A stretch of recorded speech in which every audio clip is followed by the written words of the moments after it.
summer. Doing a little something here in the morning. Let's continue the tournament here as we are resuming round number 1. I apologize for my voice. I was busy last night. I had a show and I'm just trying to get over it as much as I can. So I'm going to be doing this as long as I can go. Try to get a few hours in and get it completed with this first round and go into round number 2. We've got 38 matches already completed, 26 more to go. A lot of fun ones coming up, so let's get into it.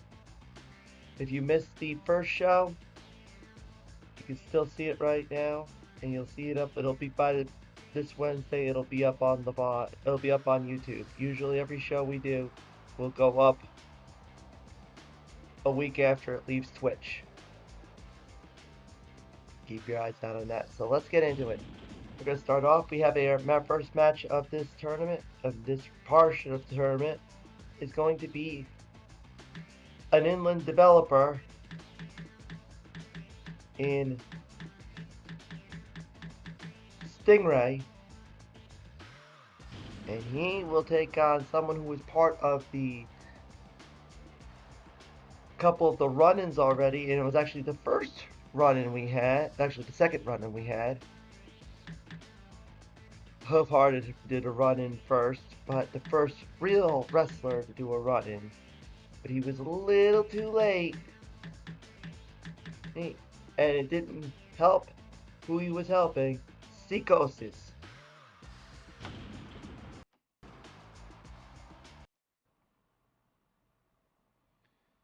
Yeah, so once again, I will have, if you happen to miss any of the stream as it's happening live, it will be up on a VOD, and you can go from there.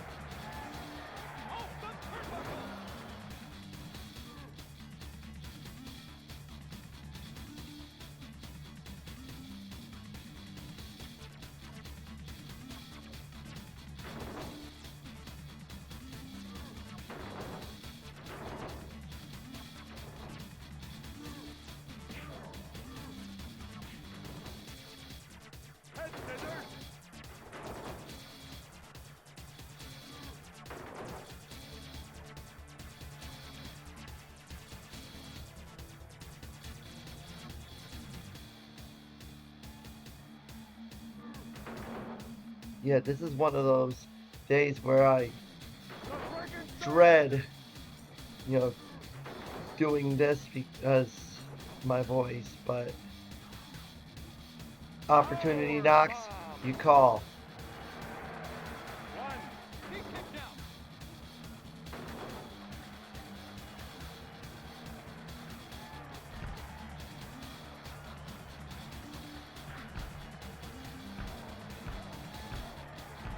The Coast is letting Stingray have it. Up here comes a run-in.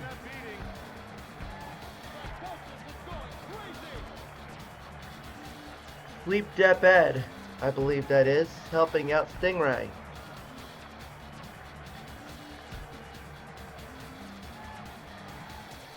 Uh-oh.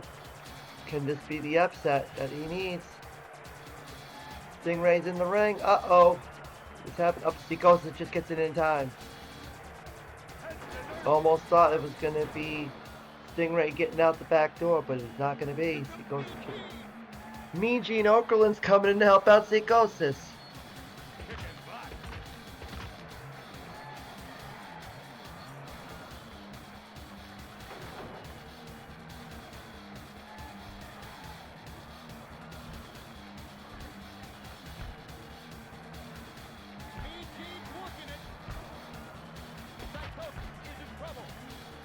Uh-oh. No Sleep Dep Ed is getting out of dodge now. The Ghost is now taunting.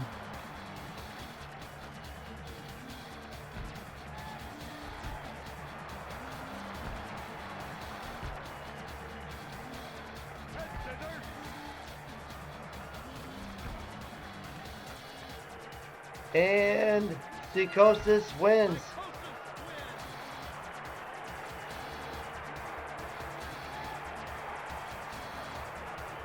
Psychosis advances on. Thanks to Mean Gene Okerlund, so Psychosis gets our first win for the day. As we go into our next match, and this would be a normal match, unfortunately it never happened at all in their careers. Who knows what might have been, but hey, you get to live it out here in WCWnWo Thunder. And it starts off with this popular rant. Hey! You gotta pick the Anvil, baby! Because there's no way anybody is gonna beat an Anvil! You ever see an Anvil drop on someone's head? Oh. Tells you everything you need to know.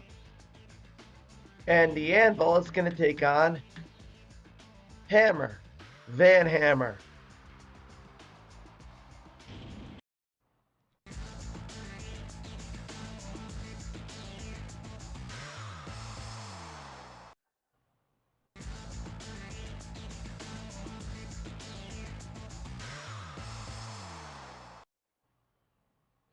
That's one of my favorite via FMVs of the entrances is Van Hammer's, where he says, "Hey Raven, little Jack Horner called. He wants his corner back."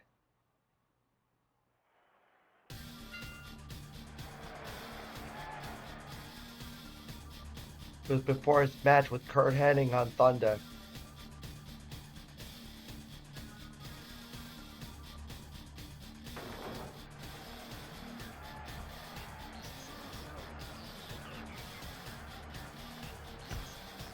I know that because I was actually going through some videos of Thunder, trying to see really where some of those versus screens had the promos for the different TBS programming, and I found the one episode of Thunder that had Hammer's intro of that as he was going to take on Curt Hennig.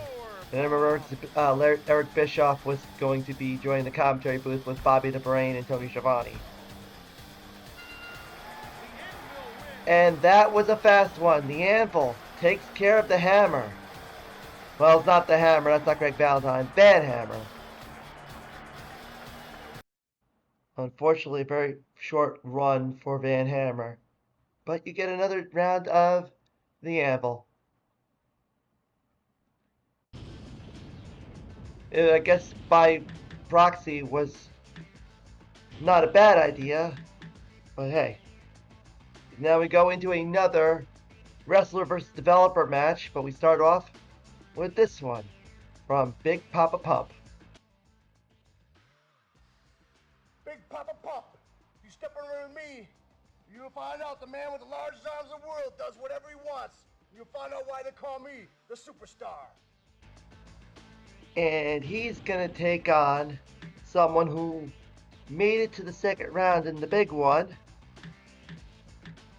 but then lost to Chris Jericho, and that was Gucci. Steiner, however, did not get out of the first round. He lost to Leyland Ma, who had his best run of the tournament and was by far the longest running THQ guy in that tournament. As you see once again, as I preluded in the part 1, this is a texture edit by me.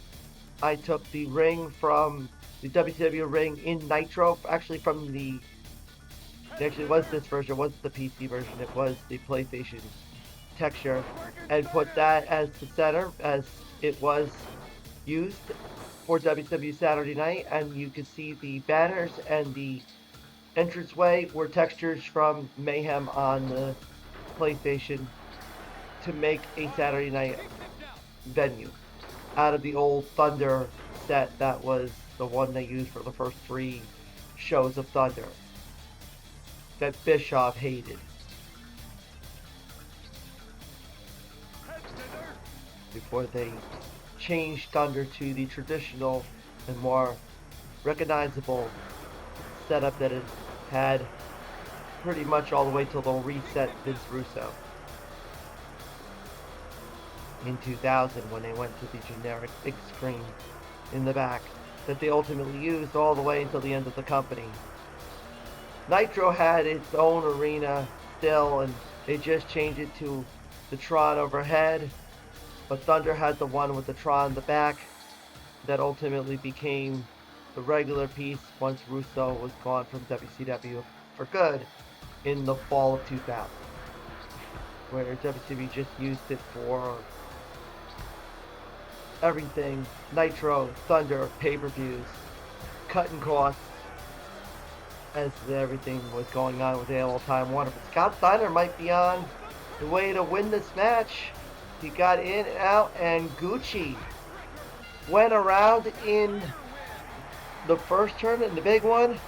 Out of here in round one is Scott Steiner, showing he wants to be the World Heavyweight Champion, and he gets this win there. So we'll get one more time. We'll get to see man with the largest arms in the world, 24 inches, Scott Steiner. Big Papa Pop goes on.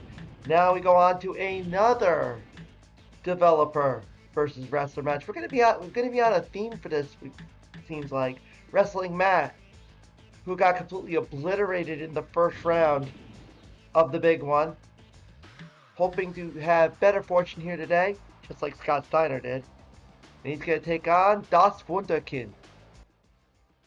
Hey man, here's Alex Wright, the German. If you wanna know what the Germans are about, pick me and you're gonna have a hell of a victory. I promise! Yes, he wants to. And in Nitro, he does have two rants. He has one that's in English, he has one in German. He and Eddie Guerrero were the only two in the Nitro PlayStation game that had bilingual rants, because Eddie had one in Spanish as well as English.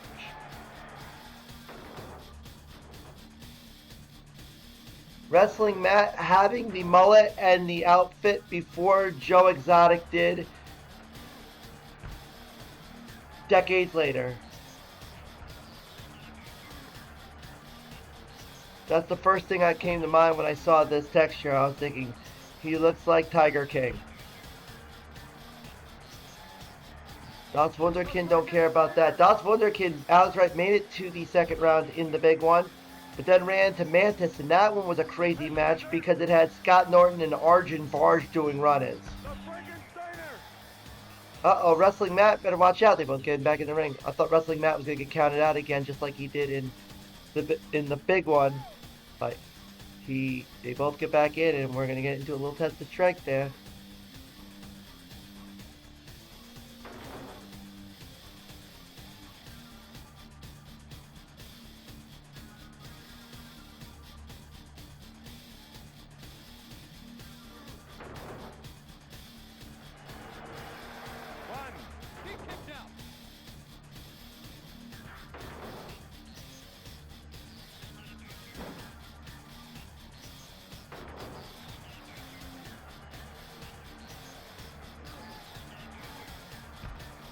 Back out of the ring they go.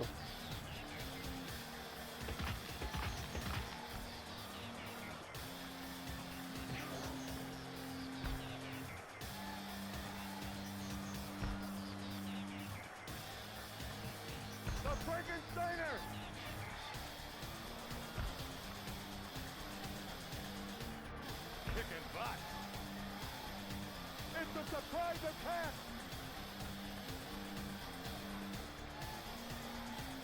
We've got a run-in, and it's John.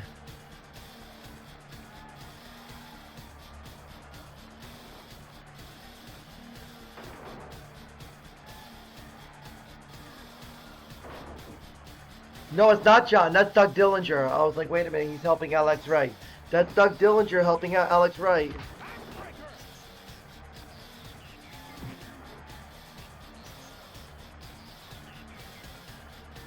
But who knows? John might do a run-in on behalf of Wrestling Matt. We'll see what happens. But Doug Dillinger is with Alex Wright.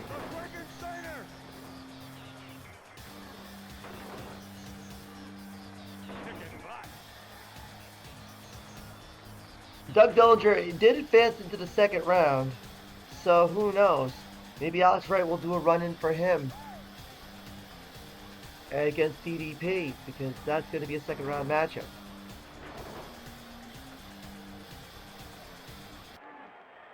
As Dillinger takes the powder, and we're back into it one-on-one.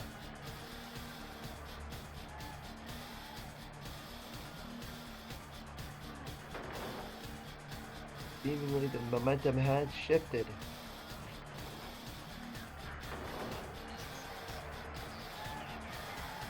Wrestling Matt doing the Buff Bagwell taunt there.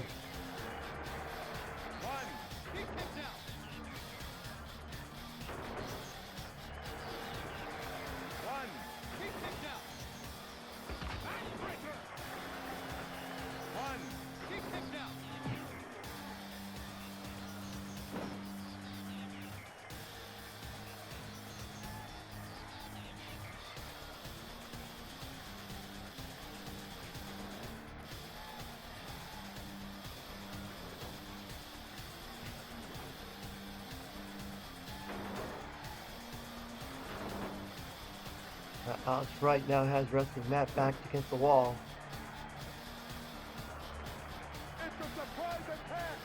Zumi is coming up Wrestling Matt.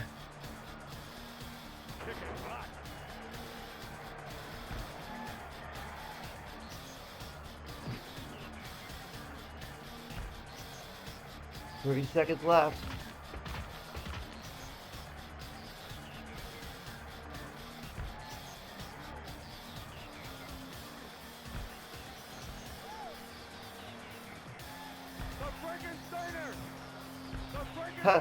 Double Frankensteiners. Alex Wright gave one to Wrestling Matt, and then Zumi gave one to Wright. Uh-oh. This is all I think Wrestling Matt needed to get the time limit. Wrestling Matt just took out Alex Wright in the first round. Wrestling Matt, there you go. That's one way to win here. So a developer just won here. The last few matches we had developers lose, because Jericho also beat a developer when he beat Sanders Keel. But Wrestling Matt is going on to the second round, and it's fitting that Zumi did a run in there because he's coming up right now. Also known as Wrestling Virtual Andy from the Nitro game. And he's going to take on the chairman, La Parka.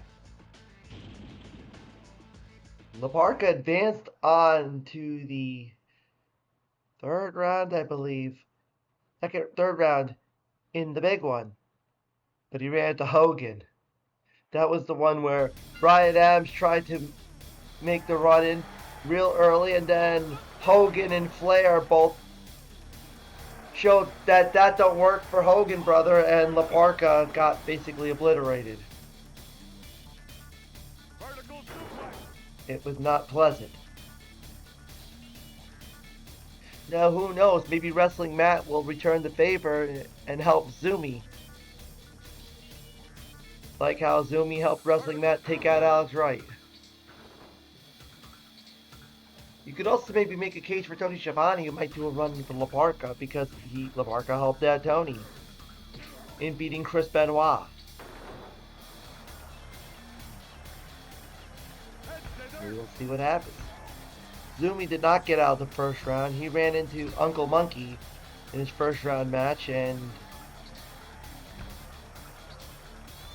that was that. In the big one, that was the Melee tournament.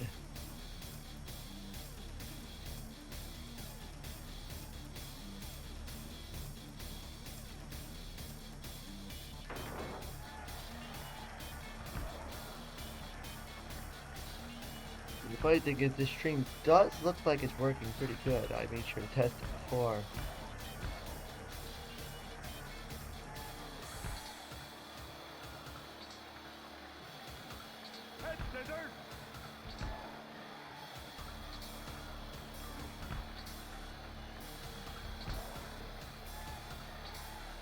Watch the time limit. Watch the count out limit, I should say. Parka better get back in the ring. And he does.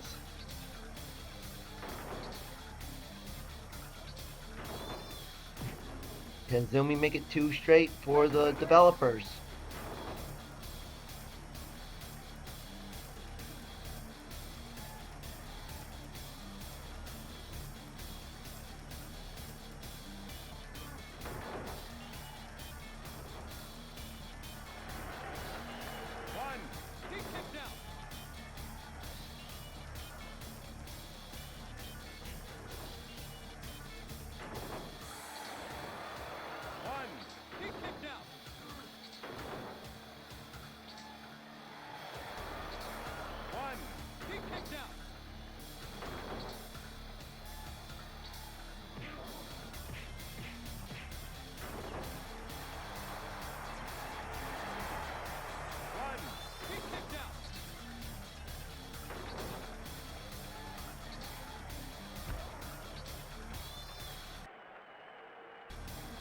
Vertical suplex.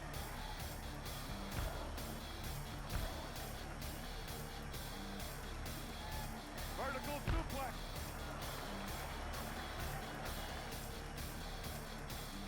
Head scissors.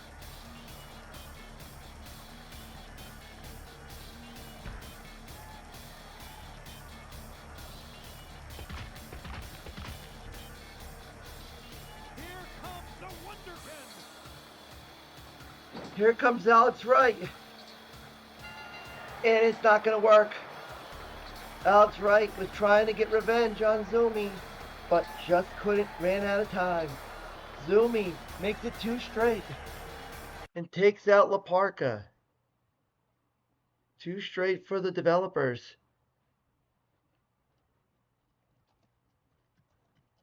Now, who knows? Maybe Alex Wright and La Parka could be tag team partners. Depending on how things play out in the U.S. title tournament, because now both of them are out of competition. La Parka went 3 rounds, is already meeting an exit in the first, and now we go to the champion of the big one, the Melee tournament, Stevie Ray. He beat Ric Flair. No, he beat Rick Steiner. He beat Canyon. He beat Uncle Monkey. And then he beat Mantis to win it all. And he will take on someone who made it to the second round and was really wreaking havoc in the tournament early on. A wacky that goes by the name of Tiffany Payne.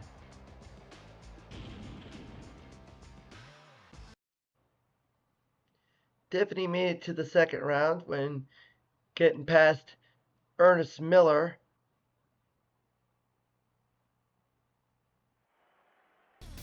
Can Stevie Ray get past Tiffany Payne and show that it wasn't, these two were not paired up in the tournament, so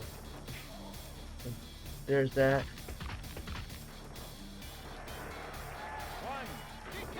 No tag teams have been established yet, but we could see some, so stranger things could happen. There are some wrestlers coming up that did some run-ins that maybe they can get something here.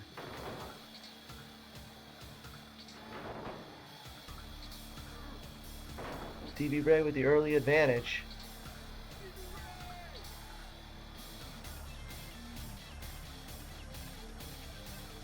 With the hairline they gave him.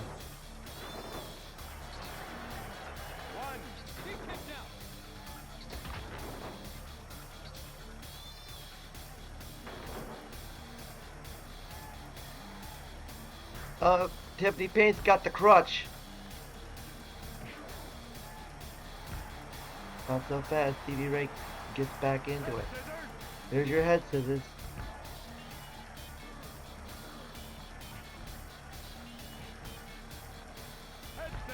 And one in return, courtesy of Stevie Ray.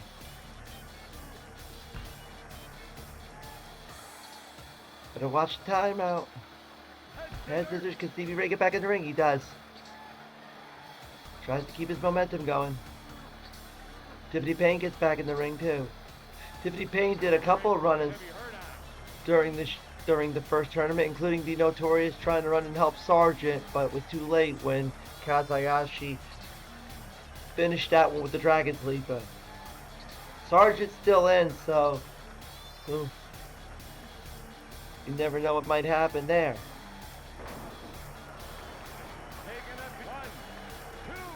Nope, Stevie Ray could not get the 3 count.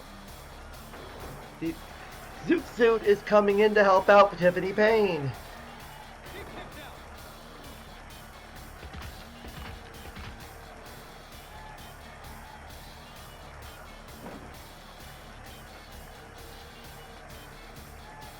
So now a Wacky is coming to the aid of Tiffany Payne.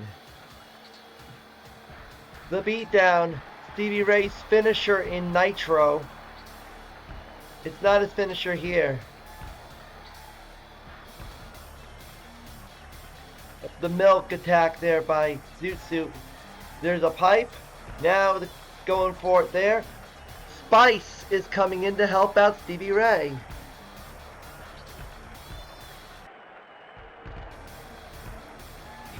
Uh-oh, Stevie Ray's in trouble because Zoot Suit is pounding away.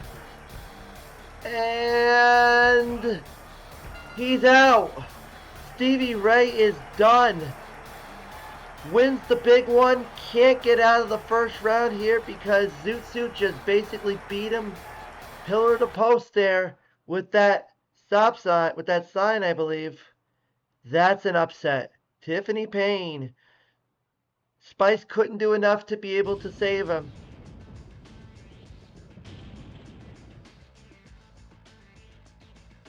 That's a shocker. That Stevie Ray is out of here in the first round. Not going to win the world title. Now we go into, once again, another developer versus wrestler match. But they're both in this group on the back end. As it will be Chicken Boy. And he will take on former WCW television champion, the Hawaiian High Flyer Prince Iaukea.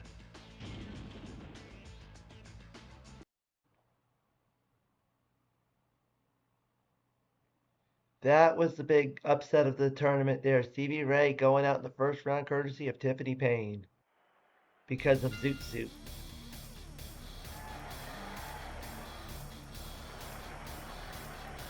Well, Zoot Suit is still yet to wrestle, so who knows what might play there.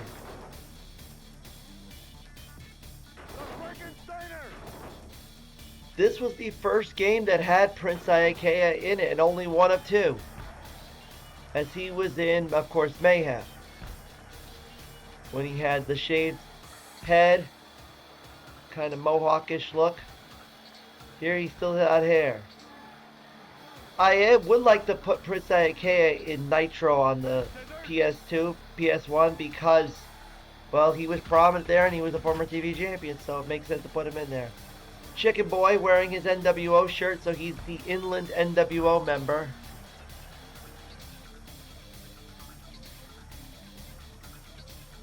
I believe Feel also has an NWO shirt on as well, so it's like your 2 NWO members of the Inland crew.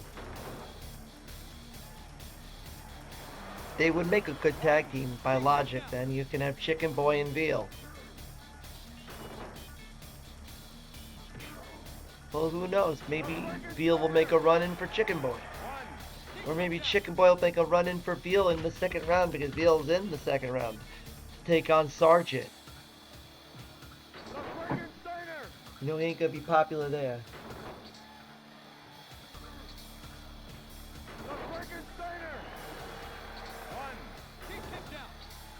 Yep.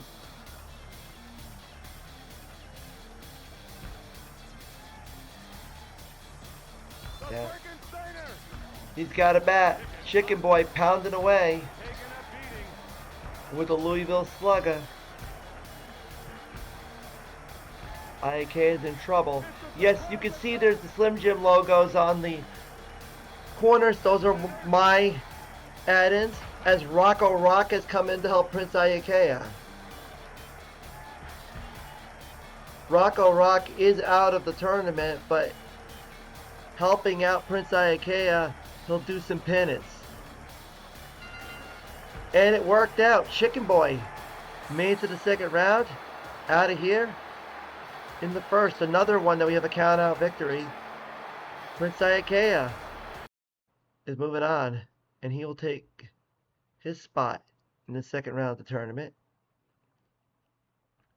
After a bunch of wacky versus real wrestlers and inland guys versus real wrestlers, we go to something that's normal. Granted, it would not really be normal for another year. Well, this game came out in the beginning of '99, but the roster was based in mid '98, mid fall '98. But the Disco Inferno take on.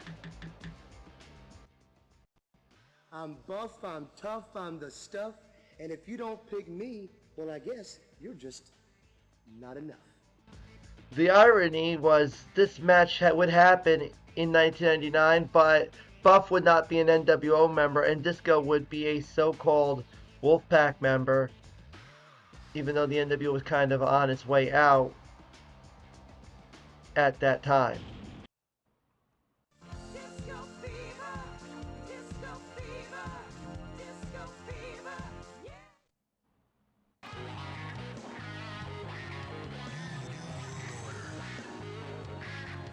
Buff grabbing the bad porn star sign from one of the fans at ringside before ripping it up as he typically did as a heel in the NWO, while Vince is carrying his sign all around.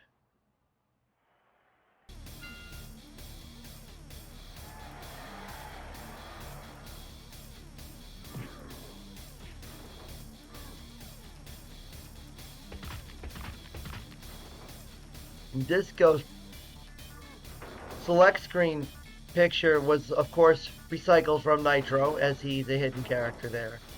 But he had the white Shake Your Booty pants there. He has pink, or actually salmon color here. Let's not misconstrue the two different tones. That's salmon.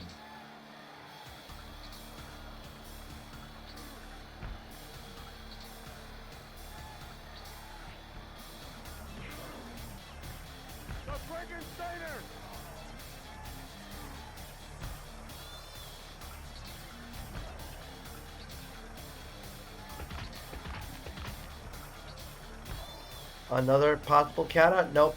Disco gets in, Buff gets in. Disco bowed out in round number 1, losing to Arjun Barge. Goldberg tried to make the save for Disco, but he was once again too late. Buff did get out of the first round.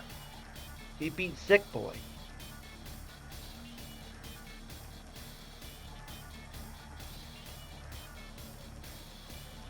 Now hopefully Buff can go farther here.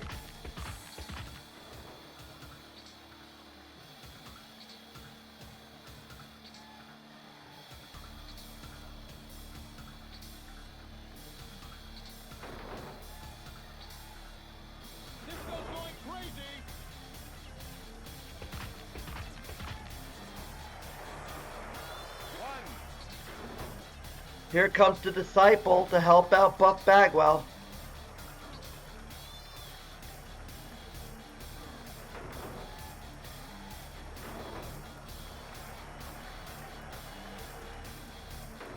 Unfortunately, the Disciple has been eliminated in the tournament, losing to Che. You have the guy who does the Apocalypse and the guy who the two guys that use the same finishing move at this time. Disciple has the Apocalypse, and then Disco does it, called it the Chartbuster. Here comes Fit Finley to help the Disco Inferno.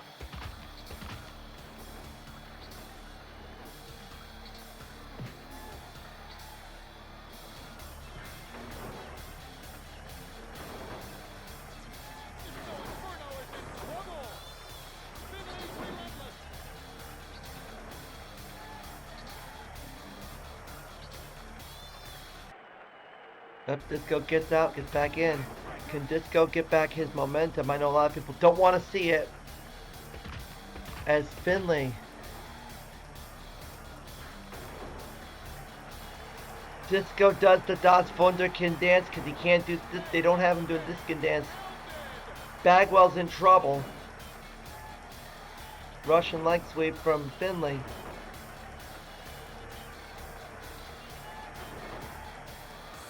And an equals from Disco.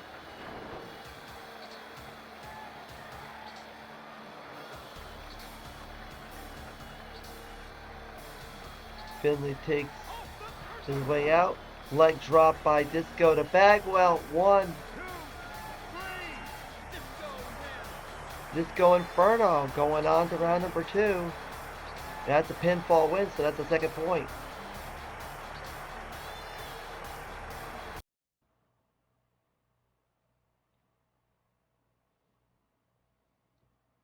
So Disco advances on. As now we go to our next match, and this is our first time for this part of the tournament. We're going to see the Nitro Girls. We had some that advanced in the first round already. And now Spice, who I know is one of the popular choices from WrestleDev on Blue Sky. He wants to see Spice win it all. But Spice has got her hands full, but she's got to go against the man of 1,000 holds. And he's got something to say to her. You think you got what it takes to go head to head, hold for hold, move for move with the Iceman? Well, come on, give it your best chance, and you too can feel a rap with the Texas Cloverleaf. Here's Dean Malenko. Dean, who made it to the second round and lost to the Barbarian in the big one, and really made some prominence in the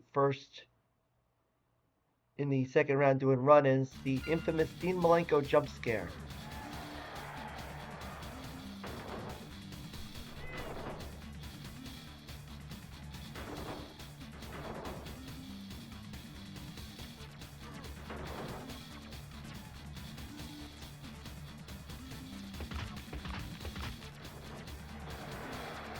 Where he did a run-in on the Barbarian match, and he made the Bryan Adams match, and he also did a run-in on the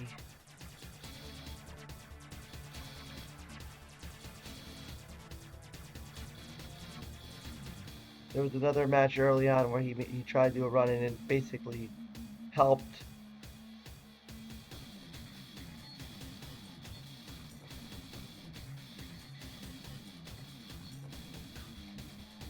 drawing a blank on right now, but you could watch the video, you'll know exactly what you're talking about. You'll know what I mean.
Dean, who was backed against the wall against Reese in the first round, and then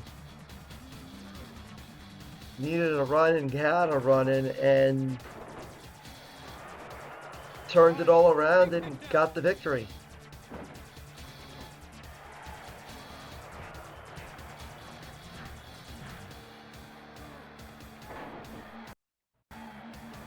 Taking a beating. 1, 2, he kicked Nope. Spice looked like he was going to grab the title belt, the world title belt that's up for grabs in this tournament, but dropped it. Uh-oh, Spice is in trouble. She might need a run-in soon. She knows what's going to save her from taking an L, courtesy of the Iceman. She's fighting. She's trying to do what she's got to do. She maybe needs to taunt, do something. Uh-oh. Can she kick out again? Yes, she does. Oh, snap suplex. Oh no, here goes the submission hold for Dean Malenko. And AC Jazz is way late to the party. Wow. Insult to injury. Dean Malenko wins with a submission. Gets 3 points. AC Jazz can't even make it to the ring right when she's tapping out.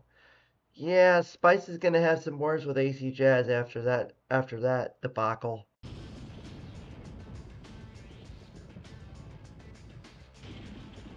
It's gonna literally turn into that episode of Nitro where those two were fighting during the Vince Russo era. Looks like it might happen now in the back, and it's gonna be even uglier. Now we go back to the wrestler versus developer matches as Juventud Guerrera takes on Sleep Deathbed. Sleep Deathbed went a few rounds and beat Ric Flair in the big one. Juvi did not go far, went out in the first round.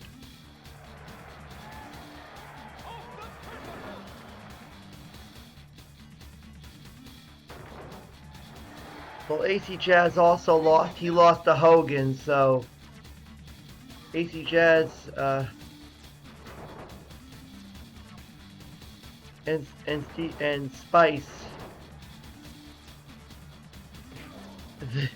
I bet they both want to be against each other in the bracketing and the challenge bracket for the US or TV titles, because there's going to be some venom between them. Those two are going to be letting it out on each other.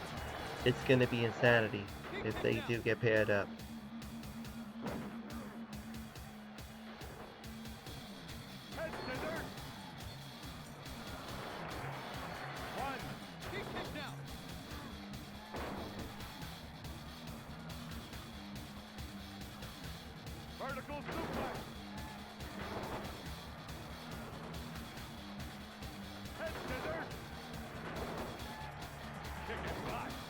Irony is that actually was the second submission finish we've had in this tournament, and the other one was Sonny Ono, who also did a Texas Cloverleaf. So the Texas Clover hold got double the exposure. Axe kick from Juvi trying to get back at Sleep Deathbed. Don't count out Sleep Deathbed. He's gonna try to go for another victory here. The man who beat the Nature Boy wants to do it again. Nope. Juvi trying to stay in the mix. He's gonna need a taunt. He's gonna need a run-in. Something. Stevie Ray is coming to help Juvi. Stevie's out of the tournament, but he wants to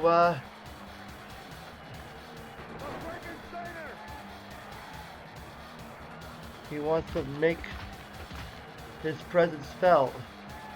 And here's the starting point. Help out a fellow WCW brethren.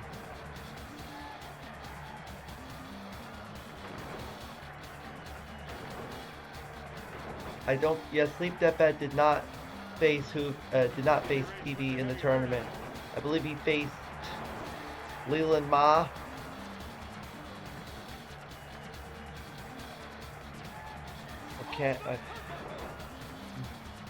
I'll have to go back and remember that. I can't really go back and do that one for a bit.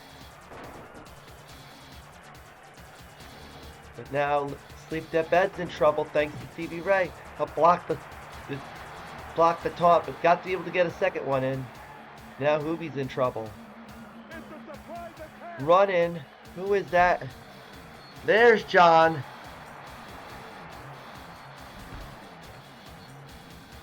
You know, I thought we were going to see John earlier. I thought I confused Doug Dillinger for John earlier, but here he is now. John is helping out Sleep Depp Ed.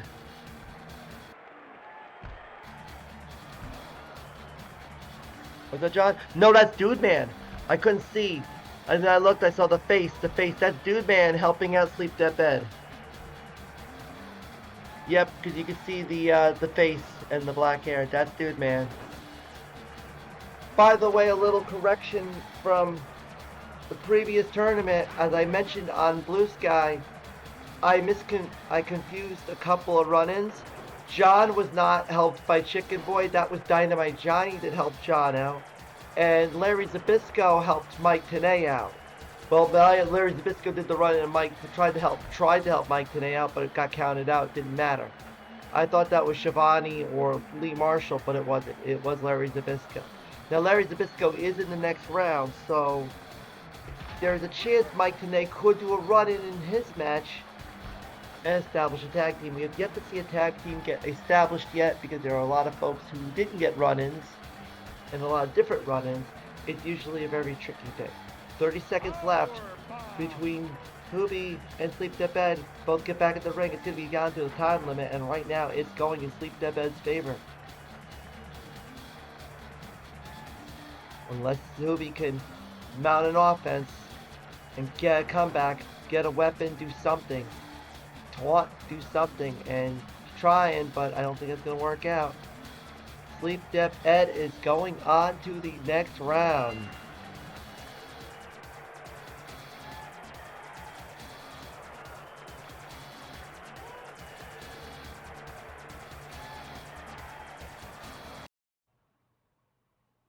So now we are 3/4 away through the first round, but we've got 16 more matches to go.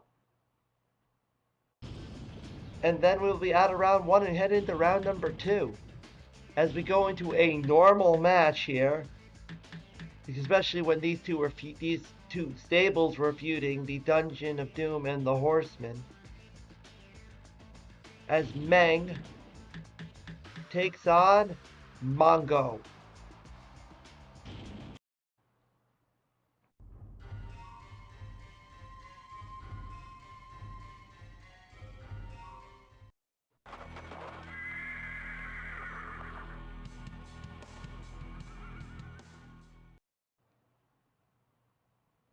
No, there will not be any Jimmy Hart involvement. Besides, Jimmy Hart's getting ready for his second round match because he advanced. As you saw it in the first video.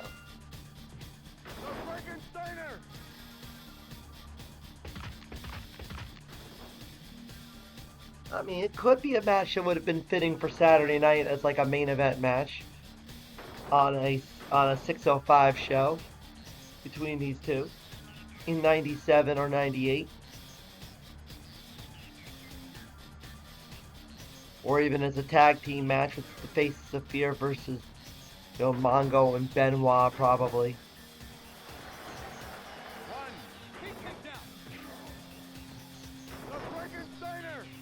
Meng doing a Frankenstein or something he probably never did in his entire wrestling career. Mongo doing head scissors, something he probably never did in his entire wrestling career.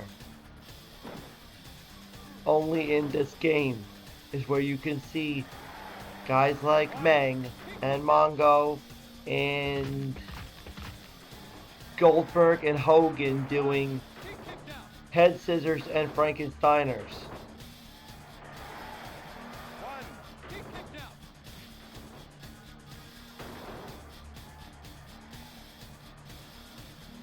Double underhooks.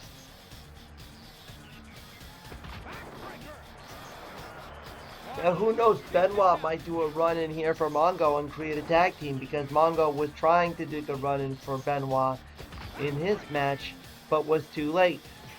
Meng, on the other hand, you never know, the Barbarian might make a run in for him. and maybe set up the face of the Spear for the tag tournament. But Meng has yet to make any public appearances in this tournament until now. I mean, Barbarian hasn't done any run-ins either, so fair game, fair play on that one.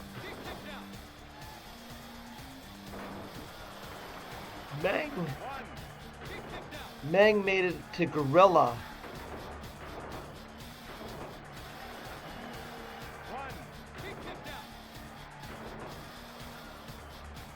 In the big one.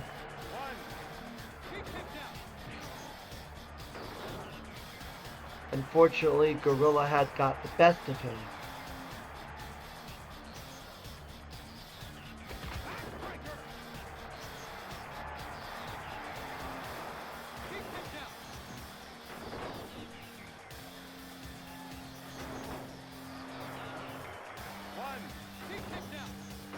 Spear.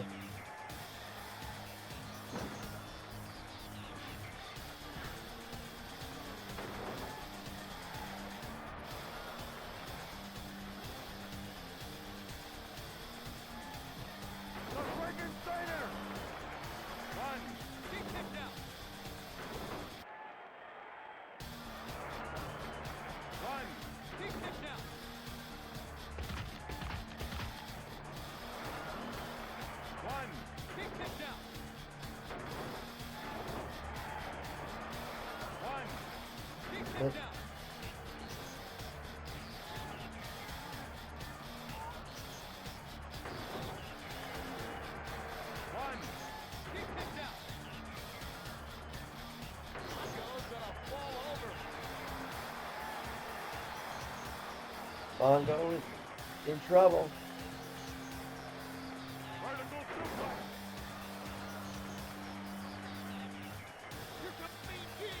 Mean Gene is coming to help out Meng.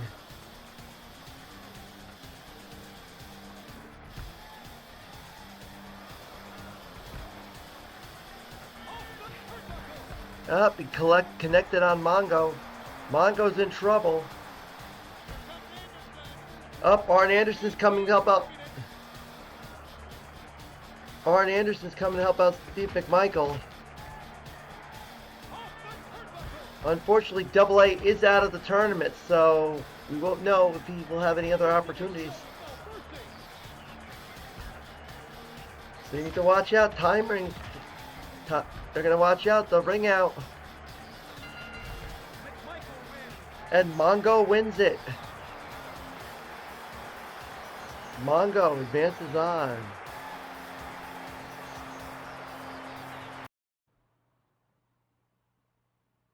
So who knows? Maybe Steve McMichael can still have a chance to get a tag team partner.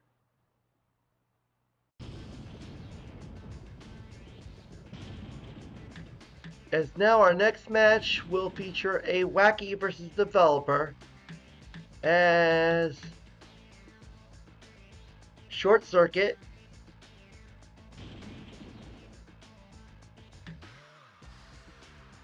takes on Devastating Devices.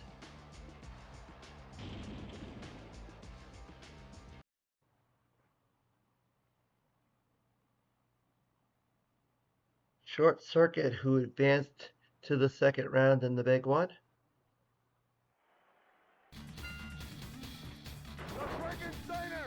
Devastating Devices with his zooming pants and WCW logo shirt.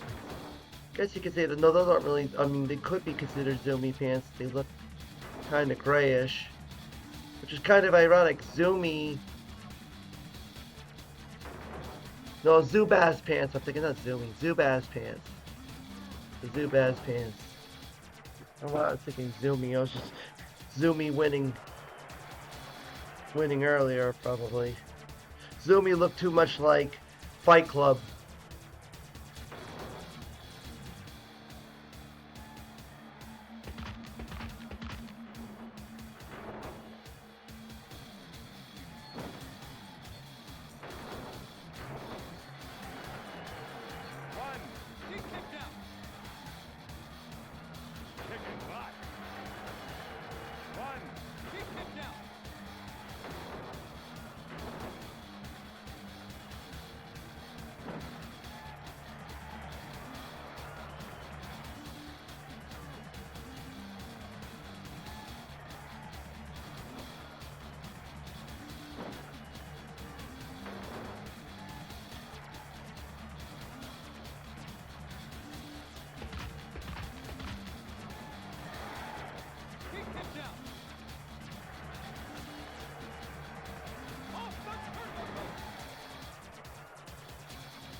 Mantis is coming to help out Short Circuit.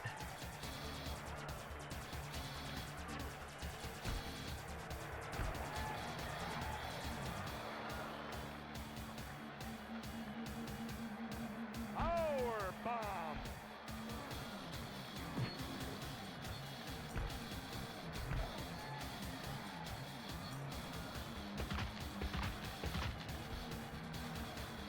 Kicking butt.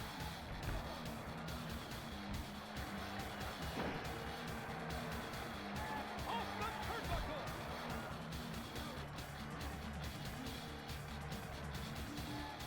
The Frankensteiner. Consider this a face turn for Short Circuit because you got Mantis helping him out. Taking a beating. The Rises is in trouble.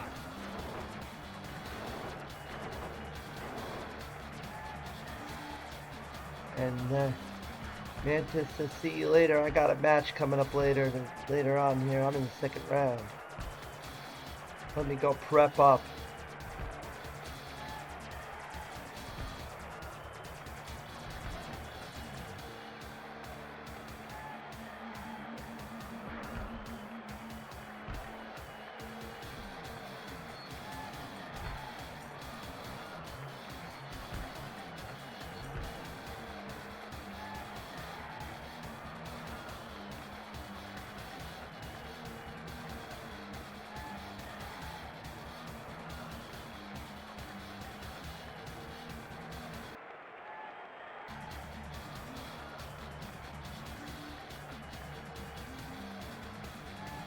Trying to use test strength to try to get the Rises help back, but he's still got a long ways to go.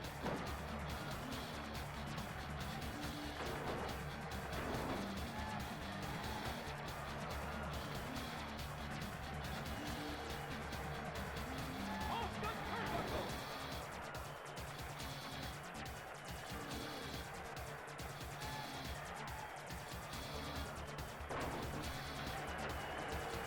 One. He kicked out. One. He kicked out. It's a surprise attack. Who's that?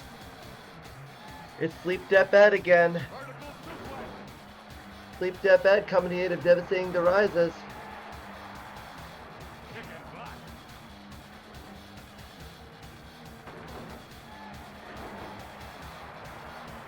Who does the Das Wunderkind dance? The Frankensteiner. Trying to take out Short Circuit with the counter coming down. Can this be an upset? 10 seconds.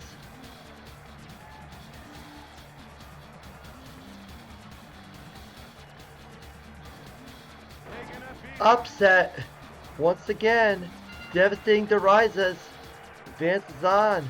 Short Circuit is out.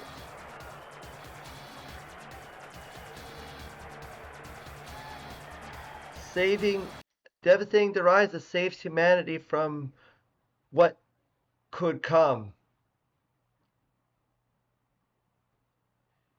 Now after that, we go to a match that's normal, especially for this time. Probably has happened for sure this sometime in this period.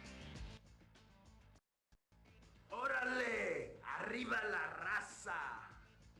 I'm Bowdy Bowdy and Rowdy Rowdy. Black and Red Wolfpack represented by the KONNAN.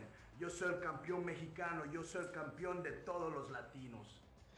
Basically saying in Spanish, I'm a Mexican champion and champion for all us Latinos. Basic context of what he said there. And he's gonna take on Finley.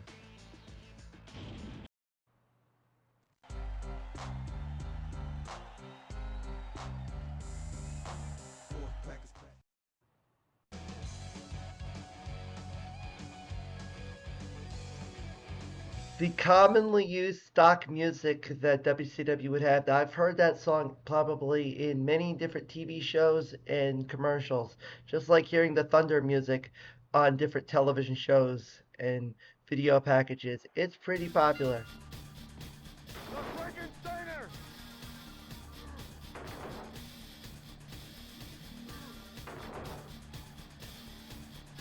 Finley lost to Layla and Ma in the second round of the big one. Conan went out to Zoot Suit in the first round.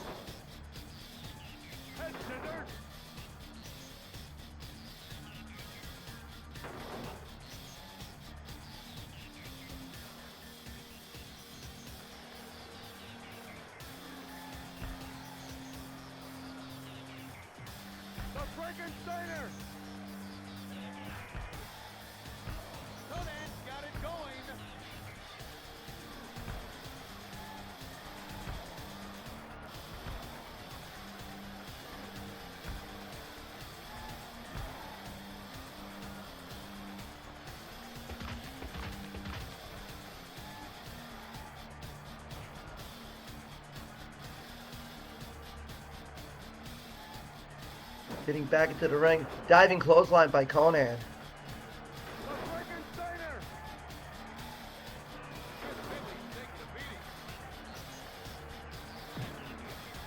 Conan trying to take the Wolfpack into the next round.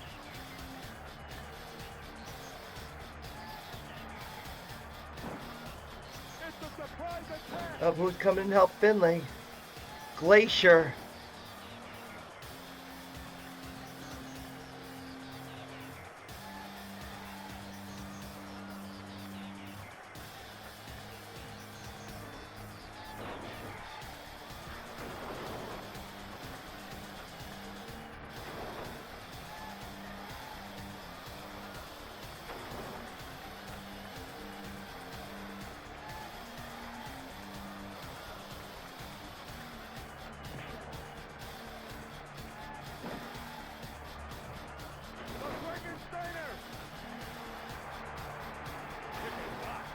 Billy trying to get his life back.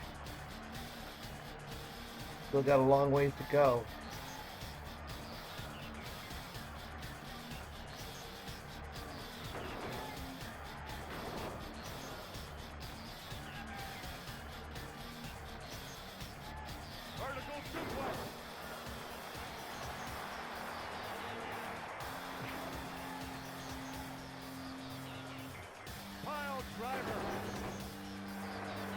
Pile driver, nope. Now Finley's got the momentum going.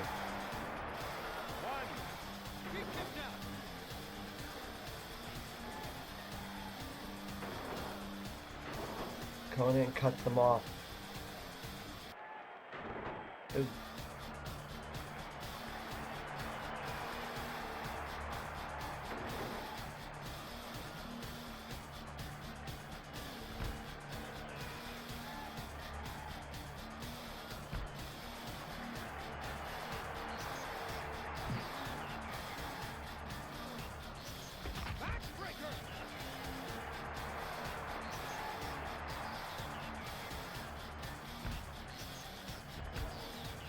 Uh-oh, Finley back against the wall again. Getting near the end. But watch out, they don't get timed out. Fell back in.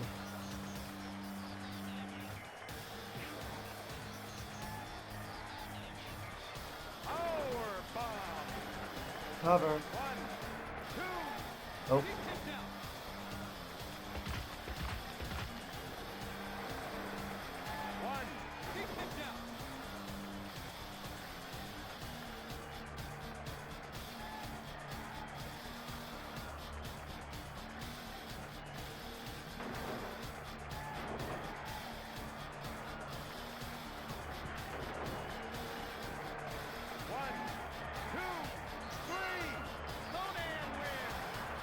Conan advances on.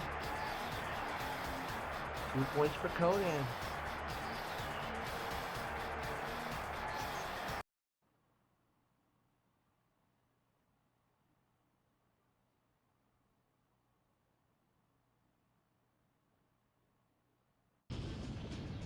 So going to our next match, we'll have a Wacky versus a announcer.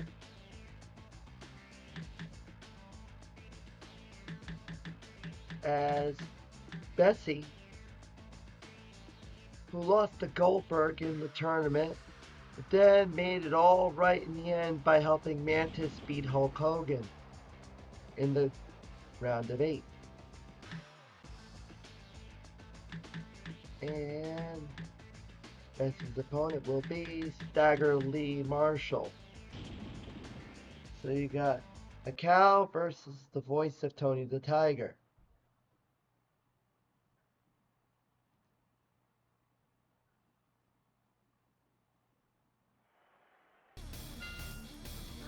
At Road Wild.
Lee Marshall right now, the momentum on Bessie.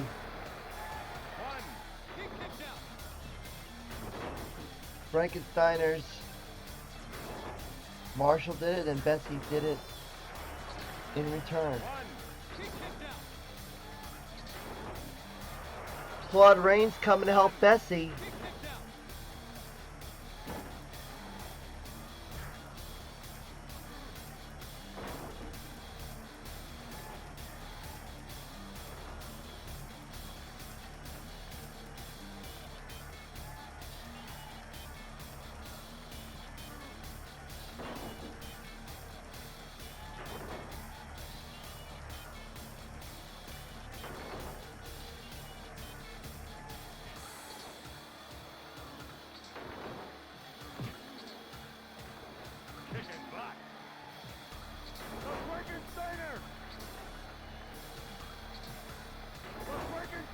And once again, Frankensteiner's pairs.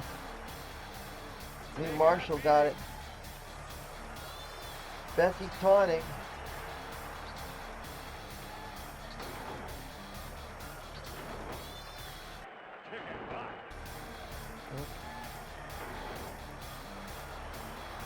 Lee Marshall doing the Scott Steiner pose.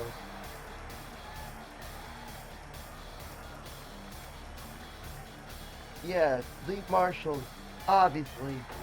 Lee Marshall, Larry Zbyszko, Tony Schiavone, Mike Tenay, they all look different. There's all noticeable differences, especially in the pants.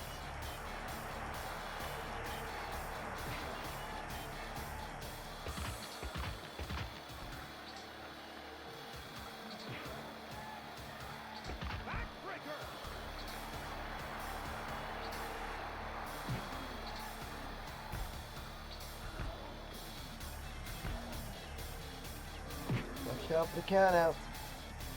Let's get back in.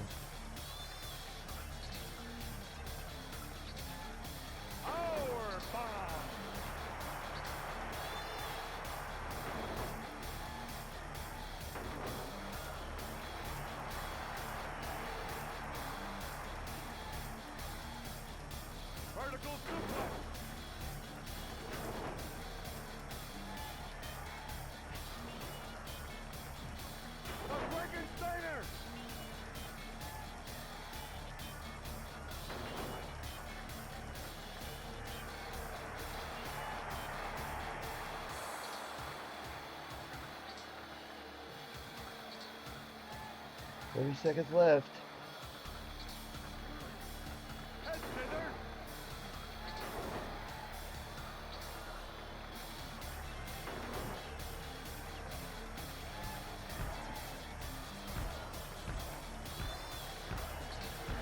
Oh, Bessie's really hammering it home on Lee Marshall with the milk. How apropos.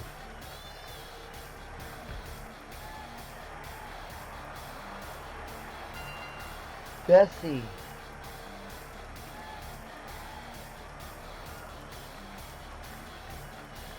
In the win.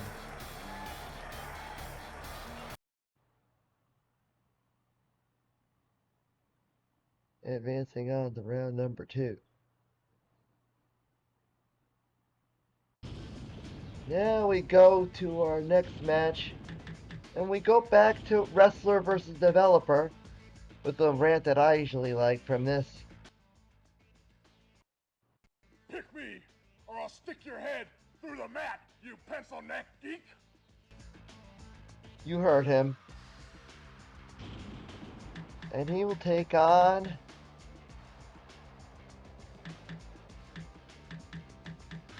Dave Hoffman from THQ. These two did make it to the second round in the Big Thunder tournament. Brian Adams lost to Gorilla. Dave Hoffman lost in his second round match as well.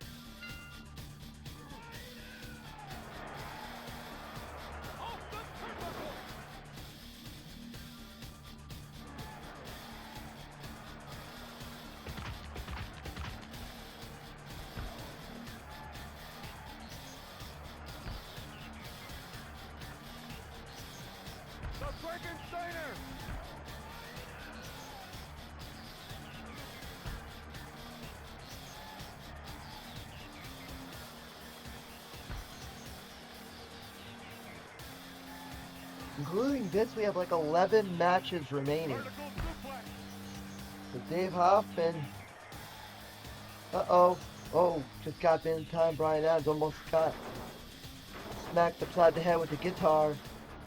But Hoffman's now getting in some offense.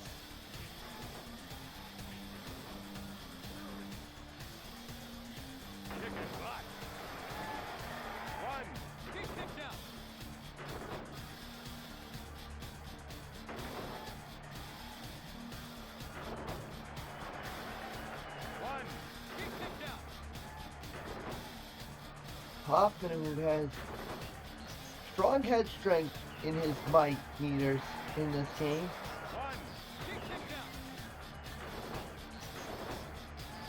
And it worked out for him to get him into at least in the second round. He beat Juventud Guerrero in the first round of that tournament. But now, Brian Adams is no Juventud Guerrero. Brian Adams is a man you don't want to mess with. But so far, Dave Hoffman has Brian Adams back against the wall. In trouble. Can the NWO make a run? Because you know he's got the NWO in his back pocket.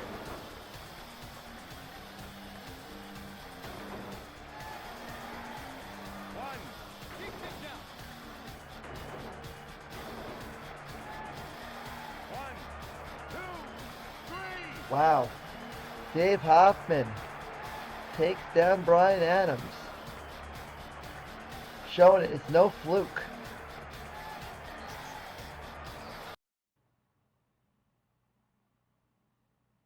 So Dave Hoffman advances on to the second round.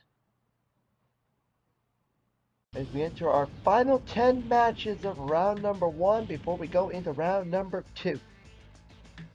As we go to 2 that are in this tier on different ends.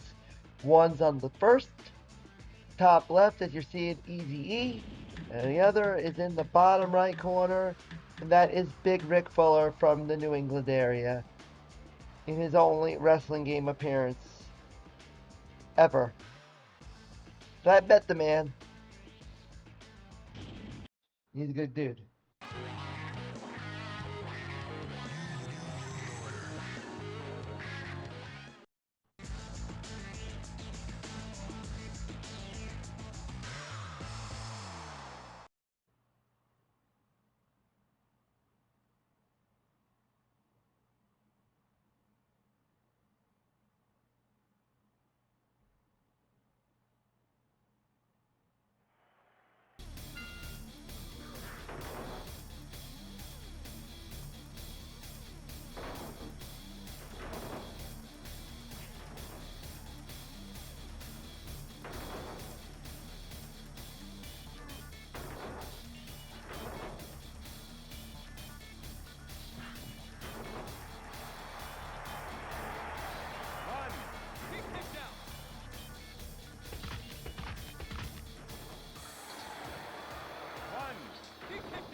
Hopefully we'll get through round 2 and get us down to 32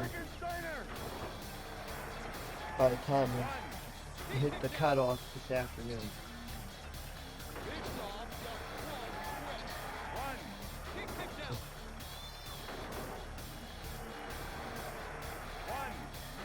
Bischoff, who had a short run in both of these, bowed out in round 1.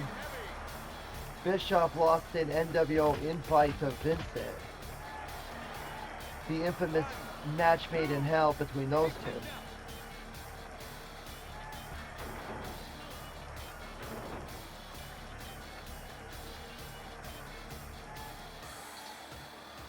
Even though Vincent was more popular by a landslide in that tournament.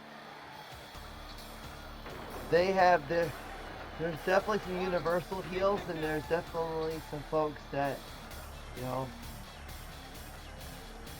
you either love them or you hate them. I'll leave it at that.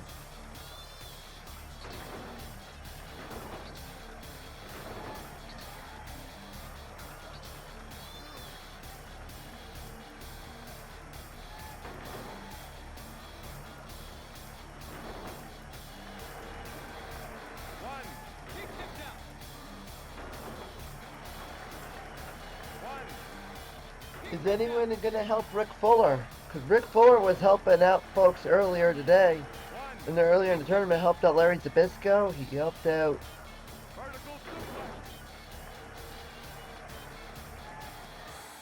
only Larry Zbyszko. Huh. I thought he helped out others. And I was wrong. But Fuller's got some life back, so there's a chance. Here we go. Who is that?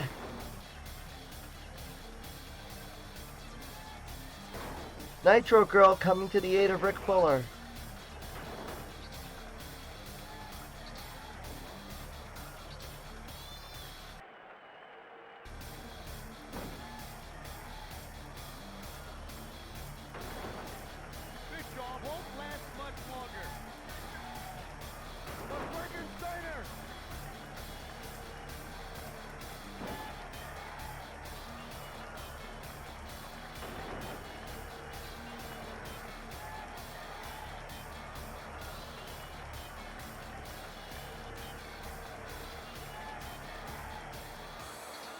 You need to be. What just happened there? That was weird. I don't know if that's Che or Rebecca Hickenbottom. There's only 2 Nitro girls that have the brunette hair.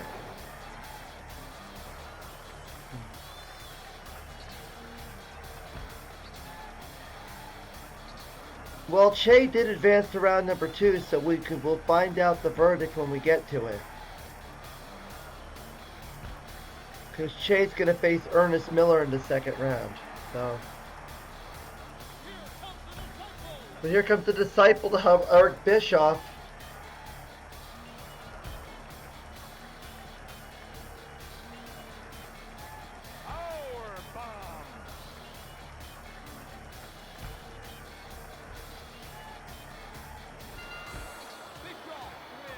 And Bischoff wins.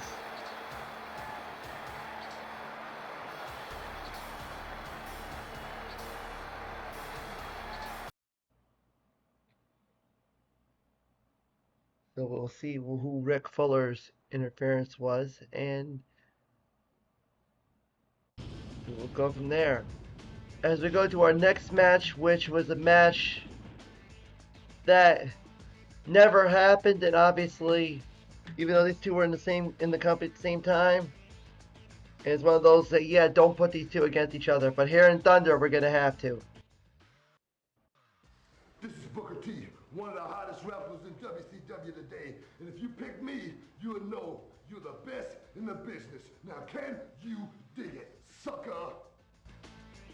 As Book takes on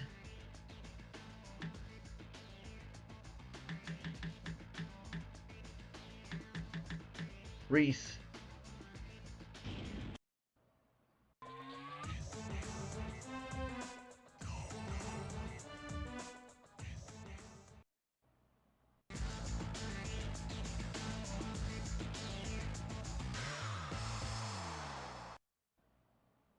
Reese with one of his WCW, one of his TBS promo shots over there.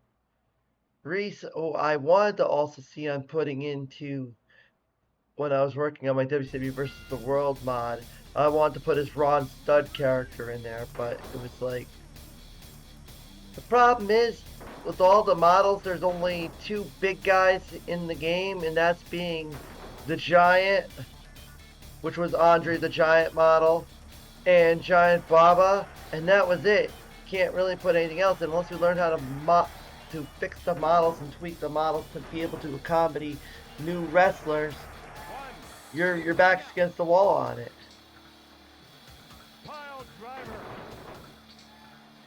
That's a challenge that hopefully somebody will be able to figure out, is how to change the models and make new models and all that with WCW versus the World. The only other Aki game that's out there that hasn't really been worked on because it's a PlayStation game as opposed to 64 game. But hopefully somebody will be able to figure that out, because there's a lot of things that would need to be tweaked and adjusted accordingly. But yeah, like we talk about Booker T and Reese, that's a match that never happened in right cause, but it's happening here. But same you could say with other matches, where it's like, yeah, that was never gonna happen, because it would be out of your mind if it was, oh, Booker was about to grab the world title belt and smack Reese in the head with it, but Reese cut him off with the pass. Reese has got the milk. Nope. And then once again, Booker cuts him off at the pass. Reese was going to get the milk, and fair game. Fair play. Now, the other Harlem Heat member, Stevie Ray, is already out of competition, but Booker would like to have himself go all the way here.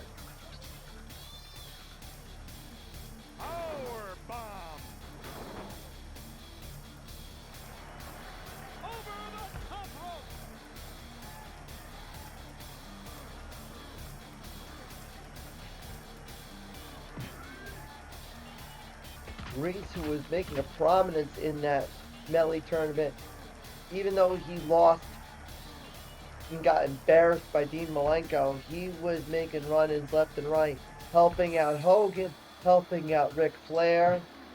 He tried to help Ric Flair against Sleep That Bad. It didn't work out. He uses the Gut Buster there. That's the only move that the big guys can do. Uh-oh. Timer scam. It's in trouble for Booker. Can he get... Nope. Reese is advancing. The timer scam paid off for Reese.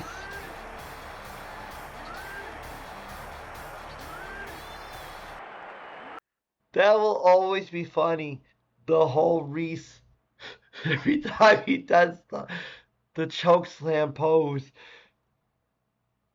they have to use his chant to cover for it instead of the grunts or whatever that they used for the Giant. But Reese advances on as we go to a developer versus wacky match, as MC Mike takes on the guy who is right over here, Chrome Dome.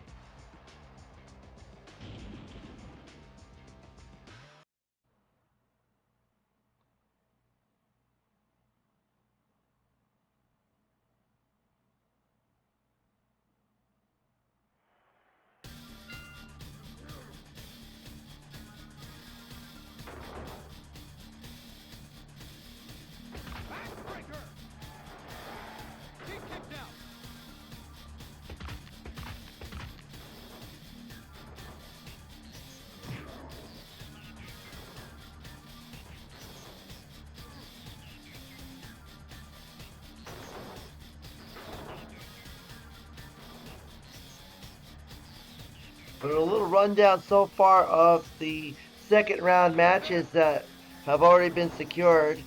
As Bobby's going to take on Arjun Barge. Doug Dillinger is going to take on DDP. Bret Hart versus Johnny Grunge. Raven versus Scott Hall. Larry Zbyszko versus Kimberly. Saturn versus Rick Rude, as Chrome Dome tried to chuck a TV at MC Mike and didn't get anything. Cowboy and Hoof Hearted, that's going to be the match of the of the round, I'm pretty sure, because of those two.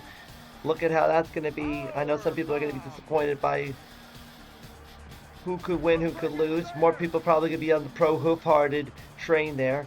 John Ardell versus Jamie DeLearned. Veal and Sargent. We know that Sargent's going to be the underdog there, or the underpig there. As Big Veal gets back into the ring, Chrome Dome better get back in the ring in time. He's not going to do it. MC Mike's advancing on. So MC Mike is going to take on Reese in the next round.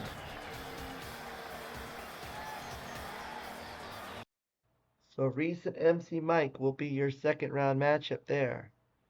But as we were saying, after Veal and Sargent, there's also going to be Astronaut and Mantis, Scotty Riggs and Jimmy Hart, Ernest Miller and Che, Adam and Benji, Snuff and Ric Flair, Kidman and Lex Luger,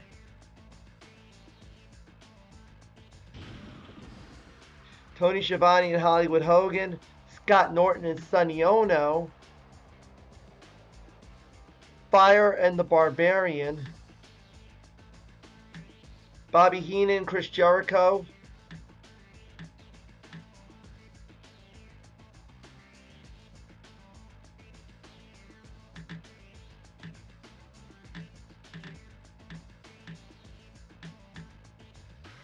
Psychosis and the Anvil, Scott Steiner and Wrestling Matt, as we're about to head into our next match, as Tigress, the other Nitro Girl, is going to go at it with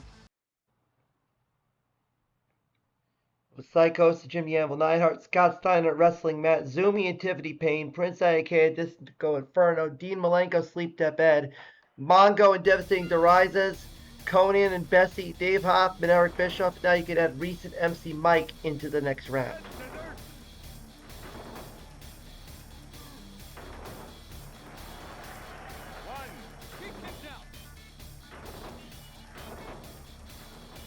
As we head into our final 8 matches of the first round. Can you believe it?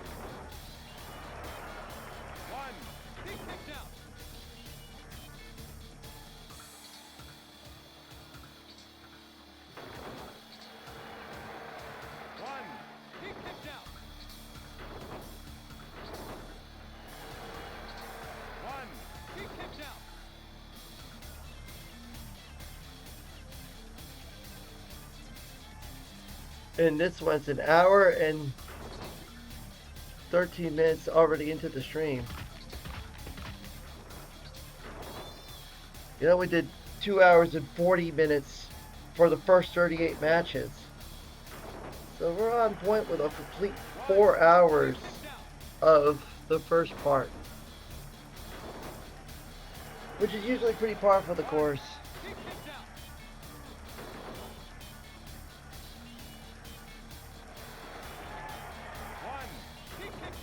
Now both of these two went out in the first round.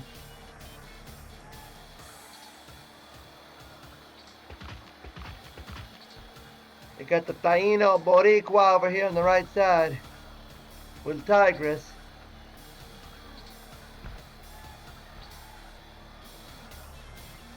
Tigers, who lost to Chavo Guerrero in her first round match, and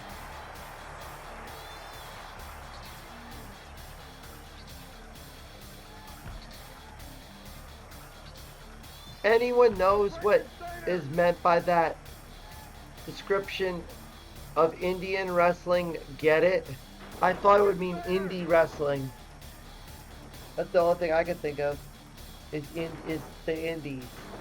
Because there was indies in 1997 and 1998 and 1999. They existed because, hey, where are the up-and-coming wrestlers going to be before they got to WWF or WCW or ECW at the time? They'd be on the independents.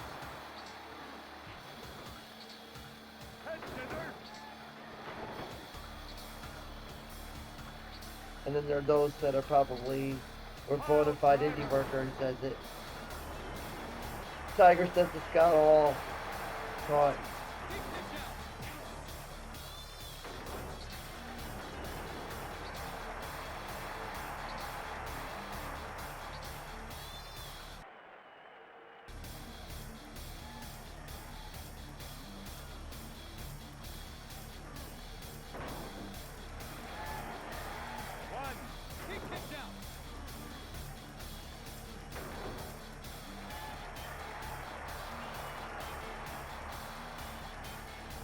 Chief. I think I was better off calling him either. They could call him the native or call him the chief.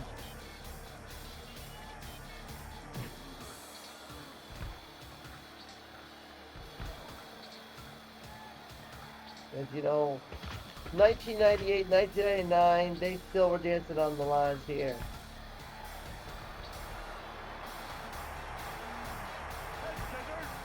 And it looks like might win one for the tribe. Hopefully we'll get back in.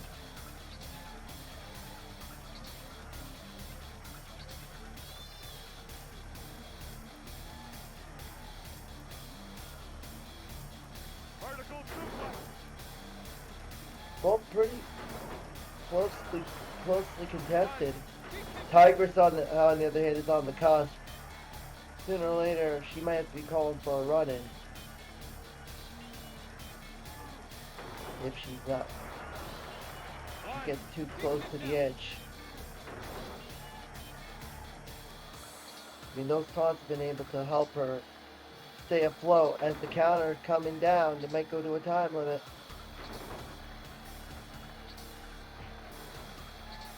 Uh-oh. Nope, now Tigress is in trouble.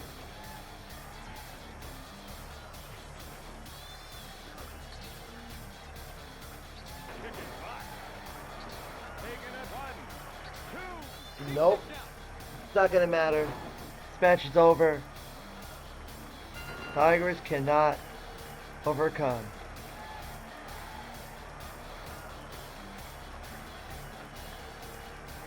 Dancing on to the next round.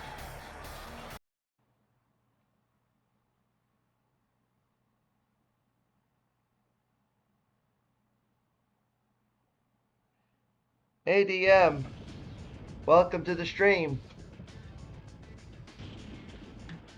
Spread the word. Now we got some folks watching. Let's get some more folks watching. Let's grow this stream. Share the links. Do all that. I apologize if my voice still sounds a little hoarse. I was at a show last night. Bear with me. I'm going to get a lot of stuff in today. I'm going to go until noon, and that's going to be my goal for this afternoon. As Miss Elizabeth is going to take on me and Mike Enos. Bear. I got a bear with me? What? What that DMX? DMPSX? No, there's no bears in this game. That's Nitro. You'll get the bears. Oh, bear with me. I see what. I see. I said. I see what you did there. I know. I'm just like I got back to the hotel last night, and then I was running around, and I got up, and I was like, let me get and do my stream early. Do this on the first day of summer. First day of summer, Sunday morning thunder is what we call it here. Mike Enos, the only guy in this game, the only one of the 64 that does not have his name call by the announcers. He's got the generic. He doesn't get a finisher call. He has a finisher. He has moves. He doesn't even get the win announcement either. I don't know why. Yes, she did. You want to know the results, or you can watch the VOD later. But yeah, you're not going to be happy about it. I'll leave it at that.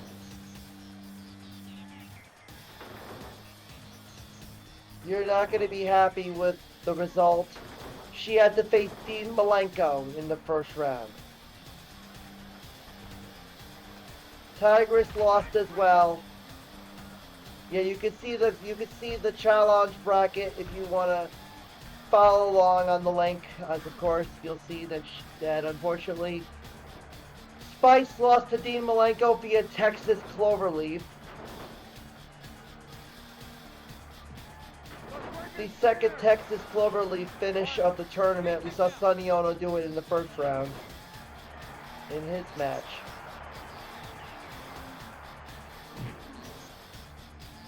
Right now, the only Nitro girls that have advanced are Fire and Che. Yep, Fire advanced, and they both were in the first part of this tournament when we filmed earlier in the week.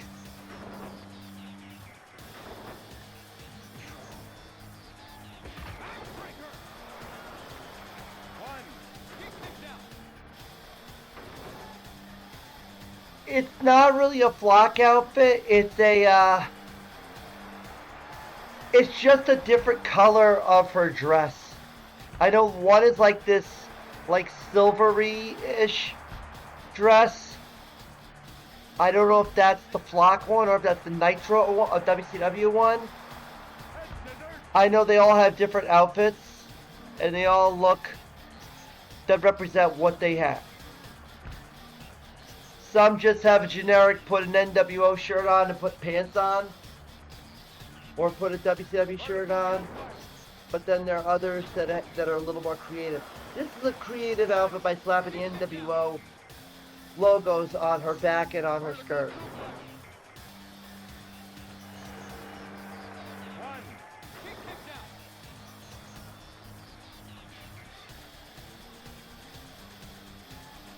One day I might toy with possibly doing like faction changes. Maybe once we get really into it, and once we have tag teams that are already established, to try to keep them out of meddling with others. Bad enough I have to worry about that with inlanders and wacky, with developers and wackies, where you're gonna you can't take them out of their stables to try to prevent any sort of meddling with trying to make tag teams. That's something I wish someone could make a code for, is the ability to change stables. Stable modifier for wrestlers. As Miss Elizabeth takes out Mike Enos, who made it to the round of 16 before losing to Hogan, is losing to Miss Elizabeth here in the first round. And Mike Enos, who also lost to Mike Tenay originally and then got reinstated after getting disqualified in the round of 16 and then in the round of 32 and then lost to Hogan in the round of 16. But out of here in the first round, we'll have to wait for the U.S. title shot to maybe make a bigger dent. As we go into our next here, speaking of top 8, we saw Hogan being one of those that was in the top 8 that didn't really work out well for him when he lost to Mantis.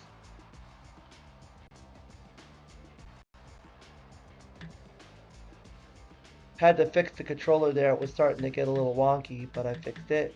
Leland Ma, who lost to Uncle Monkey.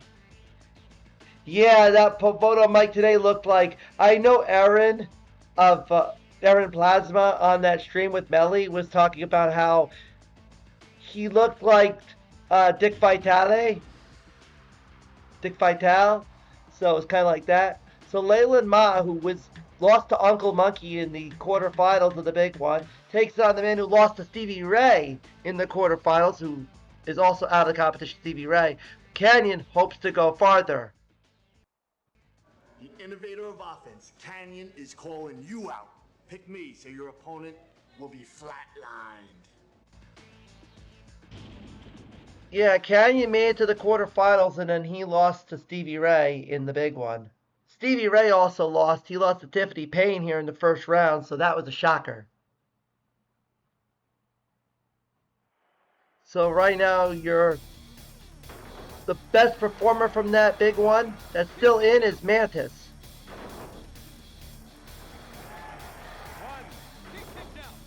I would like to see about getting Skins trying to make a Mortis character for Nitro on the PlayStation to fit the 97 theme. Get a Wrath, a Mortis, a Glacier, and Ernest Miller when Ernest was Glacier's tag team partner. But again, gotta figure out how to do the models, gotta figure out other things. Oh, there is. There definitely are inland guys and acclaim guys at Fire Pro. Somebody made Eddie the Wire and Tony the Rod, 5 o'clock Eddie and Sleep Death Ed, and made them mob guys and called them the Goodfellas. There actually is a tag team. Somebody reskinned them in Fire Pro. There are plenty of them. You could actually search the community and you'll find some of the developers that have been made. Um, I believe Melly might have made a couple too. You can find her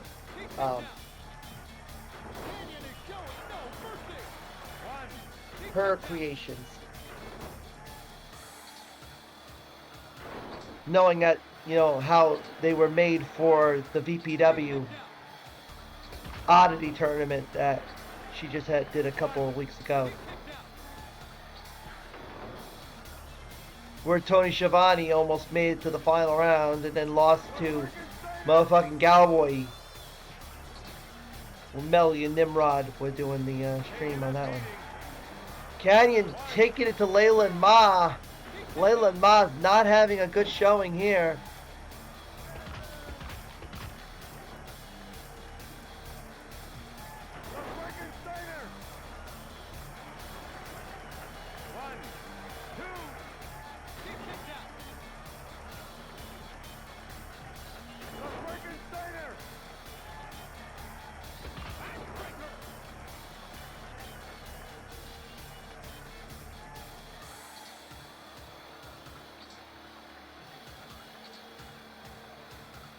Yeah, hopefully my Wi-Fi will be able to do good here and we don't have any sort of dropouts again. I had one a little bit earlier. I think it was Rick Steiner is coming in to help Canyon. What world are we in there now?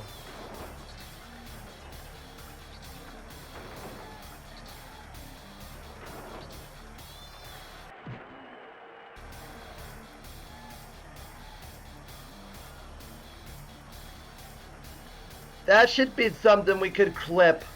Rick Steiner running in for Canyon. Yeah, the one that was probably... I think there was maybe a match earlier that might have had a little gap. Hopefully it was... At one point the Wi-Fi, disconnected on me here in this hotel room. I had to reconnect and I'm hoping it didn't, cut off one of my matches. I think it happened during the La Parka match or something at the end of my La Parka match with Zumi. You could check the VOD and let me know if it happened. And when Zumi beat La Parka. Layla and Ma can't get it on Canyon.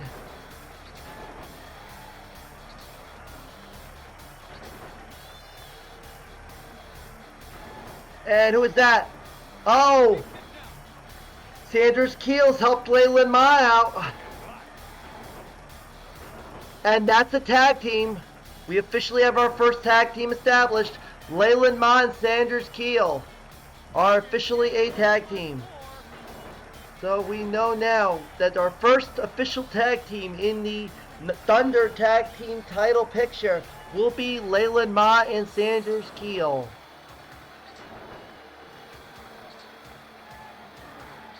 The THQ developers. But Canyon's in trouble now. Layla and Ma is taking it to Canyon with 20 seconds left.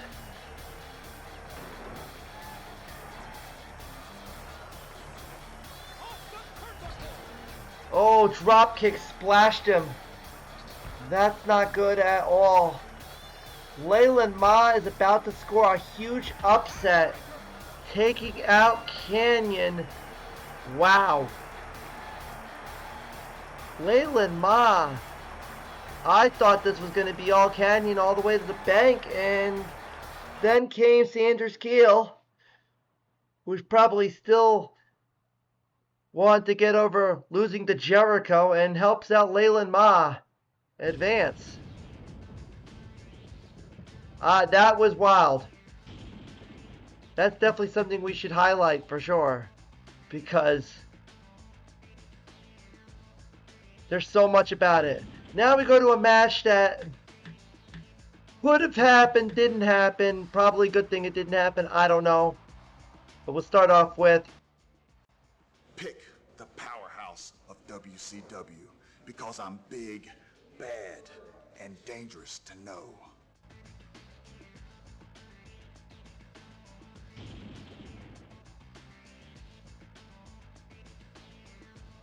as Wrath will take on Eddie Guerrero, who has no rant at all because he's unlockable. But he gets an entrance music.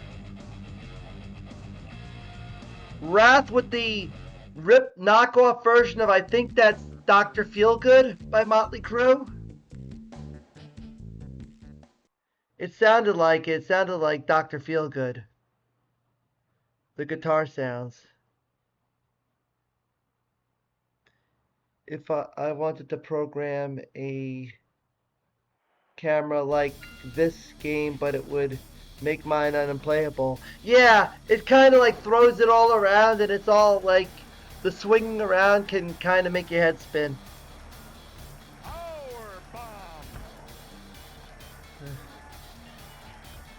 Yeah, that's like the one catch 22. It's like I don't know how Inland can pull it off. Up, Wrath's got the microphone and is beating Eddie pillar to post. Wrath made it against Leyland Ma in the final in the Thunder tournament. And the funny thing is, according to the bracket here, whoever wins this match is going to face Leyland Ma. So guess what? If Wrath can get past Eddie Guerrero, we might have ourselves our first rematch. Eddie Guerrero has other plans. Eddie Guerrero actually made it far in his side of the tournament. I believe he lost, though, also in the third round, if I remember. Who is it? Spice! Here's Spice. There's Spice for you. She didn't win her match, but she's helping out Eddie Guerrero.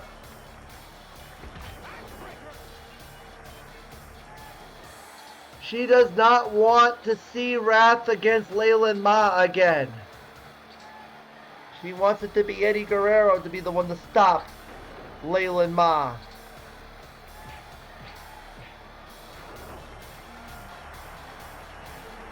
Wrath is still dominant right now.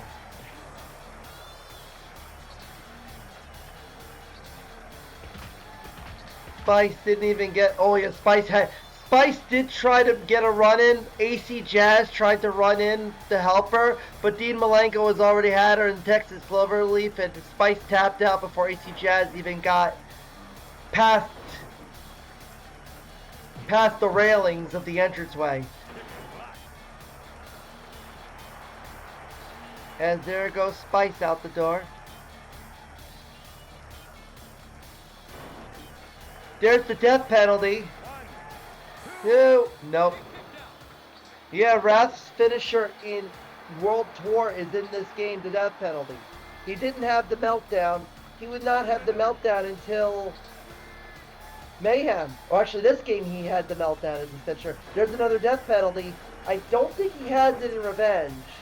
The meltdown. I think his finisher is the death penalty there when you unlock him with a game chart code.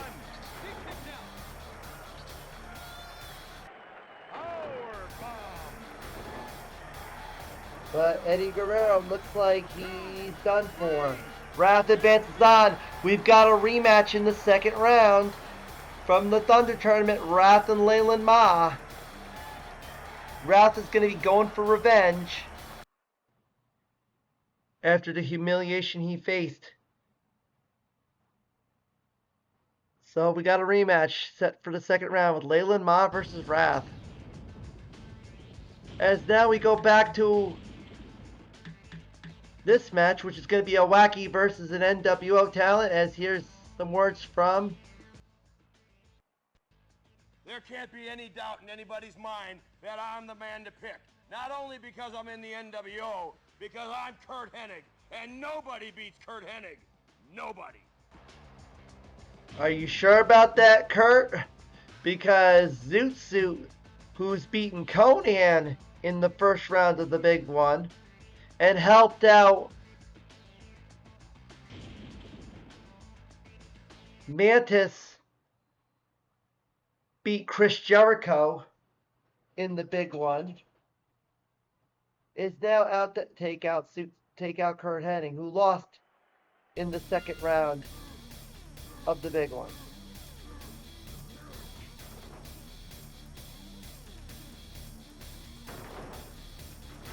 Ha ha ha ha ha ha. Yes. Yes. Or cherry poppin' daddies. You know, that could be more like that. You've got West Texas rednecks versus with the cherry poppin' daddies.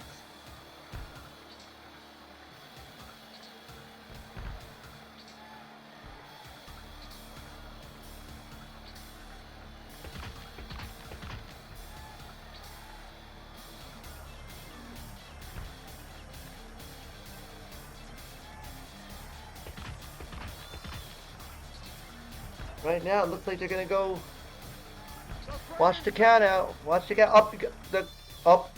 They were close to that crutch. I thought one was gonna grab it, but it didn't happen. Pile driver.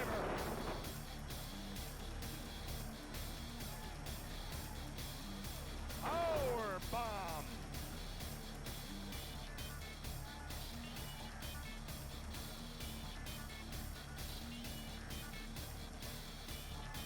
Now, Zootsuit did help out Tiffany Payne in beating Stevie Ray earlier.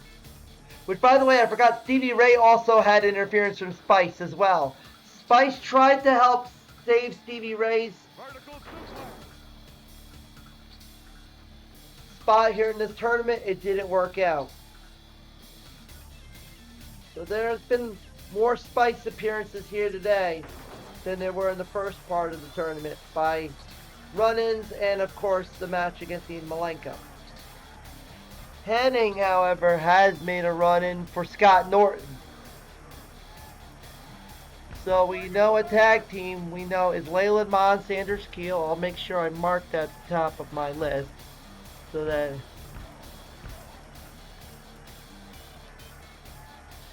Pile driver.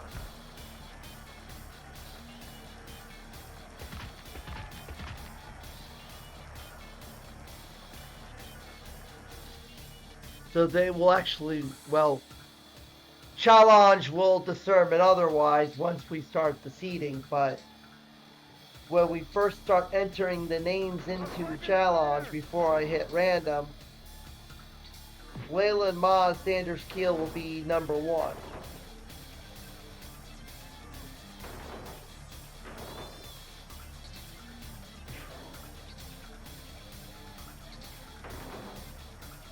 As now this is actually the final 4 matches of the first round.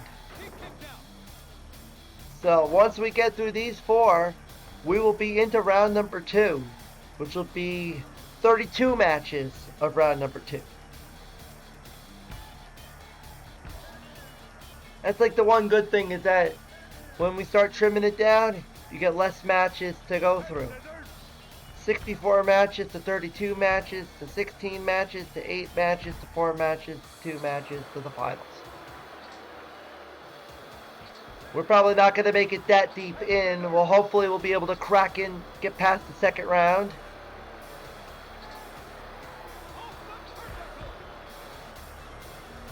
And maybe even start making a dent into the third as Kurt Hennig takes out Zootsuit.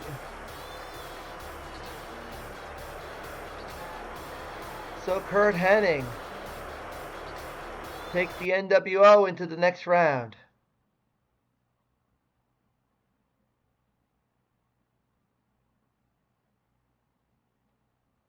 And so our next match is a match that is so normal.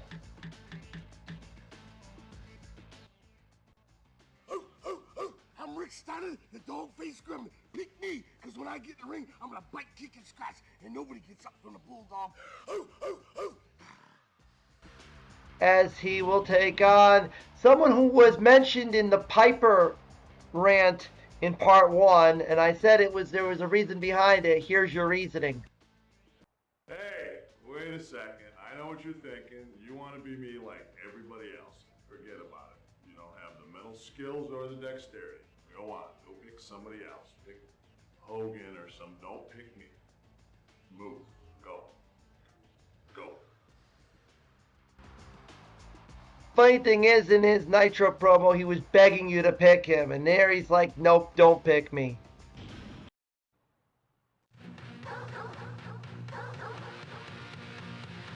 The Welcome to the Jungle knockoff music that WCW had for Rick Steiner.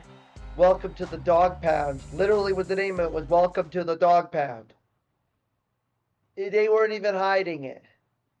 Literally, we have Scott Steiner doing the voice of Rick Steiner in the beginning saying, Welcome to the Dog Pound before he starts barking. And then the music hits. He takes on Big Kev.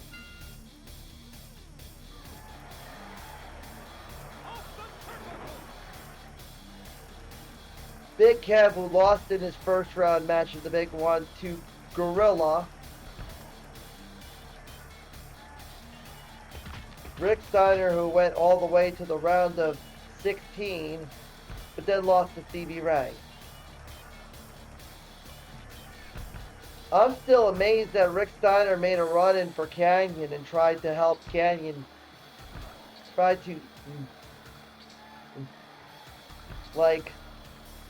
That was insanity.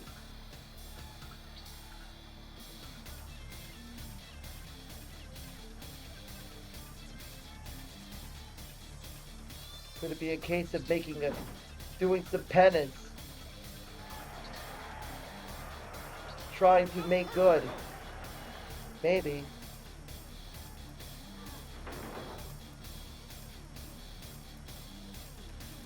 Don't forget, spread the word, spread the stream, spread the Twitch, WrestleSim, send it to Blue Sky, send it to Twitter, send it to X, send it everywhere.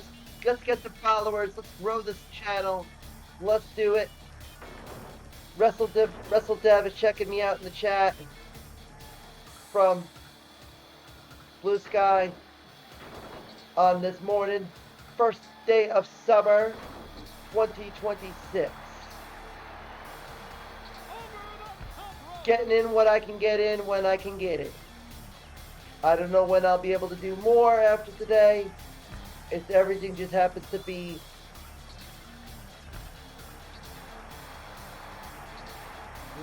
decisions right off the seat of your pants. And that's how I gotta do it. I decided to do this on Friday. It kind of popped into my head.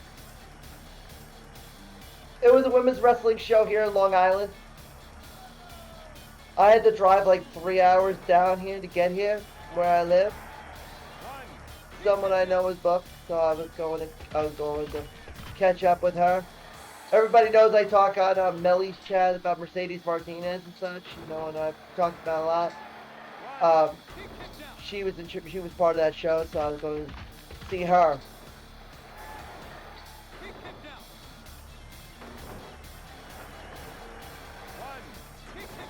It's like Mercedes Martinez and Indy Hartwell was the main event. The Barbarian is coming to help Rick Steiner.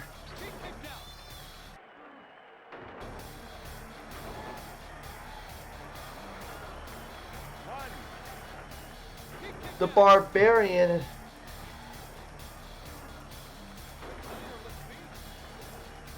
If you've ever heard of promotion Rising Stars Women's Wrestling, that's the promotion. They're based here in the Long Island area. They book a lot of women talents, especially some folks that are on television. Like this show, they booked Lei Yingli from TNA, and they had Indy Hartwell. The next show they just announced they're going to have Zoe Serrano, the former Zoe Sky from WWE NXT, is going to be booked. They're going to have, they've been getting a lot of, Abaddon was prominently booked on the shows. I don't know why that glitch is happening. I saw that earlier where they do, it looked like, you saw what happened there with Rick Steiner? You gotta clip that before, because you see Rick Steiner just like fly and fall like she took like a sidewalk slam. What's up with that? And Rick Steiner is going to advance. Takes out Big Kev.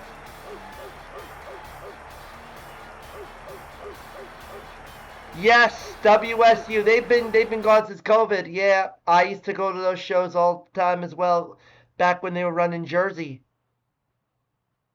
Though that was the jam back in the day. A lot of people talk about Shimmer, but WSU, I felt, just storylines and everything were just on point. I think you had a reason you were wanting to check out everything, and it was just that was my style. As we go into we got 2 more matches to go, and it was going to be a wacky as Robot, who was part of the final match of the first round, the big one where he lost to Van Hammer. And this time he's not the last match. He's the second to last match. He's got to take on Mean Gene Okerlund. Mean Gene Okerlund, who has been making a couple of run-ins over the course of the tournament as well. He helped out Psychosis. And Meng. Robot, who lost to Van Hammer in the first round. Nah, I can't turn off ring outs. I can't do that. You know, at least it speeds it up. Maybe when we get to the later rounds of Mean Gene going for the reverse DDT. But maybe when we get to like the finals, maybe I'll do no ring out once we get to the, once we get down to like maybe the final 4. But or maybe like increase the ring outs, so maybe like I think you could do like 60-second ring outs or something like that. I gotta look. You could, because I know there's something we could do 20, 40, or 60 seconds. Maybe if I go to like a 60-second ring out, maybe it'll stretch it out, but not, you know, they won't stand out there and just beat each other up for 30 minutes and then, you know, well, not 30 minutes. I'm keeping time limit on 5. I know for Melly's tournament, it was the latter rounds were like 10 minutes and no ring out time. And then the finals had no weapons, which it didn't really work out that way. Uh-oh, timer scam. They're not getting in the ring. Nah, you can't do a lumberjack in this game, unfortunately, but Robot takes out Mean Gene playing the timer scam game. And then that paid off for Robot, advancing on to the second round. Yeah, you can't do a lumberjack. The lumberjack, it's like, I don't think you could do lumberjack settings in this game. So, I know like in the Aki games you could. As our final match will feature the last but not least rant here. Oh, yeah, I'm the Macho Man Randy Savage. Don't make a big mistake. Get with the madness. That's what you want to do. Oh, yeah. And he will take on an inland developer, Cobra. We had a lot of inland developer versus wrestler matches early on in this part of this video's tournament. And it was kind of like fairly even-ish. Sometimes the wrestlers won, sometimes the developers won. Randy Savage made it to the second round in the... Yep, Randy doesn't like Cobras. There's your irony. Especially Cobras that wear bandanas like this Cobra.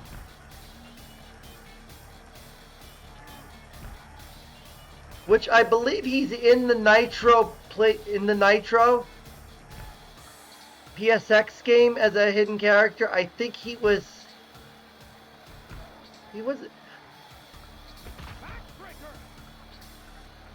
I don't know if it was Cobra or if that was Flyboy. I know there's a character in Nitro, Flyboy. I don't know if this was him. Or Cobra. Maybe it was Cobra, but I'd have to go look at the game. I don't have my books on me right now because I'm not home. So I can't go look in my guides and put the map together on who's who. Like I know Virtual Andy Izumi. I know Jamie the Learned was Jumbo in Nitro. I know Sleep Deathbed was Eddie the Liar. 5 o'clock Tony was Tony the Rod. MC Mike was just Mike. There was still Uncle Monkey was still Uncle Monkey. You know.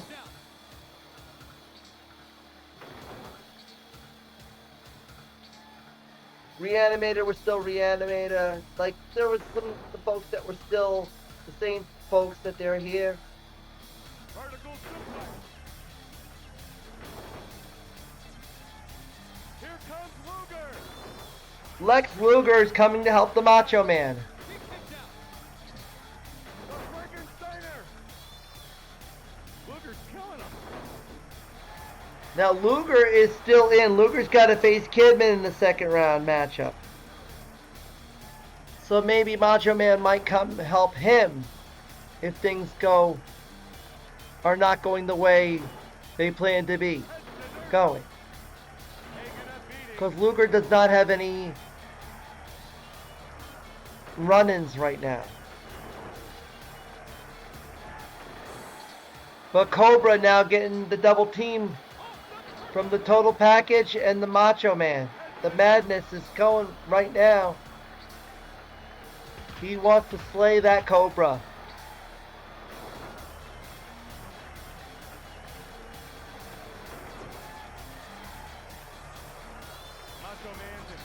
Does Cobra call on any of his inland boys to come make the run-in?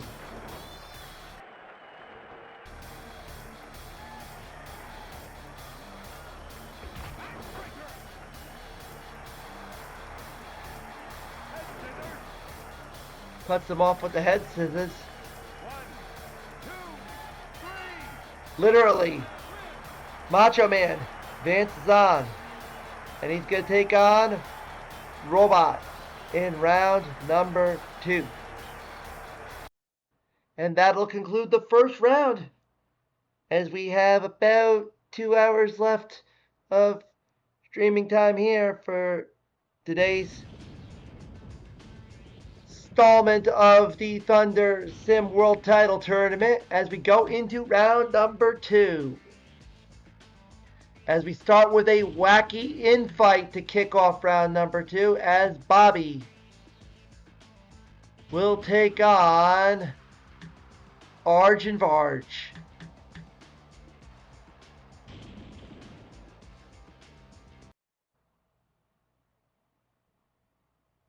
Both of them had Hoof-Hearted do a run-in for their respective matches. Will Hoof-Hearted make another appearance here? Or will somebody else do a run-in and help Bobby or Arj and Varj? Now, Bobby nor Arj did any appearances in any of their matches other than their own. But it's still a fair game that anybody can pop in, and if certain folk is still in the tournament, maybe Bobby or Arj and Varj can return the favor. Like we saw Sanders Keel help out Leland Ma beat Canyon. And Leland Ma, who tried to help Sanders Keel beat Chris Jericho, it didn't work out that way though. But who knows? What could happen from here on in. The Frankensteiner. One. He kicked out. Backbreaker. One. He kicked out.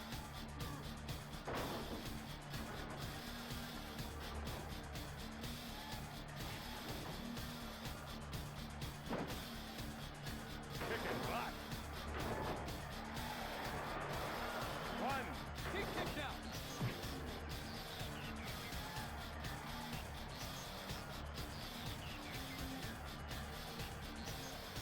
It's a surprise attack! Oh, how fitting. The Frankensteiner!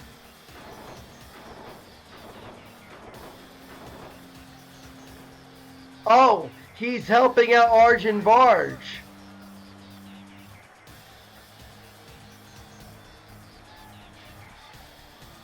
The medieval battle has begun. Yeah. Yeah, it's probably a Monty Python reference, I think. Because, let's face it, this game is known for the Monty Python references. Is there going to be a wacky that's going to help Bobby to even out the playing field? Because Arj and Varj has got the help, but nobody's helping out Bobby yet. Bobby could get anybody. That's the great thing about Bobby. You might see a WCW guy pop out of nowhere and help out Bobby. as Arjun Varj bludgeons him with the pipe. Uh-oh.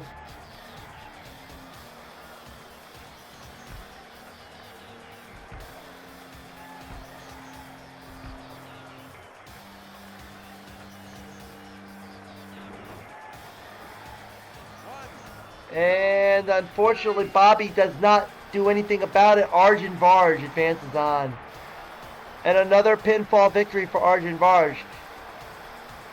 The irony is that Arjun Varj had Squire lost to Arjun Varj in the first round and is coming to his age in the second round. It's like, yeah, I lost, you beat me, but I got respect for you. I want to stop this Bobby goof from going any further. And, well, they succeeded. Now we go into our next match. Doug Dillinger, who upset semifinalist Chavo Guerrero in the first round, is going to take on, going to play as Rand again because this is the first time we're seeing him here in this part, and that is the man with the plan. When DDP, as he said in his Nitro rant, but not so much here. Yo, monkey boy, listen. If you ain't all jacked up, then hit the bricks and pick some other loser. But if you are jacked and you are ready to let someone feel the bang, well, then pick me. It's not like there's a choice anyway. Yeah, like in his Nitro rant, he was like there's a choice here? Good God, pick the man with the plan. Pick DDP before he puffs his cigar. The funny thing also in the Nitro PlayStation game, he does not have the bang voice call when he does his bang diamond cutter pose. But he has it here and he has it in the Nitro 64/PC version. This was like one of the new places. And also with Randy Savage, you notice Randy Savage didn't say, ooh yeah, during his taunts. He had that in Nitro in the PlayStation, but he doesn't have it here, but he has it in the Nitro 64 and PC versions, which is interesting. That some got replaced, some got changed out, and some got, stayed. So, Booker T is coming to help DDP.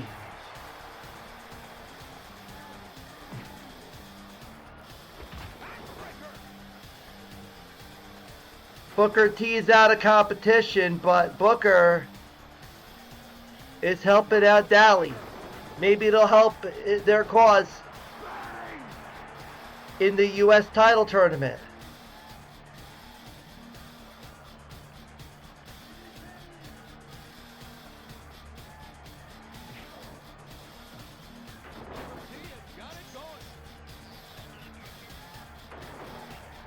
Now, Dillinger does not have any run-ins. Well, he did run in for Alex Wright. Nope, it's not going to be Alex Wright this time, but it's going to be Stagger Lee Marshall's helping out Doug Dillinger.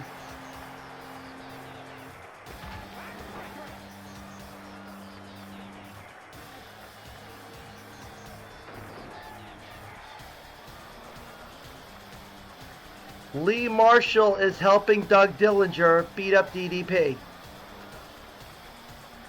Tony the Tiger is helping out Doug Dillinger.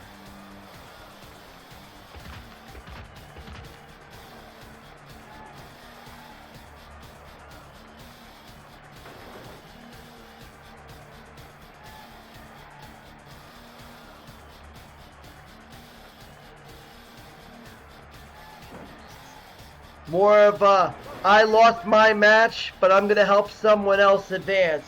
Lee Marshall lost to Bessie, is now out to stop DDP. To help out Doug Dillinger and get him into the round of 32. DDP's got other plans. He wants Dillinger to feel the bang. I don't think it's going to work yet. He might have to hit him with a diamond cutter if he can.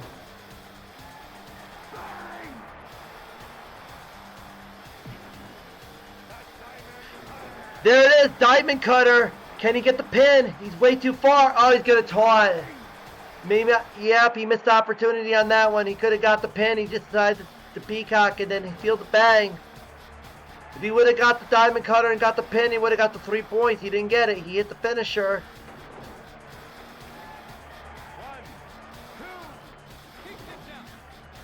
He just needs to hit one more diamond cutter and get a pin, and he'll get the 3 points.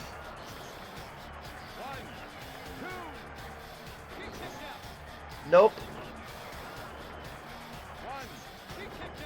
Yep, Tony the Tiger.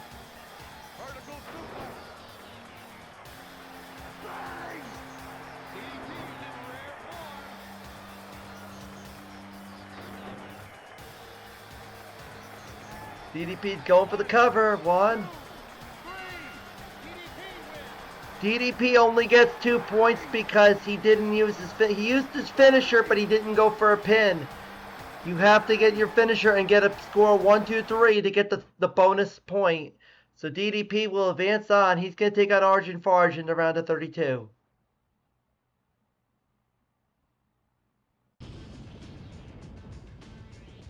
And now we go to another match that never happened, even though these two were in WCW briefly in 1998. So you want to step in the ring with the best there is, the best there was, and the best there ever will be? Step in the ring with the greatest technical wrestler in the history of the WCW. Yeah, the elbow drops from halfway across the ring. They always seem to do that. This is why this game is so great. Is because it's great as a watch mode where you get to see everything just happen. And it's just the wackiness is just in more ways than one. Seeing like things like when running into the ring apron, a guy doing a run-in, and it's like he's bumping his knees up against the ring apron. It's like another staple of that. As Bret the Hitman Hart's gonna take on Johnny Grunge. This is a match that needs to probably never face each other at one time at all in their careers. I'd have to look it up, but I'm pretty safe to say you can look in Cage Match or look in wrestling data. You know these two are probably not in, have never probably been in the same ring against each other. In WCW especially. The only Public Enemy member still in competition, Johnny Grunge. He did also do a run-in trying to help out Glacier in the first round.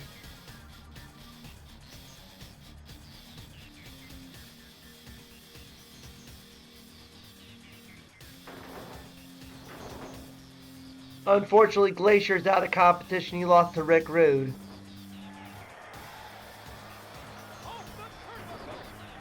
Yeah!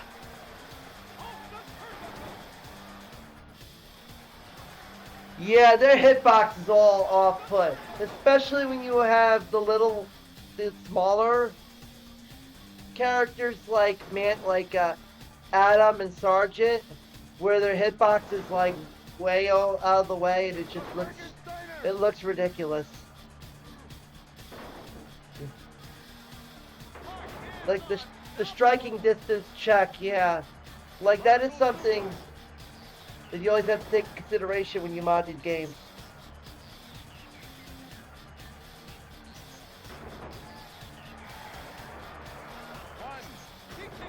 I mean, I've done like a lot of CPU versus CPU.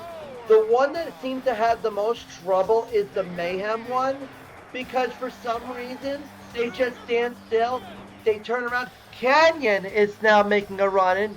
Canyon, who is he helping? He probably will help Johnny Grunge, most likely. Yes, he is. Johnny Grunge has got help from Canyon.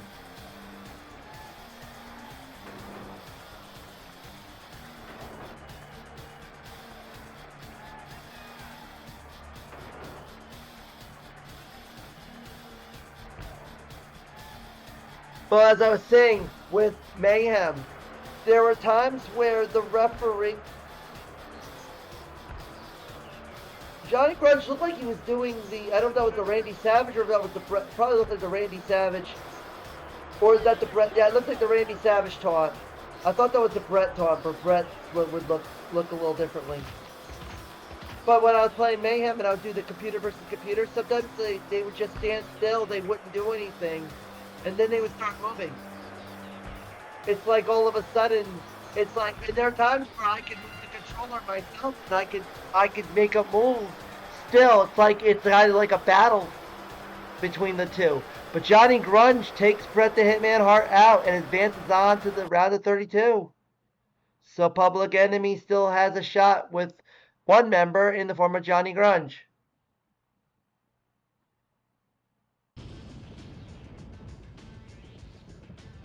As now we go into our next match.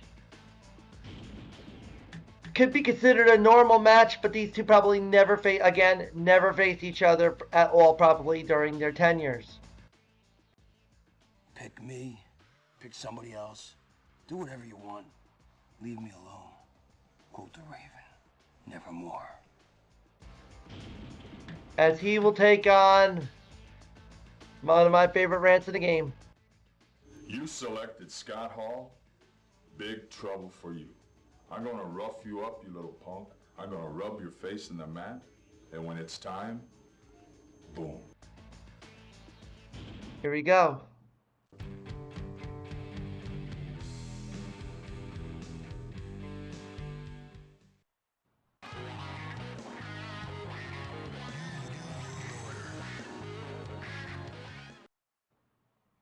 Raven, who defeated Sick Boy in an in-fight for the Flock, will take on Scott Hall, who beat the Sailor. Now, these two probably have crossed paths in many different promotions, WCW, WWF, but they've never faced each other. And I mean, I'm probably pretty safe to say they might have never faced each other. They were in TNA together too. I forgot about that. But Scott Hall came in when Raven was still there. But I'll have to go look at like Cage Match or Wrestling Data to see if they have ever wrestled each other in any capacity.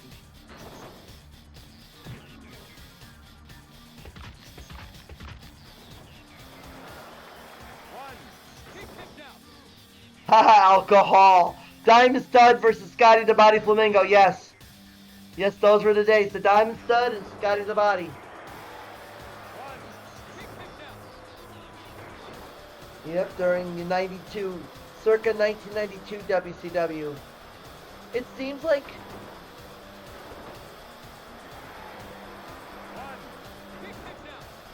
the WCW Game Boy game was like the closest from 1992 stuff. And that's the crazy thing about when you think about the WCW, early WCW games, it was like you had the NES version that was like your 1990, 1988, 1999 stuff. Then you had Main Event on Game Boy, which was like 92, which was like the first game that had Steve Austin in it because he was Cunning Steve. And then you had Super Brawl, which was like one of the weirdest rosters because you had Ric Flair in the game and you had the Steiners who weren't even in WCW at the time. Because it was 1994 and they were just leaving the WWF. Well, actually, they were out of WWF. It was 95 the game came out, 94, 95. It was like they just left WWF and it was just weird.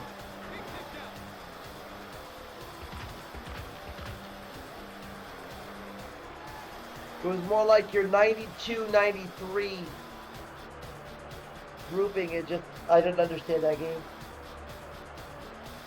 And I owned it, so, you know.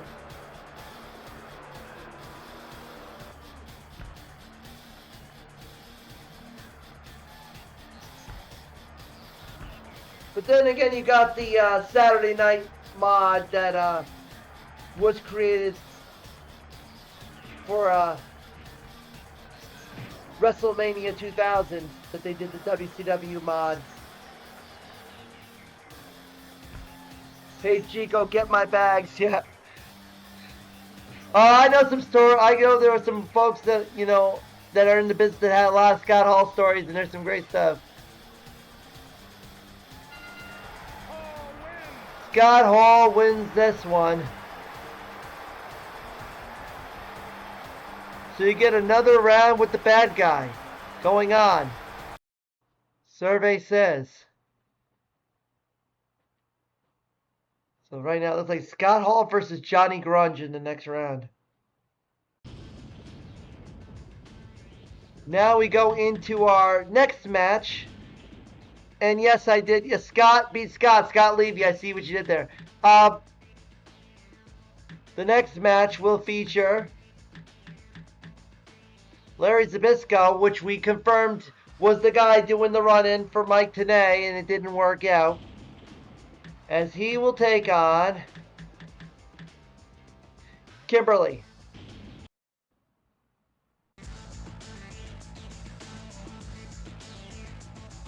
Ray Vaughn.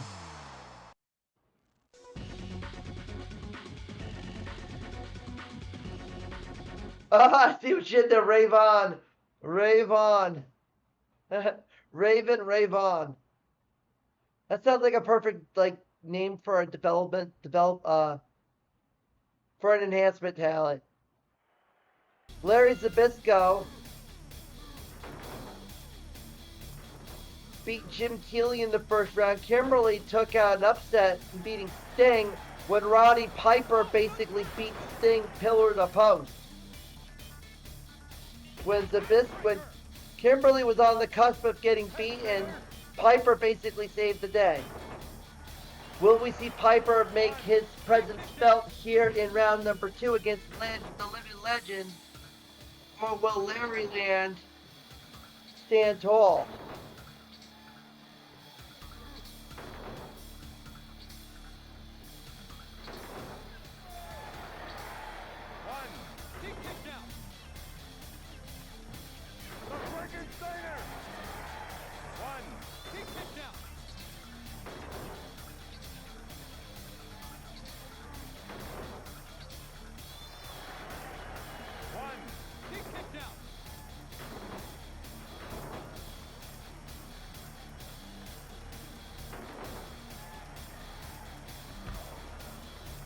By the way, you noticed in the video, in the versus screen, Larry Zbyszko, I actually fixed that because the spelling for Larry Zbyszko's name originally is spelled so wrong. It has an I in it. It has a Zybisczko. It looks really, really bad. You'll know if you play the game vanilla, you'll see that flaw. The same thing with Juventud Guerrera, where they spell Gurrerea, and it looks really, really bad. I fixed that too, but unfortunately, he's out of the tournament, so you won't know. Yeah, Zbyszko's, you can make a case for it. Sonny Ono, you can make a case for it. But Juventud Guerrera is fairly cut and dry. It's Gurrerea. Gurrera. It's fairly cut and dry. Dillingers you can make a case for as well, because here it's spelled Dillingr, but in Mayhem it's Dellingr. Ha! Jabroni. Jabroni. I see what you did there. And it looks like Kimberly's out. Zbyszko is advancing on. Larry Land moving on to the next round.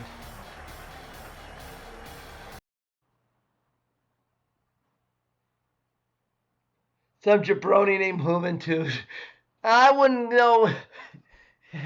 Oh, well, he's the Juice. Don't you know that?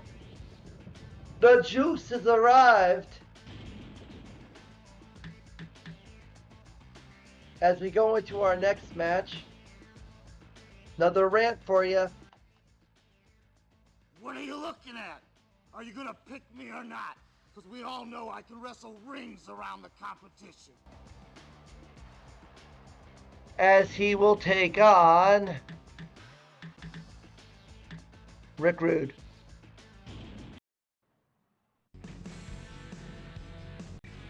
The You Got Another Thing Coming ripoff. They doing a close-up on Rick Rude as he's accompanying Curt Hennig to the ring. Because that's what he was doing in WCW. Yeah, that's true. The funny thing is, for Larry Zbyszko, they gave him his suit and blazer in this game, but in Revenge they give him his actual wrestling gear that he used in his matches that he had on WCW against Bischoff and against Scott Hall.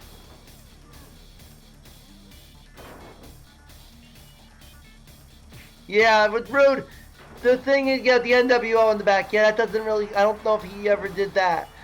There is, if you put him in WCW, you'll get his actual suit.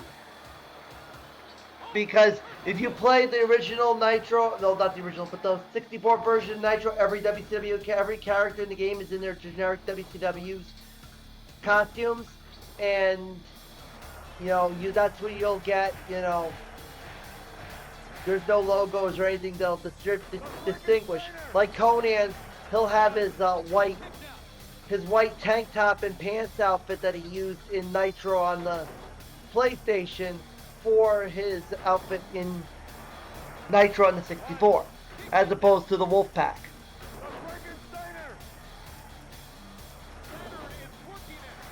Now Saturn had Rey Mysterio do a run-in earlier. Rick Rude at Scott Hall. We just saw Scott Hall advance with no run-ins.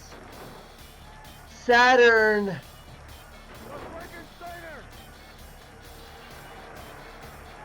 had interfered in Sonny Ono's match. Scott Hall, of course, Rick Rude interfered. No, Rude. I don't think Rude interfered yet in any matches. So, there's not really any spots left. Saturn, as we said, interviewed for Sonny Ono and helped Sonny Ono win.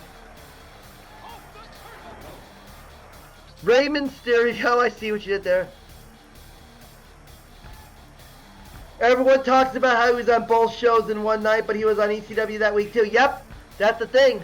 Yep, Rude was in ECW because he was doing the whole thing with Shane Douglas. Because Shane Douglas won in suitable competition, and that's why he was bringing in different opponents. And then the whole Bam Bam thing, when Bam Bam beat him for the belt and led to the match in Pittsburgh at November to November '97. As they're gonna watch out, they both get in the ring in time. But Rude, Saturn's got the upper edge. But Rude could call an NWO member, and boom, we might see all turn on the dime.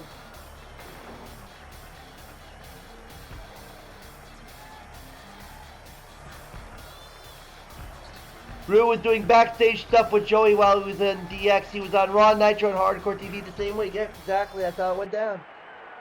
Yep. Somebody actually, I know that somebody posted like the two clips back to back with the DX clip followed by his appearance in WCW when he was doing the what's wrong in professional wrestling, what's right in professional wrestling promo that he did.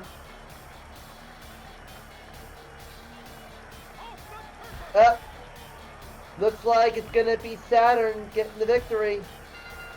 Saturn advances.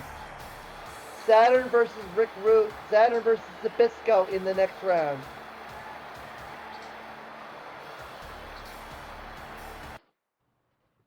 So, we are already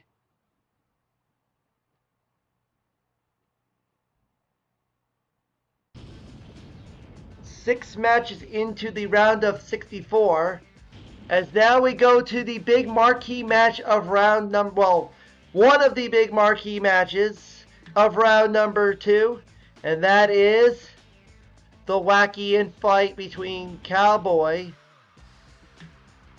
and the most popular wacky of the bunch, Hoof-Hearted. Only one will return. Now, Hoof-Hearted could have some run-ins. You've got Bobby, he's got Arjun Varj. Unfortunately, the Cowboy has not had anybody, not running in anybody else's matches. Had the Starfish run in his previous match against the Giant. Hoof-Hearted has yet to have any run-ins in his victory over Flyboy Rocco Rock.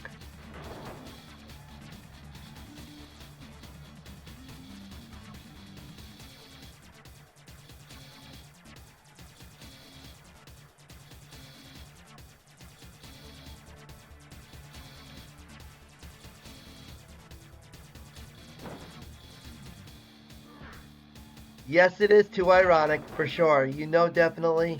It's what I saw. Once I saw these two get past first round and knowing that they were going to be facing each other in round number 2.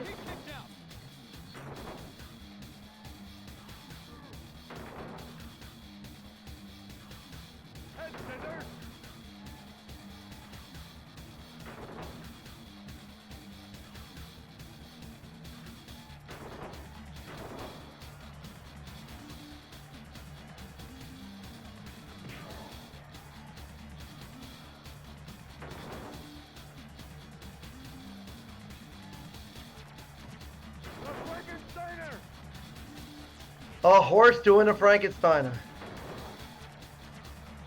Would be cool to see a mod of this game on what it would look like if it came out in 1999. Yeah, that's the thing. I've been a big proponent of, and I know Melly as well, of wanting this, of seeing this game get cracked and be able to do different things with it. Because of all the capabilities.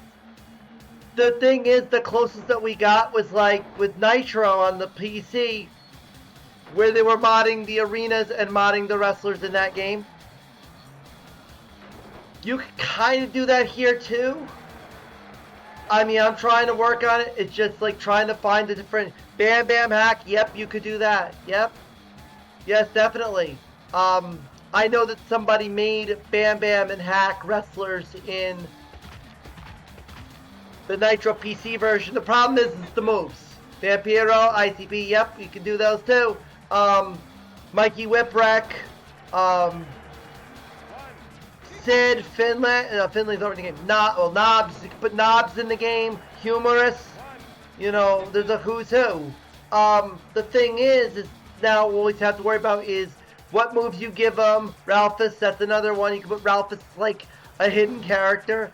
You know, but the thing is, it's trying to figure out the moves and all that. You can't put moves into this game. It's what you got. It's like kind of like you got to go with the closest you can get. So it's like there's a little bit of inconsistency. Yeah, the moves in the game are already fucked up. Yeah, we already know that. That goes without being said. You can see it more often than not. But it's just trying to give them other moves. That's the other thing I would like to see about this game is be able to mod the foundations of things, try to be able to clean up on the moves, clean up on the models, be able to replace models, all kinds of different things. Like, those are really the main things. Don't worry about the arena varsity club. But the thing is, I think the varsity club, Rotunda and Rick Steiner and all them didn't reprise that until the end of 99. Because that was during Russo, because I remember that was the Starrcade 99 when they had. I'm amazed they didn't put them into Backstage Assault as here comes Sailor. And who's coming in now? Up Tiffany Payne. Sailor's helping out Hoofhearted. And Tiffany Payne is helping the Cowboy.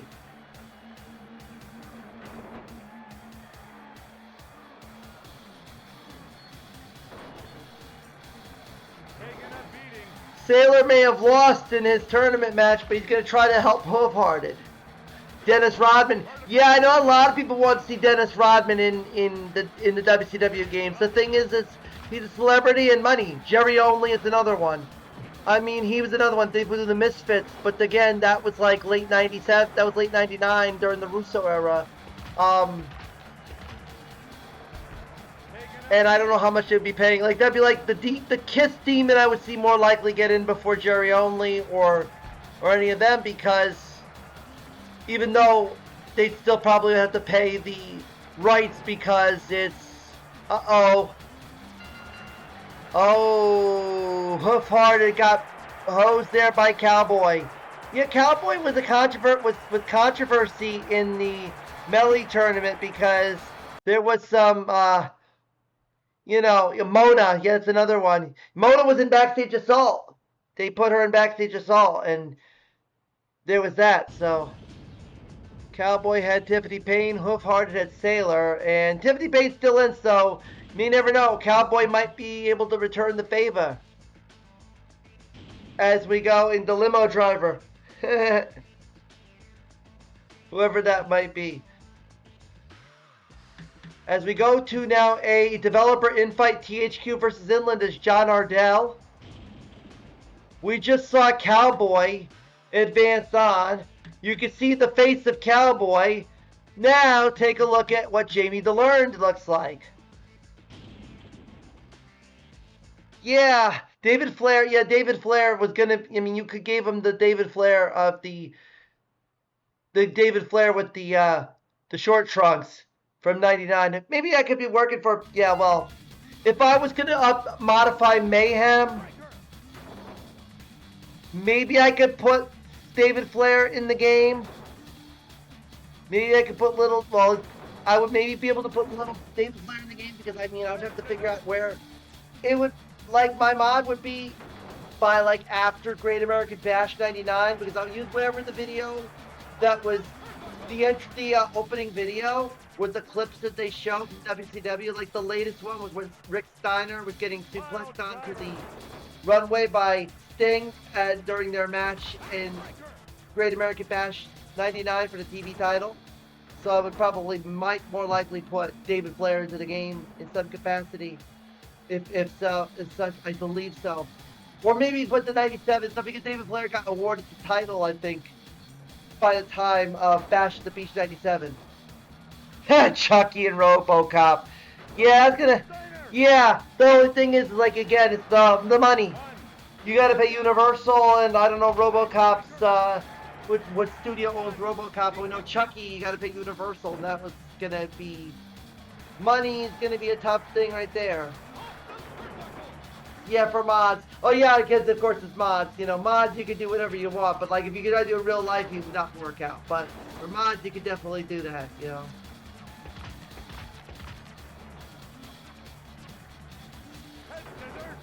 You know, there is a lot of creativity to do what you got to do.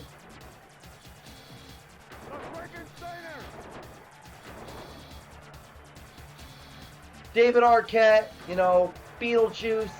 All those, Will Sasso, and like all of those that were out on the outside looking in. Who's that? Cobra. Cobra's helping Jamie the Learned.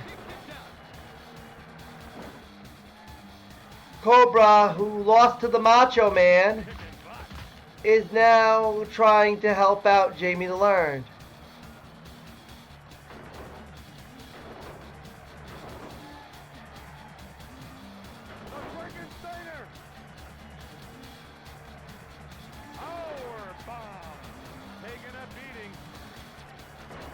Now John Ardell's in trouble. John Ardell didn't do any run-ins yet, but previously to beat Claude Rains had Jim Keeley come in, but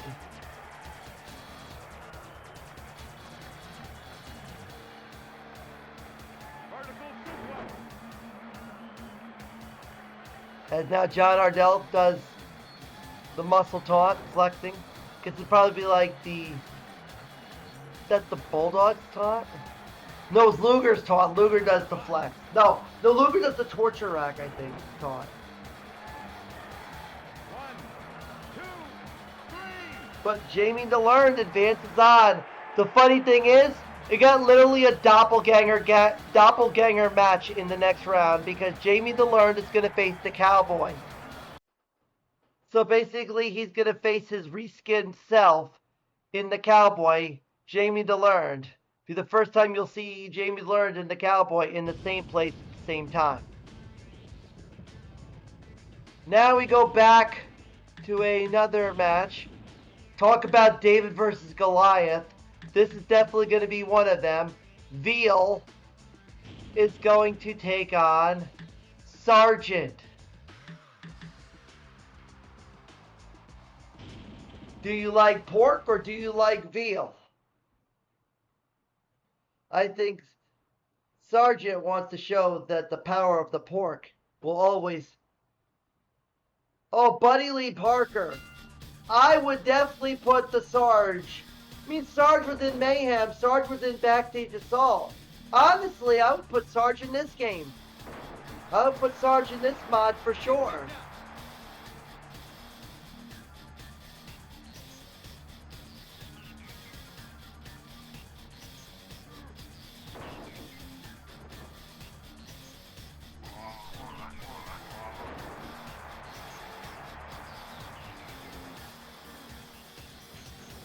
Sergeant would like to score the upset.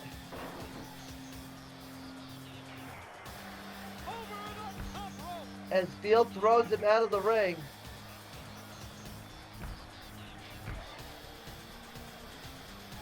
Now the catch-22 with Veal is that if you get him outside the ring too long, he might get a little too comfortable and it might end up being his downfall. Let's see if that's how he lost to Stevie Ray in the second round of the big one. So maybe Sargent can be able to get the help he needs to get him back into the ring. Up, they both got a weapon. Up, Sargent just hit Veal with the big office chair, trying to get some sort of a comeback for him, but it almost happened. But he got lucky there. Is Sargent gonna get him? Here comes Sargent. Somebody's gonna do a run in for Sargent. It's Starfish. Starfish has come to the age of Sargent. Pick on someone your own size, and here comes Sargent. Starfish.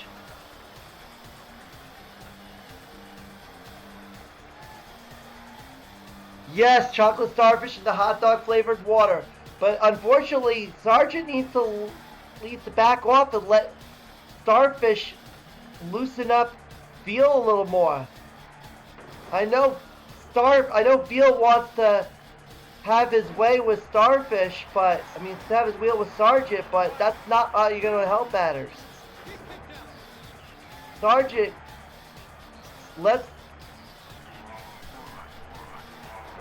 poor Starfish can't get any sort of moves in.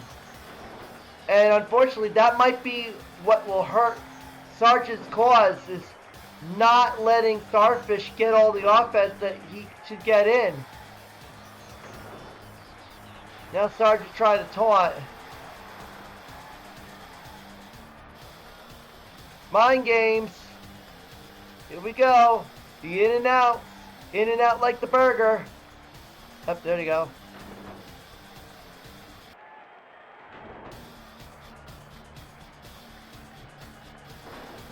There's the snapmare.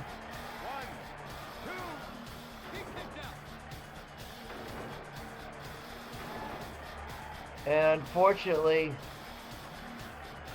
oh good, the Sergeant got him out of the ring. And nobody home.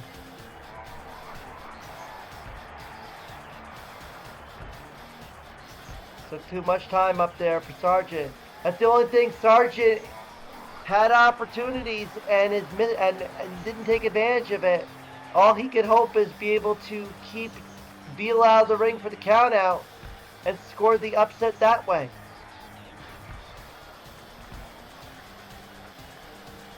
Nope, Veal got back in.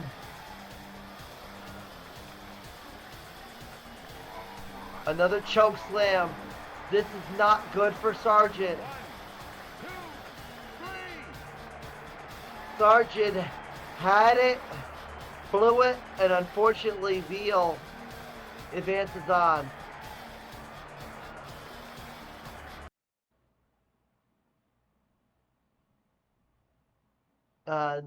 Sargent could have had it won.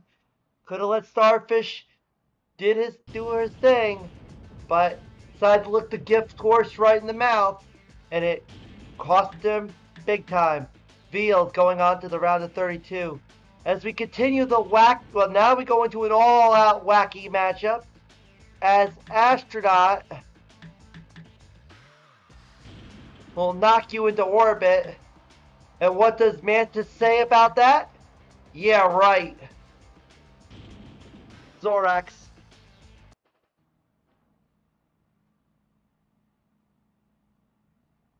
It's like, wow, I'm at 2 hours and 36 minutes in. At least this stream will go longer than the previous one. So first part. First part we did 2 hours and 42 minutes. This one I have another hour and change to go. I was actually busy finishing up packing while this was going on at points. I got most of it done earlier, but you know, trying to take advantage of the time that I have here, be able to get this show in, or get at least get a lot of stuff in, and at least get the second round in. Maybe get some third round matches, and then go from there for our next opportunity to resume.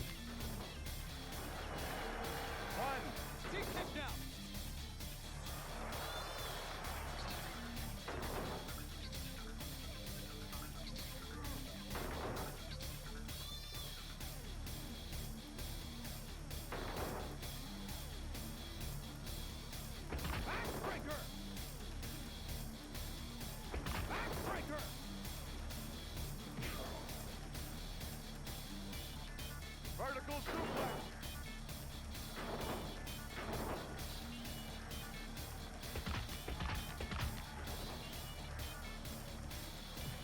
The Frankensteiner. One. He kicked out.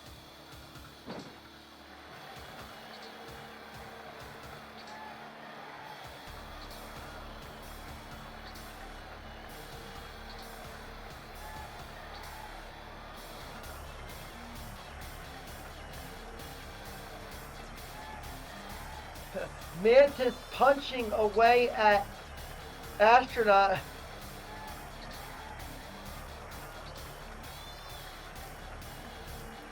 I think this is something else I noticed, and it actually did pop up in the Melee tournament because Astronaut beat Booker T, I believe, in that first round. Astronaut does have a tendency. Well, there it goes.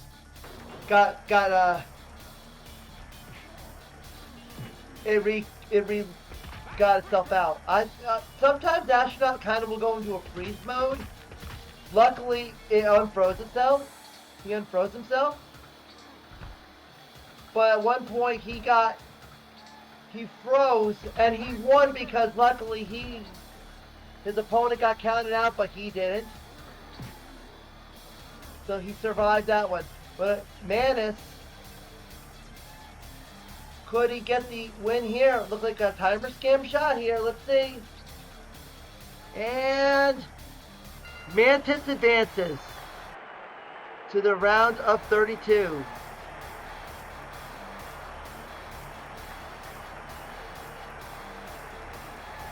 And now Mantis is going to have to face Veal in the round of 32. And it's going to be an odds-on favorite. As now we go into our next match. As we've got Scotty Riggs. And he'll take on Jimmy Hart.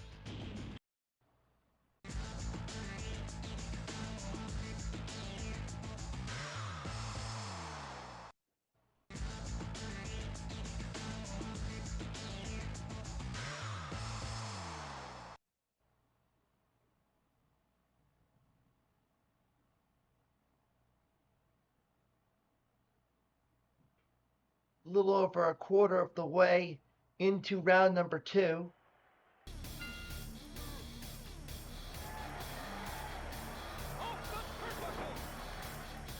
The Super Brawl stage, it's tough to do the Super Brawl stage in anything. Like, Revenge did a good job with it. The only thing I wish they did was I wish they would have put a video wall on. They should have done something with the side panels to get the side panels where the video productions were.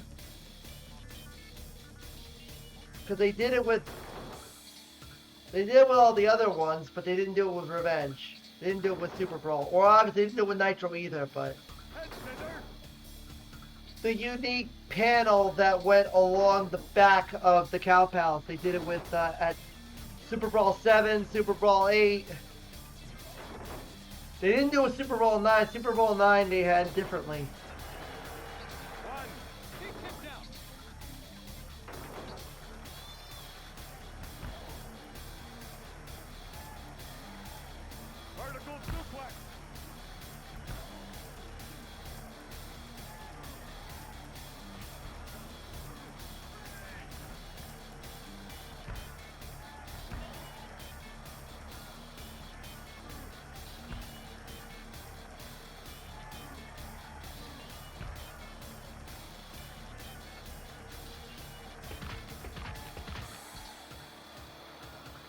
Could we see another time, another count out? We'll find out. Nope, they're both back in the ring.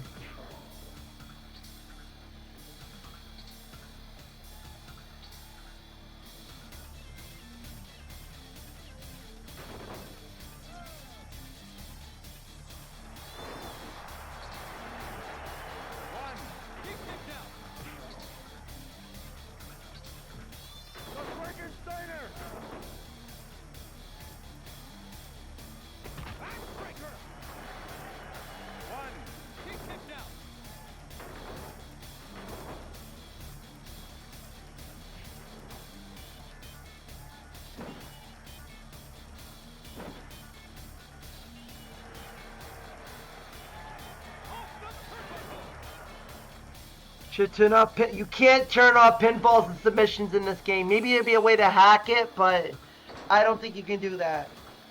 And besides, the submissions is just the finishers. The only submissions you can do is like those that have the finishing moves. Like if you have the Scorpion Deathlock, or you have the Sharpshooter, or the Torture Rack, or the Clover Leaf, or the Tequila Sunrise, Dragon Sleeper, you know, etc., etc. Sick Boys coming to the aid of Scotty Riggs.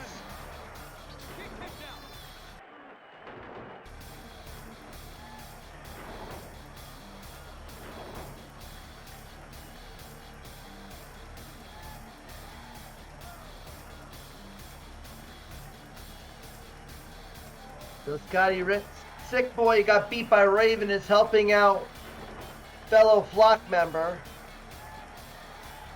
as Riggs. Jimmy Hart's in trouble. Can Bobby Heenan make the save? Can Bobby Heenan make the save for Jimmy Hart, just like how Jimmy helped Bobby beat Goldberg?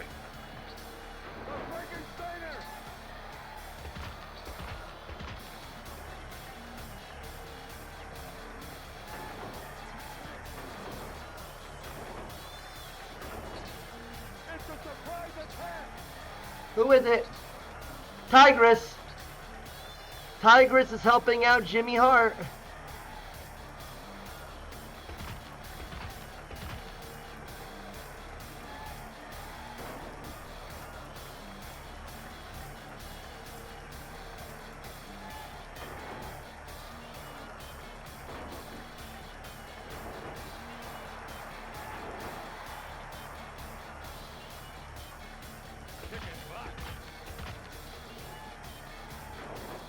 And now Riggs is on the receiving end of a 2-on-1 beating. Well, cut off Jimmy Hart at the pass.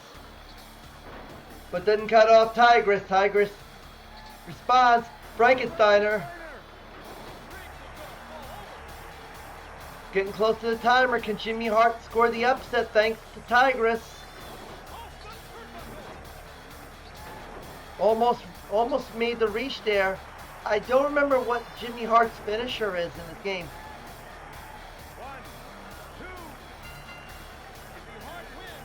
Jimmy Hart wins it. Now, it doesn't count as a pinfall, it counts as a timeout. If it would have been one more second, it would have got the 2 points. That was basically a way that we had that's actually how the finish of the Mike Enos, Mike Tenay match in the Melee tournament went, where Mike Tenay pinned Mike Enos and didn't get off him. So Jimmy Hart advances on. The dirt sheets will have a field day with that. Yeah, pretty much. As now we go on to our speaking of Nitro Girls, we're going to get into that match. This match that will have our first of our Nitro Girls still in competition, as the Cat, Ernest Miller, takes on Che.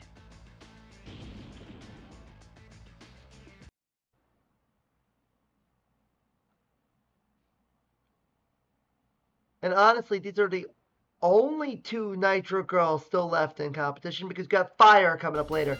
Okay, so now we confirmed that earlier I said who did the run-in for Rick Fuller. That was Rebecca Hickenbottom Whisper that did. Because, did you see Che had the black kind of sparkly top, whereas Rebecca Hickenbottom Whisper had the red, like we saw with Tigress. And then Fire and AC Jazz are pretty much giveaways by their hair because AC Jazz is blonde and Fire is a fiery redhead.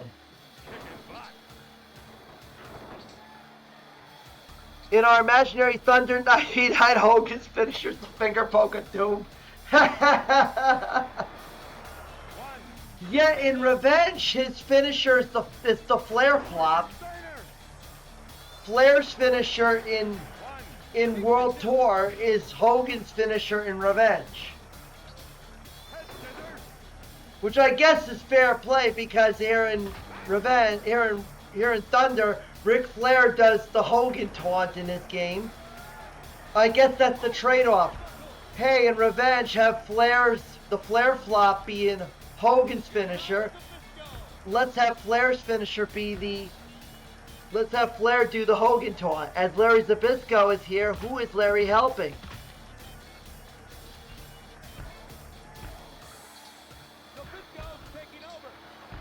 Larry Zbyszko's helping out the cat.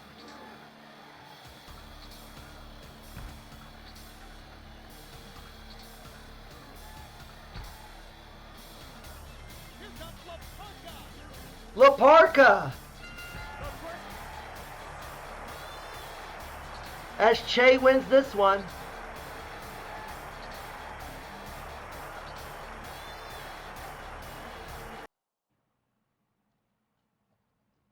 Che La Parka. Che advances on to take on Jimmy Hart. So the funny thing is, a Nitro Girl helped out Jimmy Hart. And now what does Jimmy Hart get in return?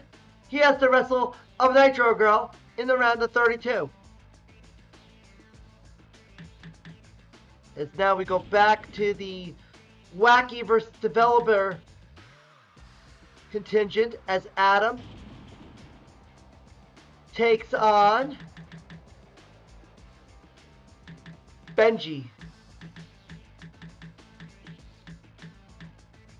The hunted becomes the hunter. Che reminds Larry Zbyszko of Bruno, so he's pissed. Revenge is actually set. Hogan's Fisher Revenge is actually set as the leg drop. His special is the Flair taunt. Yeah, that's what it is. That's what I meant. The Flair taunt is when I meant finisher, I meant the front grapple. That's what I meant when I was alluding to that. Obviously, yeah, we know the leg drop is his finisher. We know that. I meant the front grapple. The finisher front grapple.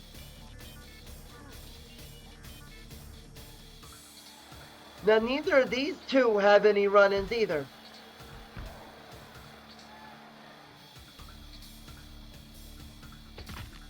So who knows? I don't think Adam had interfered for wireframe.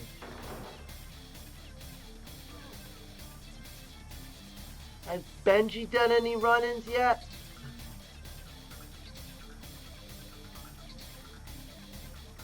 No. Who knows? Wireframe might come help Adam here. Maybe Mantis will come help out again. See, you can see this. There's a problem with the hitbox. Because again, Adam is an ant. And he's too small. Can't really do much about him. The body is still working like a regular body.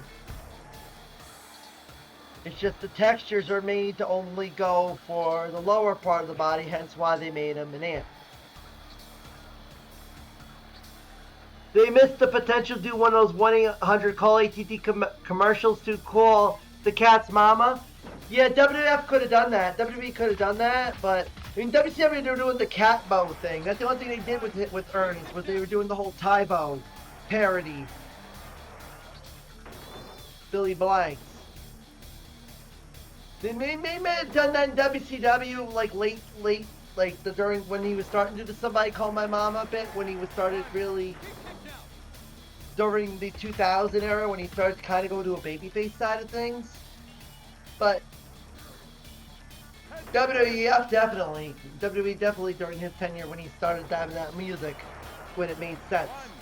Because he was still doing the greatest in WCW all that time. Yeah, I'm the greatest.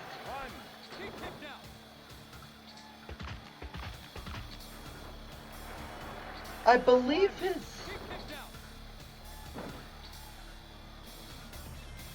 I'm gonna guess his music... No. I don't think it was a rip-off music that the music that Ernest Miller had for his entrance at this point in time. I thought it was like that southern rock, was it the swing rock, southern rock, blues rock, that's what it called. Sounds that like that Black Velvet Alana Miles or the Melissa Etheridge You're the Only One sounding, you know, beat that he came out to. I thought for a second it was a Black Velvet knockoff, but it's not.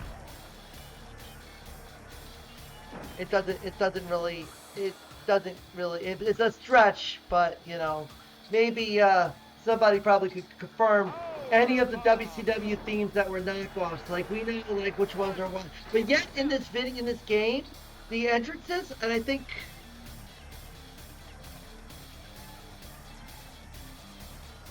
Yeah, you'll see, because one of them, Jericho, has the generic Thunder music, even though at this time he was using the ripoff of Even Flow by Pearl Jam. I don't understand why they would leave all the other knockoff musics in here, whether it be Saturn or Raven or everybody else, but for Chris Jericho, they can't use the knockoff Even Flow. I don't get it.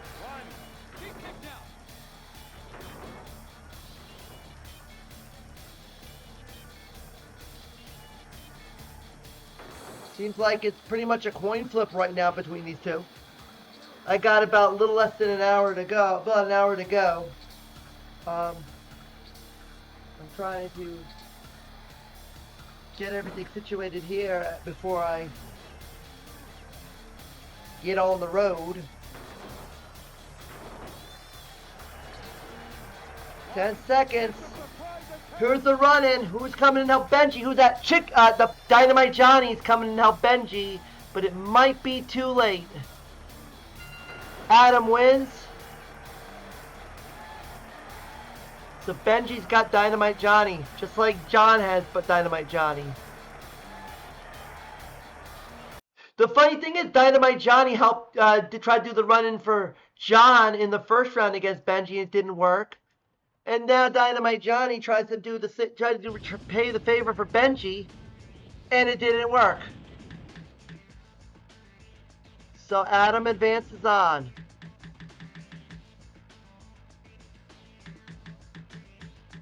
As now we'll go into another wacky snuff. And he's going to take on, let's just say, insert your own joke here on his opponent. Ric Flair. Snuff is right now a favorite. Yes, you know, he was used for Tully Blanchard as well, and for a pay-per-view. The Even Flow music, I know he had another music when he was the babyface. Before that, he had that like, I think it sounded like, what's the name of the group? He had another music that was like kind of like a fast-paced one, a fast-paced rock one. It sounded like, I know the song, but he had a song called These Days or something similar, maybe. But I know like there was like, it sounded like his first theme sounded like there's a song I know of. Something, I got the name of this group. God, like I hear the song came out in the 80s. Someone would have to help me.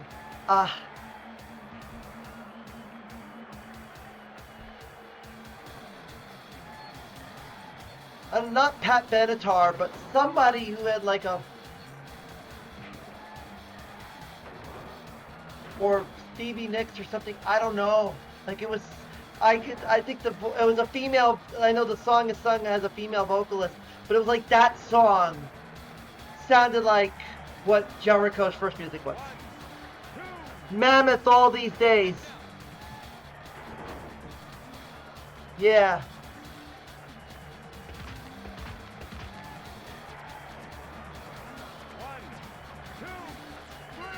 And Snuff takes out Ric Flair. What a surprise. Flair is out in the second round. Don't mess with Snuff. It's going to mean a wacky infight in the next round. Adam and Snuff. Ric Flair. Don't dance with the Scully Man, because the Scully Man just took him down. Flair's always out these days. Yeah, true. You got a point on that one. As now this match would be a normal match. Not really a normal match. These two probably never faced each other, but they've definitely had a lot of time in WCW during the tenure. Hey, I could care less if you pick me or not, but if you want to win, there's only one move that you need, and that's a 7-year itch.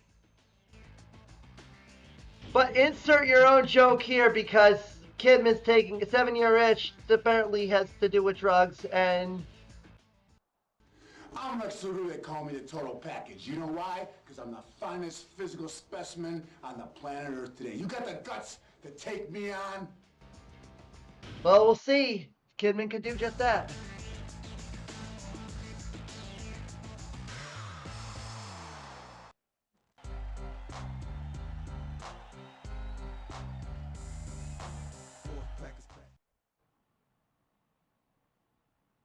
We're getting almost to the halfway point. We're just we're just like 2 matches away. We'll be at the halfway point of the second round, and then we'll have another 16 more matches to go to culminate the second round.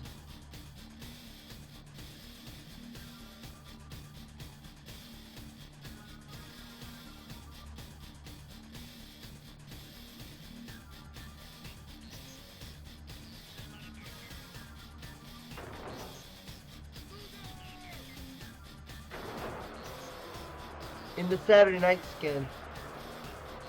The only thing I need to figure out how to put in is the Nitro ring.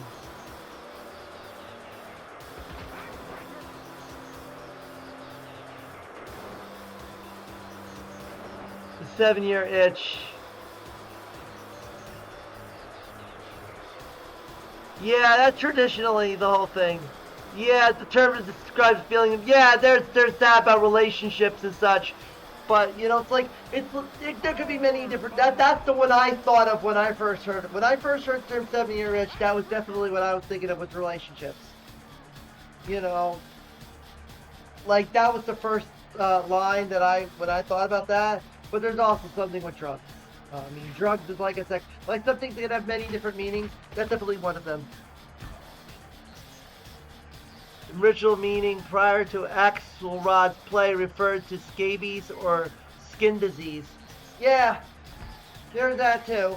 And it looks like we're getting upset. It looks like Kidman is going to advance on.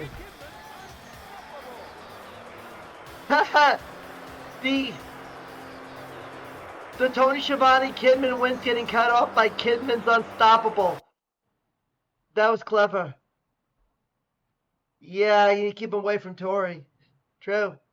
So Kidman advances on to the round of 32.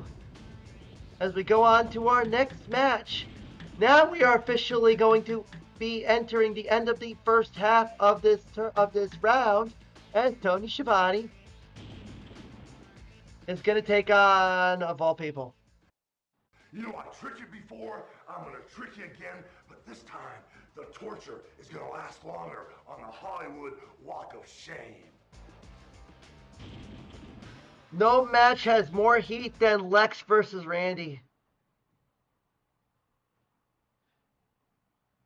Huh. So let's see what happens here with Schiavone and Hogan.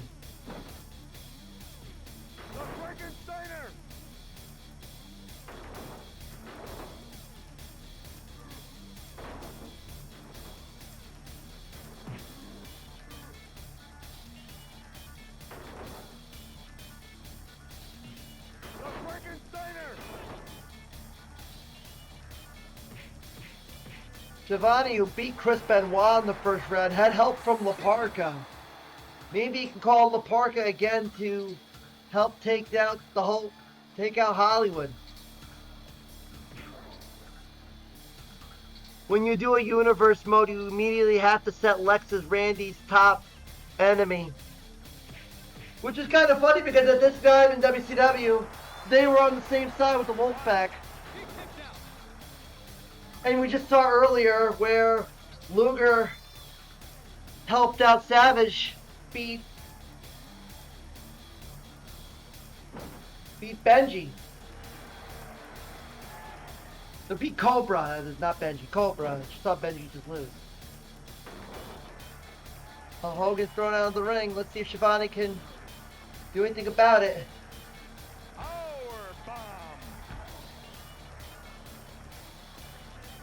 I don't think the best thing that Shivani can do is get Hogan counted out.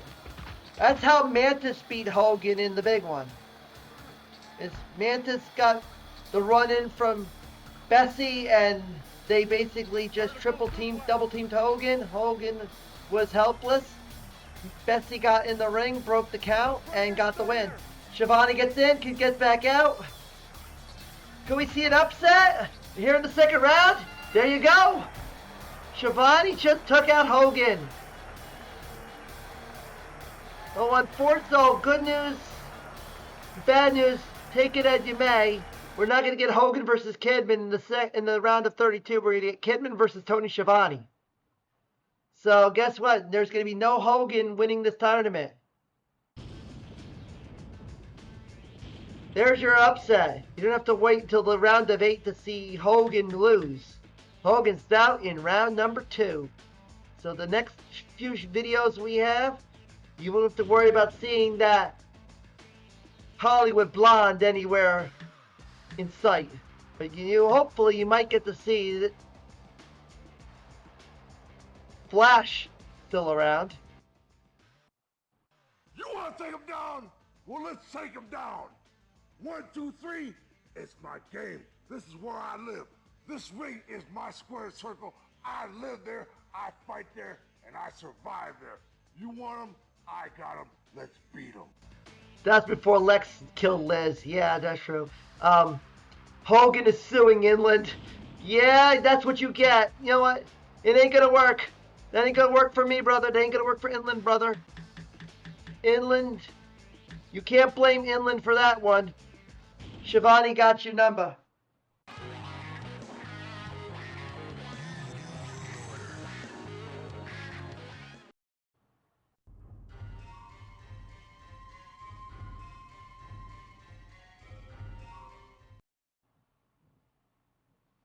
So let's see what happens here if we get to the second half of this first round.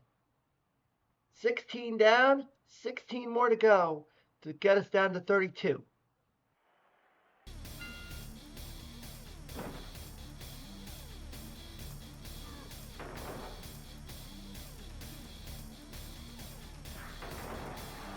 Did Sonny Ono or Scott Norton do any run-ins otherwise?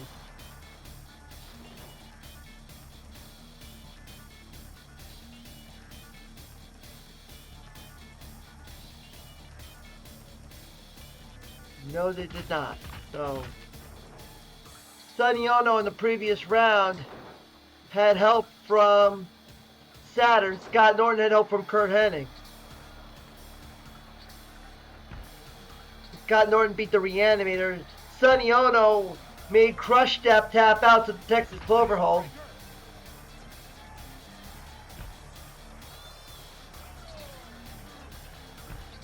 How the Sonny Ono call the Ono.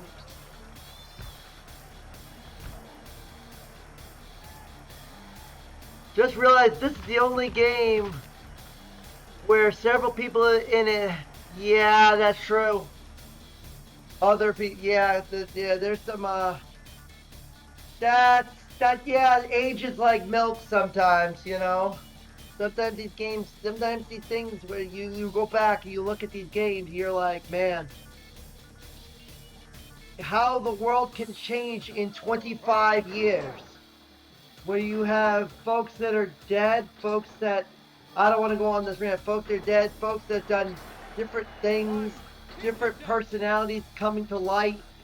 You know, people that are, yeah, that have family members, you know, it's just, that's the only thing that's kind of like, when you look back at anything from back in the day, like you understand, some things are like oh, it's part of the time, you know, yeah, they was part of the times, and other stuff is like, it cuts, you know, and it's just, that's just the unfortunate way to do it. Now, I don't want to go too much into that, but yeah, it's a validated point. Yep, yeah, how Hogan killed Hogan. Yeah, well, I was gonna say, speaking of the devil, you said his name and he appeared, Restev, because now he's helping out Scott Norton. He's like, you eliminated me? Yeah, he did after what happened, he's out for blood now. Uh-oh. Watch out, Sonny. You need to get yourself some help. Maybe get Ultimo Dragon. Maybe make amends with Ultimo Dragon to come help you.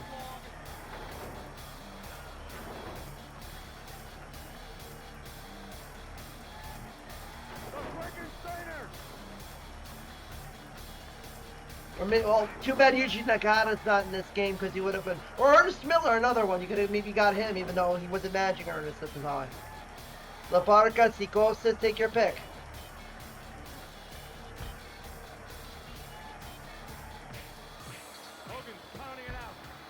Yeah, there's a possibility that could have happened. Where you did, yeah, the whole thing with, sometimes when you gotta, sometimes the doctors, it's a fine line with that, and so, where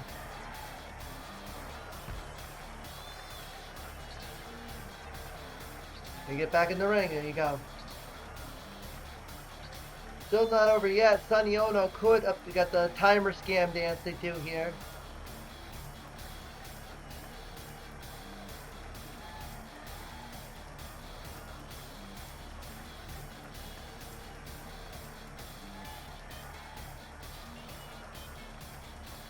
Have we been stuck in a timer scam now?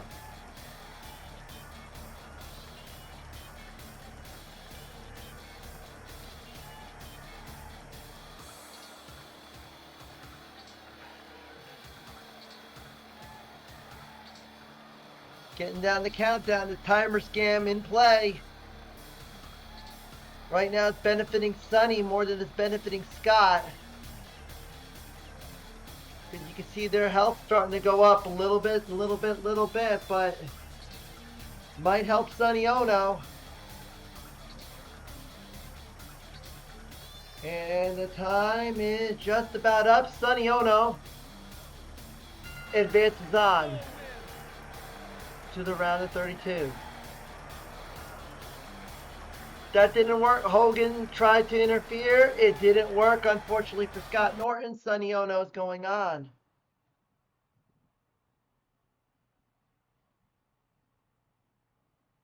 Timer scam kick. That's another timer scam thing. Sometimes they just stop moving and they start doing this little shuffle step against each other, and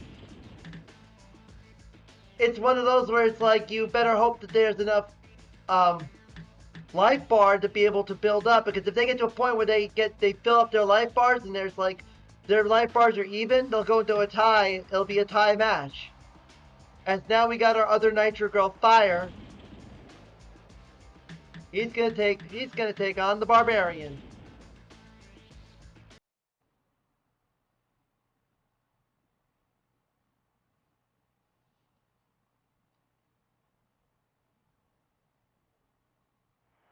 But let's see, Hogan's out, Steiner's out. Well, Hogan's out, Ric Flair's out. Still got Jericho coming up. Rick Steiner still's got to come up. So, the main heels, the major heels that were in the Melee tournament that went far, there's only 2 left.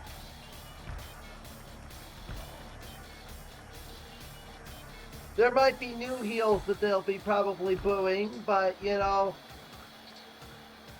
who knows? The Barbarians in control. Barbarian.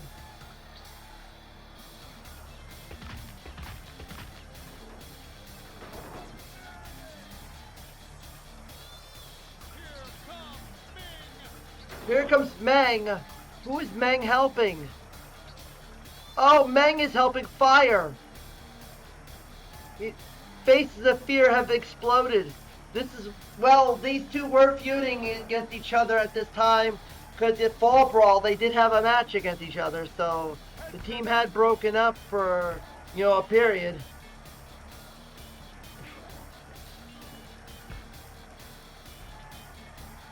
But who is the Barbarian going to call on? Maybe he calls on Rick Steiner, who he did a run-in for earlier.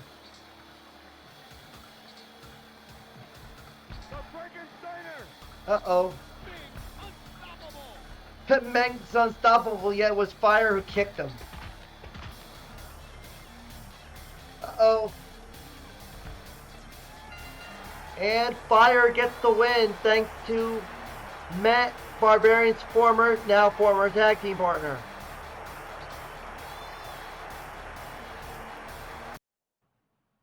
Heel call Conan. Oh, I see what you did there, Conan the Barbarian.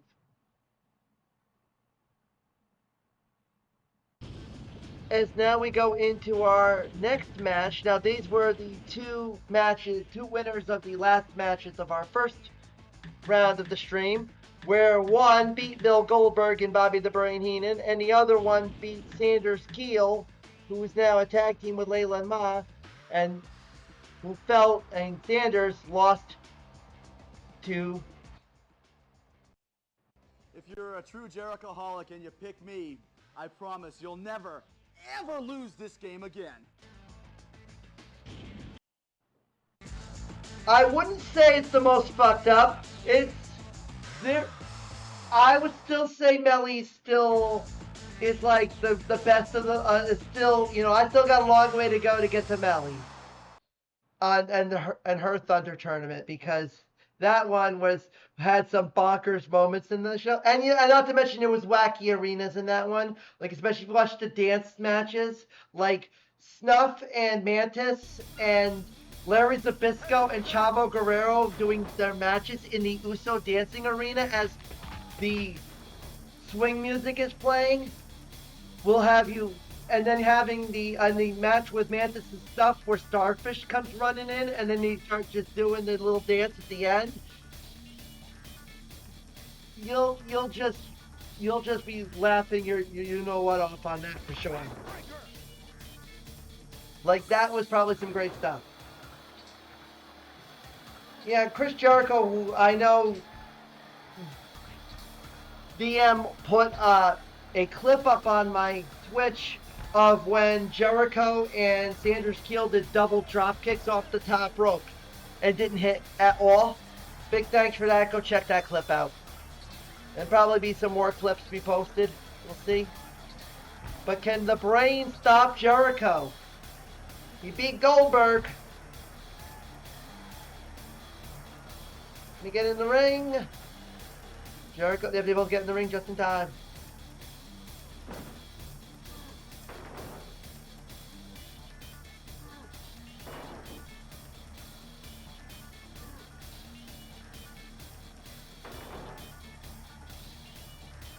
And not to mention in that Melly tournament, Melly was also doing faction switching to be funny, and it was you saw some wacky pairings, you see some wacky run-ins that you never thought you would see happen.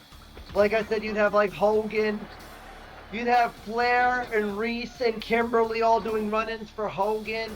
You had Arjun Varge running in for Mantis. You had Dean Malenko, the Dean Malenko, I think, as Aaron called it, the Dean Malenko jump scare, where all of a sudden he pops out doing a run-in just at the end of a match. There's a lot of stuff. Heenan doing taunt, trying to stay ahead of Jericho.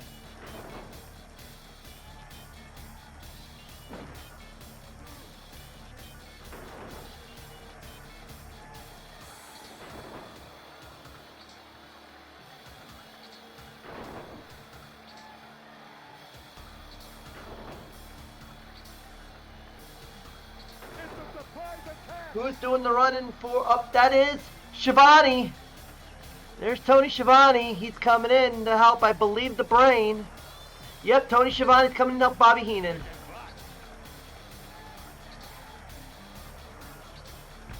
Tony Schiavone, who beat Hogan and is still in, is now going to help the Brain and help, hopefully, be the one who helps knock out Chris Jericho and become the biggest babyface of WCW Thunder. Uh-oh, who is Jericho calling? Fire's coming back out now. Chris Jericho has Fire helping him out. It doesn't matter because Bobby Heenan wins. Bobby Heenan just beat Chris Jericho. Another heel is out of the tournament. Yeah, I know. Bobby and Schiavone didn't like each other. But how ironic. Tony Schiavone has helped take out Hollywood Hogan and Chris Jericho in one tournament. Thank you very much. As now we go to our next, now we go into the folks we just saw earlier in the tournament. Now I'm not going to play any more rants because I only played the ones who were shown the first round. But now you won't have to worry about hearing Jericho's again. As now Psychosis is going to take on the Anvil.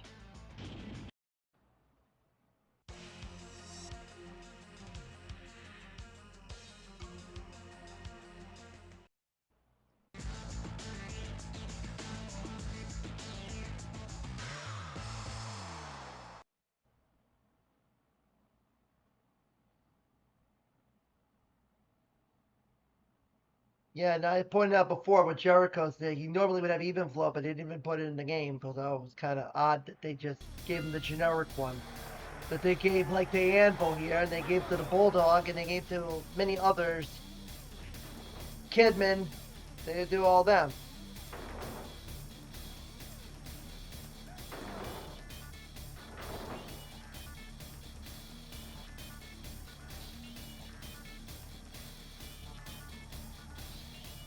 No, Neidhart does not have any interference. Of course, we all know Psychosis had Mean Gene interfere in his match in his previous round, and we know Psychosis had interfered for Ultimo Dragon and Barbarian. So you never know. You might see Barbarian or Ultimo Dragon again, and maybe that will lead them to being a tag team. And well, after Meng turned on Barbarian, Barbarian's looking for a new face of fear.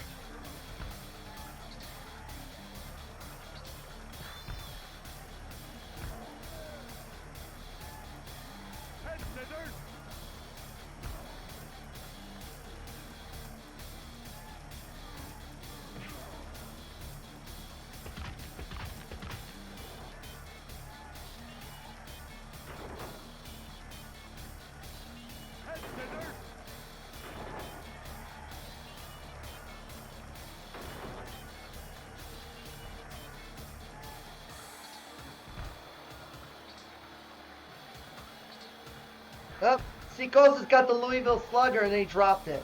Come on.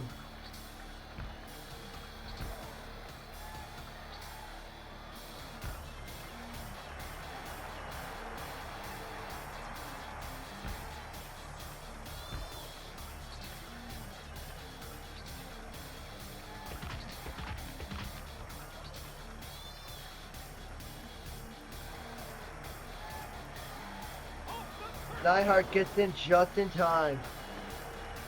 Running Kimberly. Who is Kimberly helping? Kimberly's helping Psychosis.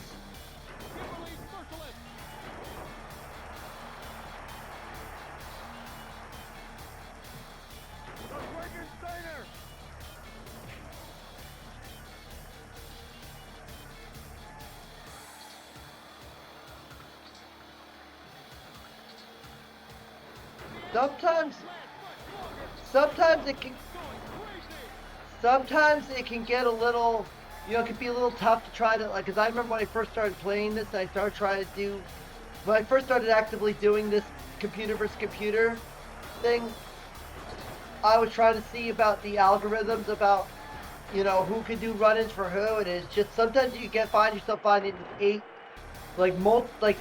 6, or 7 different run-ins before you finally get who you want, before you finally get a pairing. That's the only thing about it. So, like, by the time if I get to the end of the 3 tournaments and there's still, like, a lot of missing teams, I'm just gonna do some randoms and I'm just gonna do all that. Who's that? Nope, that's AC Jazz. AC Jazz has come to the aid of Jim the Anvil Neidhart.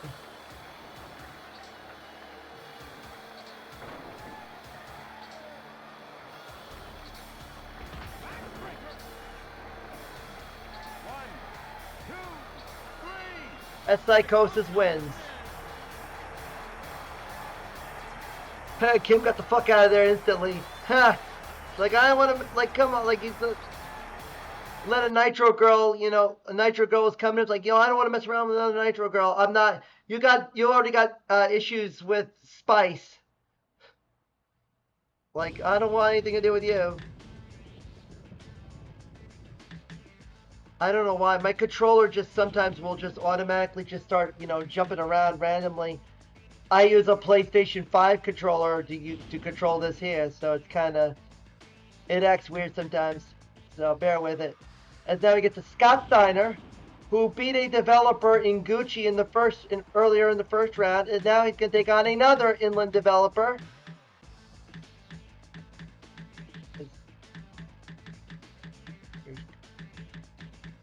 Here's Gucci. Where's Gucci? Wrestling, because he beat Gucci before, and now he's gonna face Wrestling Matt, who's to the left of Gucci on the select screen. How ironic that Scott Steiner's got to face 2 competitors, 2 inland developers that are like next to each other on the select screen in the bottom half.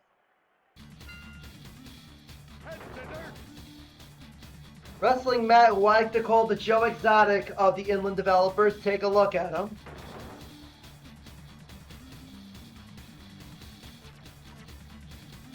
The mullet is a spitting image. Ha ha ha! Steiner gets lots of gooch. Ha!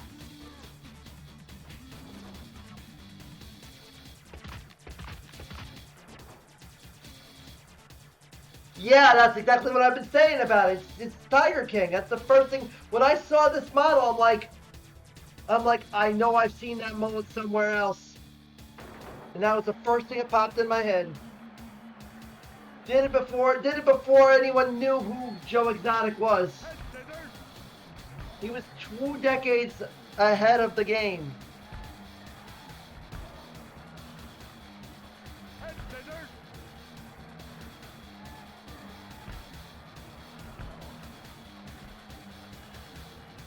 Let me see.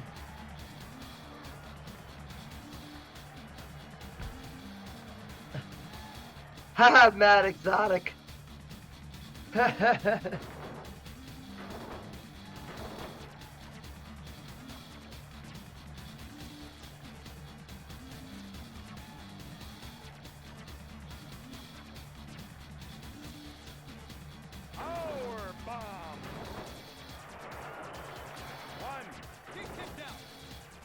Just making sure I adjust my mic levels, because sometimes I was trying to fix the volume earlier, before I started, hoping that everything is better.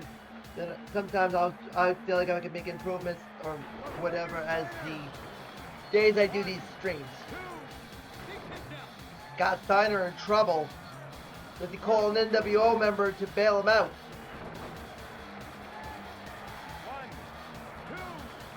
No, he does not. Wrestling Matt is going on to round number 3.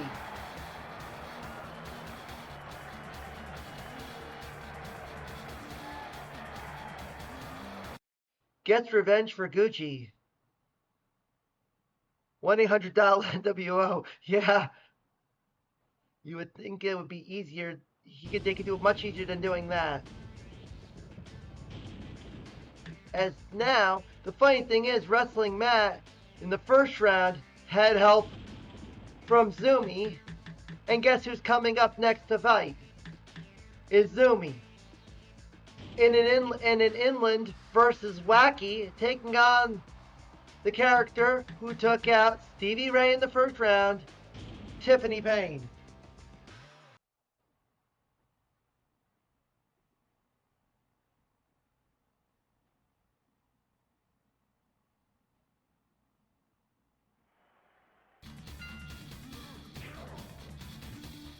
Frankensteiner! One. Keep kicked out.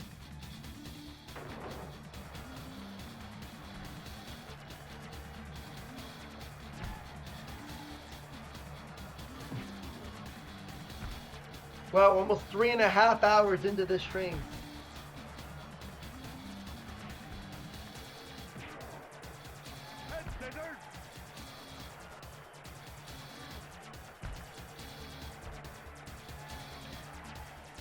And we still have 11 matches, including this one, left in the second round. Hopefully we can get, it would be nice to get the all 11 matches in the can. Probably might not be able to start the third round. But hopefully we can get at least the second round in the can. Yeah, definitely. Zumi does look like Sean Stasiak or Test. Yeah, it basically looks like Fight Club. That looks like Tyler from Fight Club. Normally he was wrestling Andy in a virtual Andy in WCW Nitro with a massive mullet. They really really cleaned up his hair considerably since. As here comes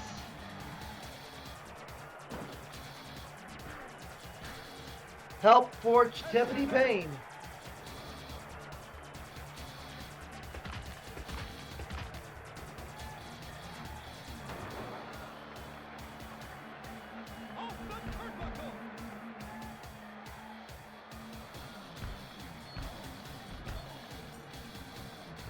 Those grunts will always be iconic when you hear hear those every time.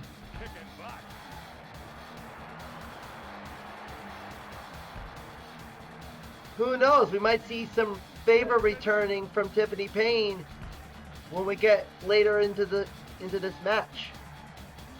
I mean, into this round. Knowing that the Chief has advanced on to has already advanced as well into this round, and we'll have his bout coming up. Yeah, we talk about things that aged, back then they called him Indian. You know him as the native or know him as the Chief. Oh, who is that? Who's doing the run? And they got a developer, and that's Jamie the Learned. Is coming to help Zumi.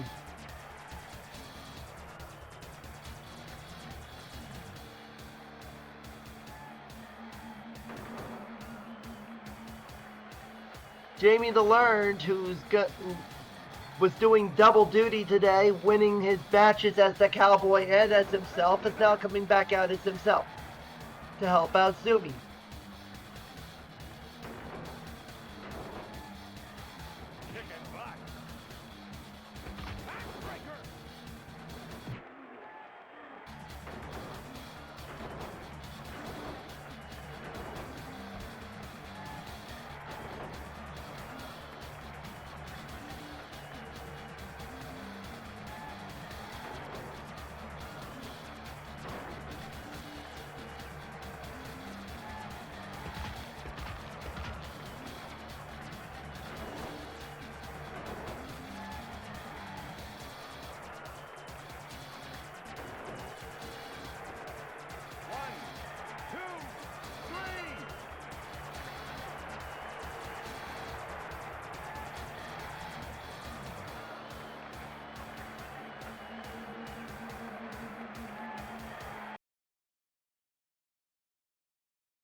And so Zumi advances on to round number 3.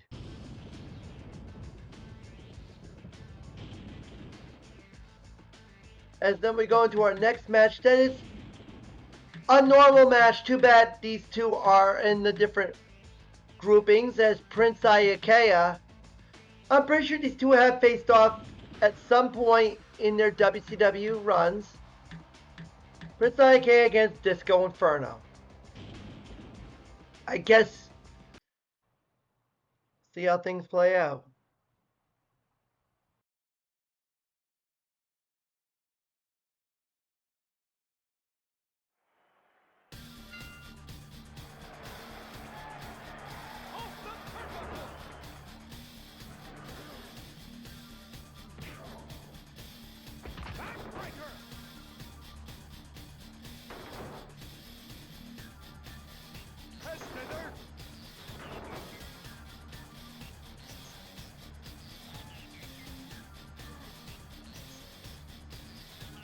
Vertical suplex.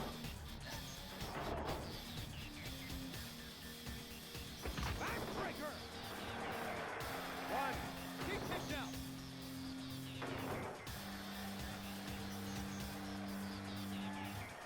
Backbreaker.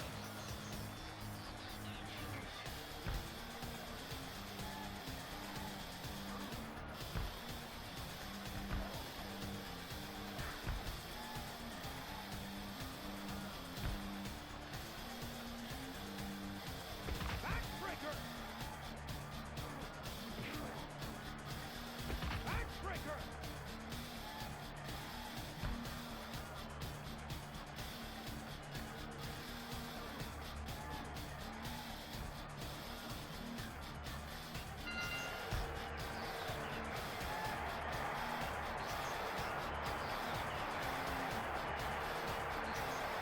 And Prince Ayakea advances on.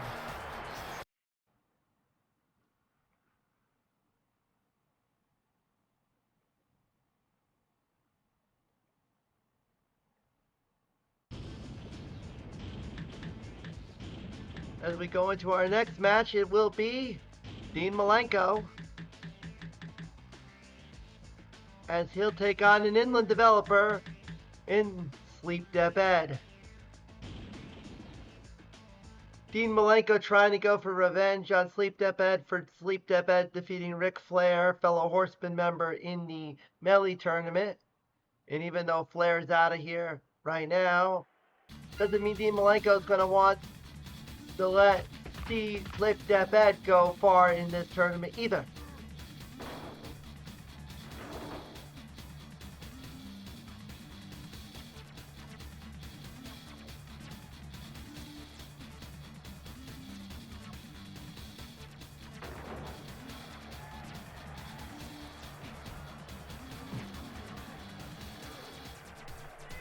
Backbreaker.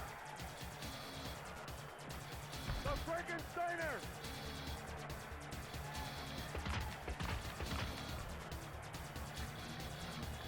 Head scissors.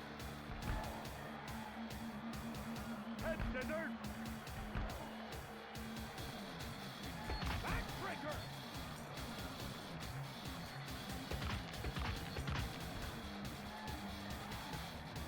Watch out the top. Up, they both get back in the ring in time.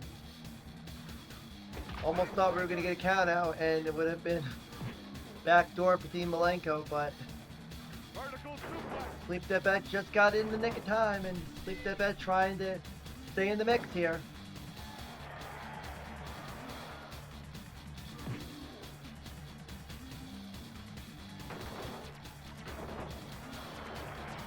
One. Keep kicked out. Backbreaker.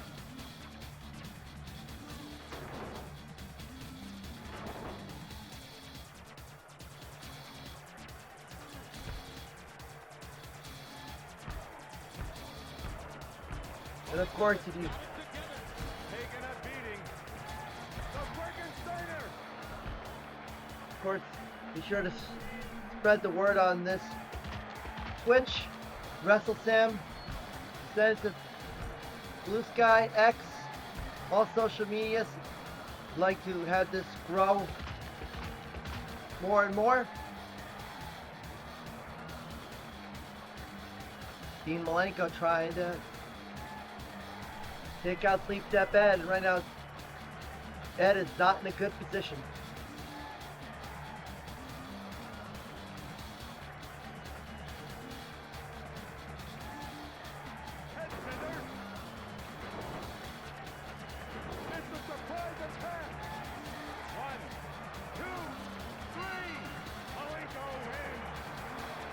And it looks like, I think that was Gucci, I think it is, that was doing the run-in. And it didn't work. Dean Malenko is going on. I think that's Gucci that was, I'll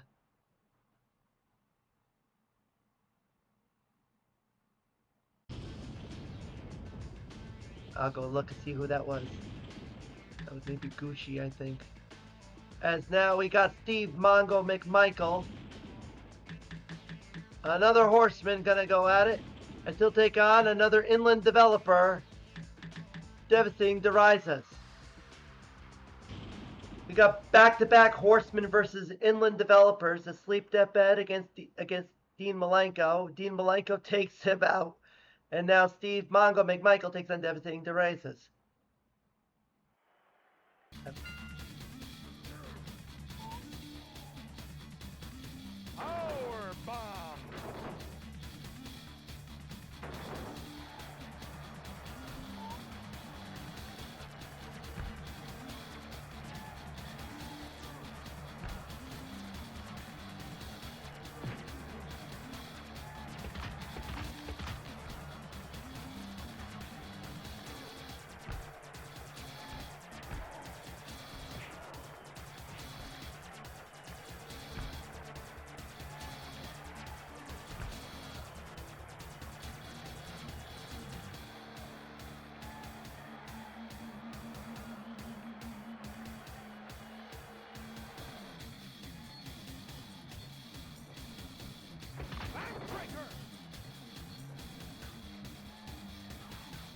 Vertical suplex. One. Deep kickdown. Head scissors.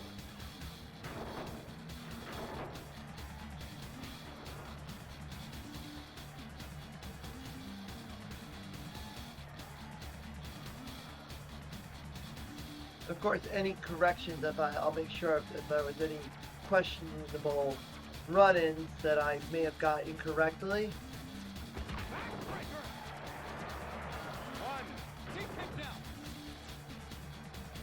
I will provide them notes in the Blue Sky thread and make a mention in the next video. So I'm pretty sure that was Gucci that was helping out Sleep Step Ed, but it might be someone else, but I was looking to make sure. The inland guys are usually the tough ones. You'd have to make sure you see them enough times to make sure you have an idea, especially some of them that might be a little oddball to point out, like Devastating DeRizas or John or Dude Man or James Learn. You gotta look for the minuscule details.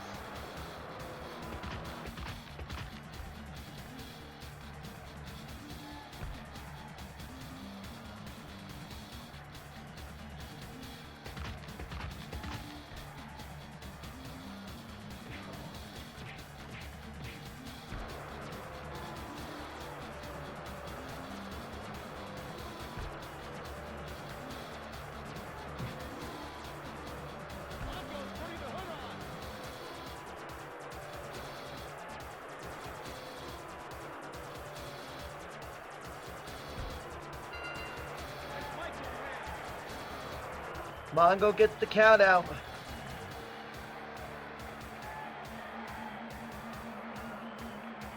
So 2 for 2 for Horsemen, the remaining Horsemen to advance over developers. And unfortunately for Ric Flair, he had to run into a Wacky, and that did not work out so good for him. As now speaking of Wackies, we're going to have a wrestler versus a Wacky match as Conan is going to take on Bessie.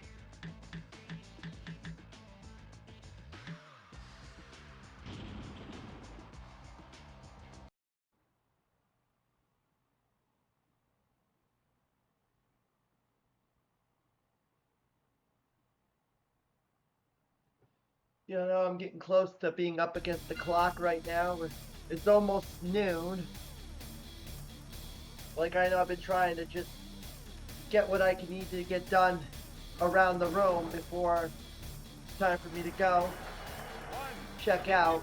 So, I'm trying to hope this will go by fast as we can. Yeah, Conan versus Cowman. Yeah, you can pretty much say that. Well, it's Bessie. It's a female. You can see it's got udders. It's a female.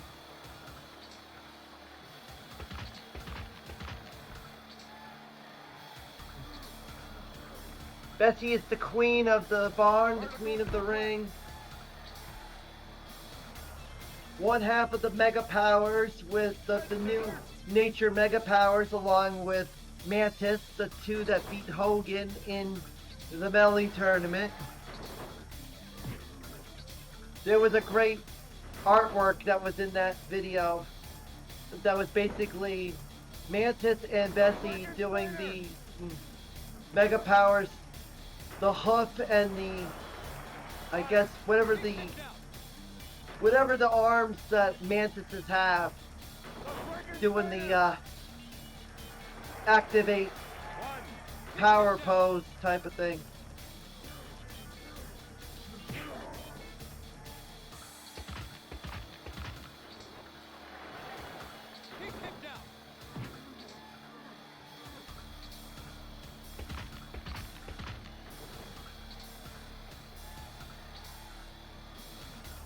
Vertical suplex.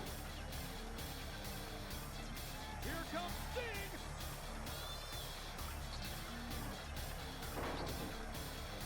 As now Sting coming in for Conan. Vertical suplex. First time we're seeing Sting do a run-in, even though Sting got knocked out in the first round by Kimberly.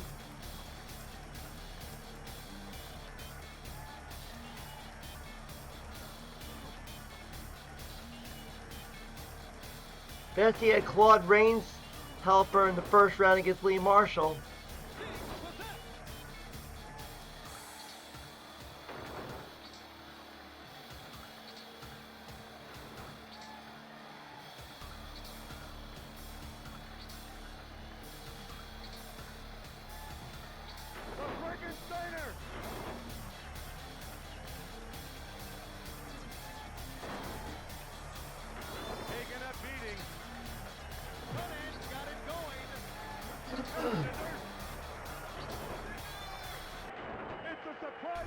Who's that?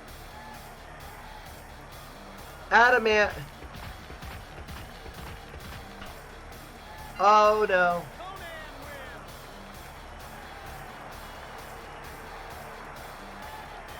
Conan beats Bessie with the Tequila Sunrise, and Adamant ran out of time. Ouch. Staying at the SmackDown Hotel. Nah, I had this one booked, and I was lucky to get it, use my points for it, so it worked out for me in the long run. As now we got another developer, the THQ developer.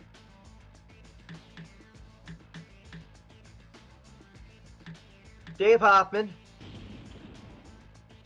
against Eazy-E.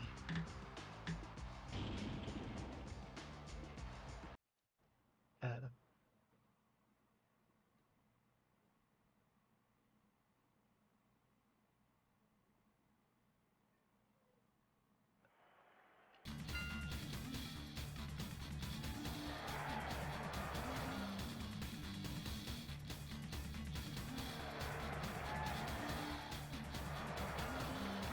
Like, the best case scenario is we'll see how things play out, and maybe we could get all those last 6 matches in. See, the thing is, sometimes they could be all of a sudden like, get out of the ring and it's a count out, and then boom, it's over in a minute. And then there's other ones that'll go the distance, and they'll end up doing all that. It's kind of a touchy thing with this game, because sometimes you'll have matches, you'll burn through them and like boom, boom, boom, boom, boom, you know.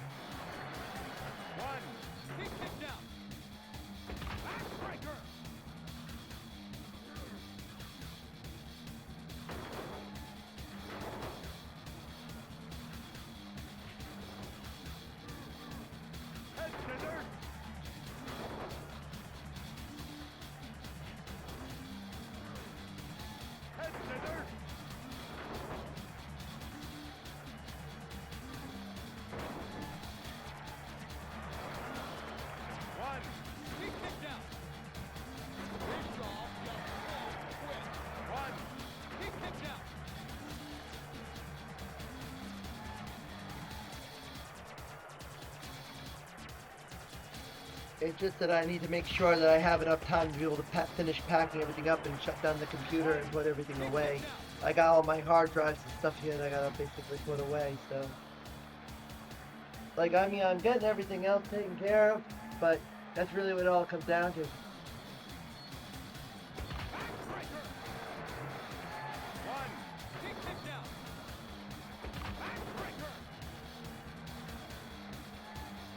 I first have to go get my car and move everything around. I mean, maybe we'll do one more, because just to make this, because this is so just so we can complete a pairing. I think I'll maybe just get the last one. Maybe I'll get, there's the Reese MC Mike match. At least try to finish off this pair, and then we'll only leave us with 4 matches left in the next, which would be Robot and Macho Man. Well, the 4 matches we would resume would be, the Native against Miss Elizabeth, Leyland Ma versus Wrath, Kurt Hennig, Rick Steiner, and Robot and Macho Man. So yeah, if anybody wants to see if Kurt Hennig, we got to run, and who's helping out? That is Jim Keeley. It's helping out Dave Hoffman.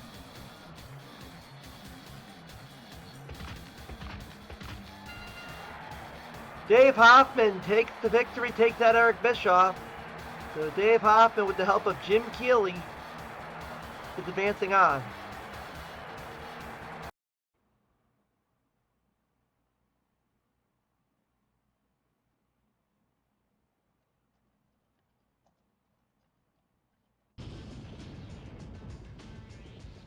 As now let's go into this next one, which is Reese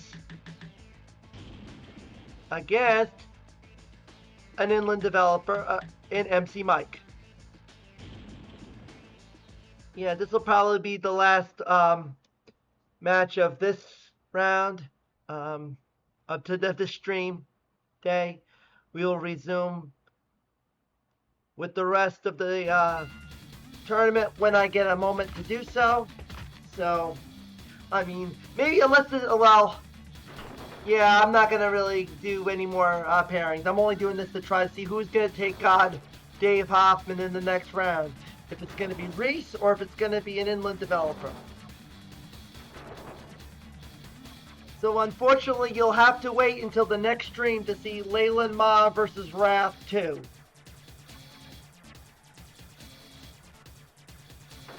We gave a lot away here in this first round. We gave away Cowboy versus Bessie. We gave me Cowboy versus Hoof Hearted. We gave away Veal versus Sergeant. We gave away a lot of stuff today, and this guy looks like Meltzer. Yeah! Back then, Meltzer, not now. Like the old Meltzer of the time when he had the mullet, but not the Uncle Dave of now, who all the with his tongue out, looking with his muscles and his tongue out. Leland versus Wrath in a cage. Maybe one day we'll do a cage match between them, but I can't. Not in this tournament. This is not really the place we're gonna do it. Maybe if I start doing the booking of the shows and stuff once we get everything going and we get to do a storyline between us two. We do those in a match, in a cage match. That'll be like one of your Saturday night, one of your Thunder main events or something like that. I don't know. Just a thought. It could be a booking idea. And here comes Van Hammer. He's helping out Reese.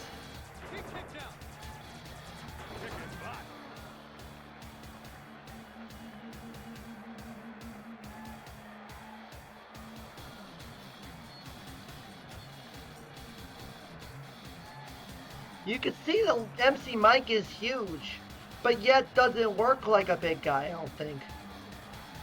I don't think he does the big guy moves. Does he do a Frankenstein or a head scissors, or does he do the gut buster? Or do the foot choke? Usually your giveaways, if you're a big guy, is as we saw with Reese doing the throw over the top rope.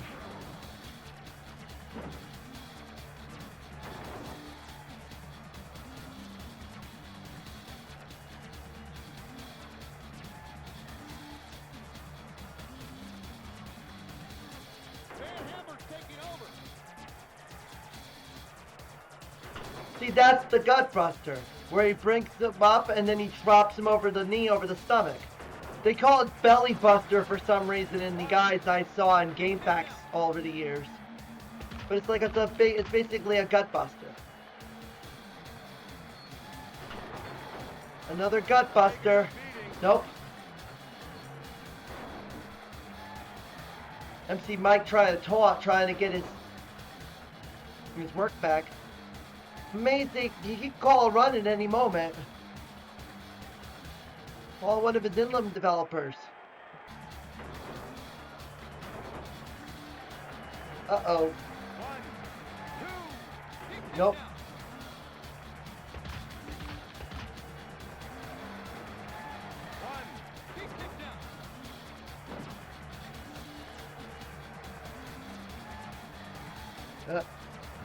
Reese wasn't going to be able to do anything up that top rope. I wonder if MC Mike just doesn't have the Frankenstein or anything like that. He does! Just as much, just like what I was about to say, there he goes, does the Frankensteiner. He looks like a big guy, but he's doing small guy moves. He looks like he's literally the same size as Reese. How does that make any sense?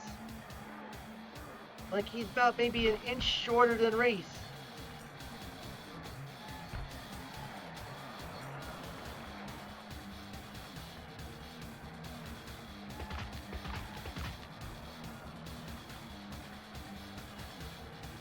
Who's that?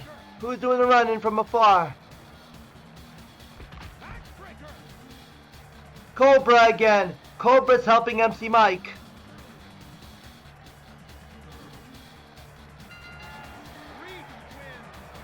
It doesn't work.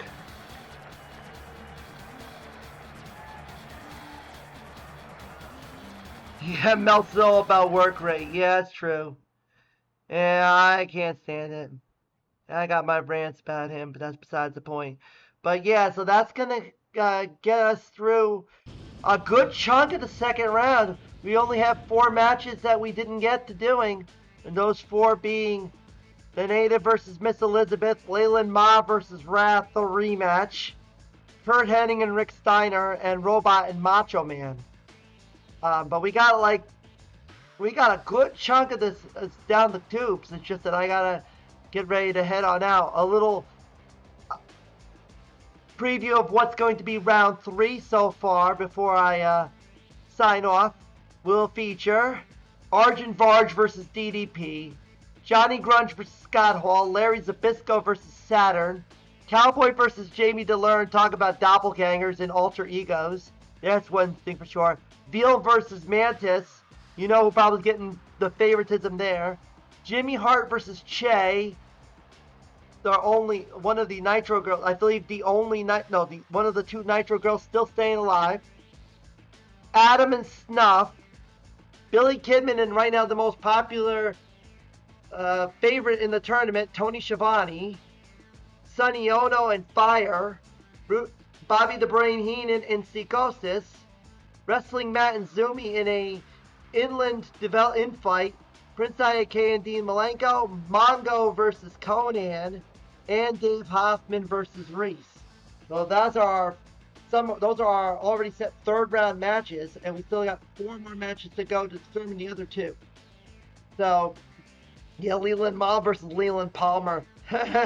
Yeah, but I'm gonna be getting ready to call it here, and I will be determining. I don't know when I'll be doing another stream. It's just everything just happens to be when the time is right. So be sure to, if I would like to know in advance, so then I could tell you guys accordingly.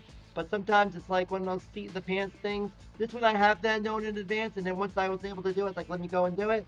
So the next time we'll find out where we'll go from there. Big thank you to DMPSX who's checking in the chat. Be sure to spread the word of my channel. Let's get some more followers, get some more views, more people to check out the shows. This stream I will stay up on Twitch. The VOD will stay up for 7 days, and we'll go to YouTube just after that. The one for part 1 will be on YouTube real soon. That's usually after once the first part leaves Twitch. And that's pretty much it. Thank you all. Be sure to check out the Blue Sky Wrestle Sim. And we'll resume part 3 and go into resume round number 2 to part 3 and go into round number 3 and maybe even more. We start trimming down the fat to get to our world title here in WCW Thunder. I'll catch you all. Enjoy the kickoff first summer. Here we go. Enjoy the rest of the day. Have a good one, guys and gals, and everybody watching.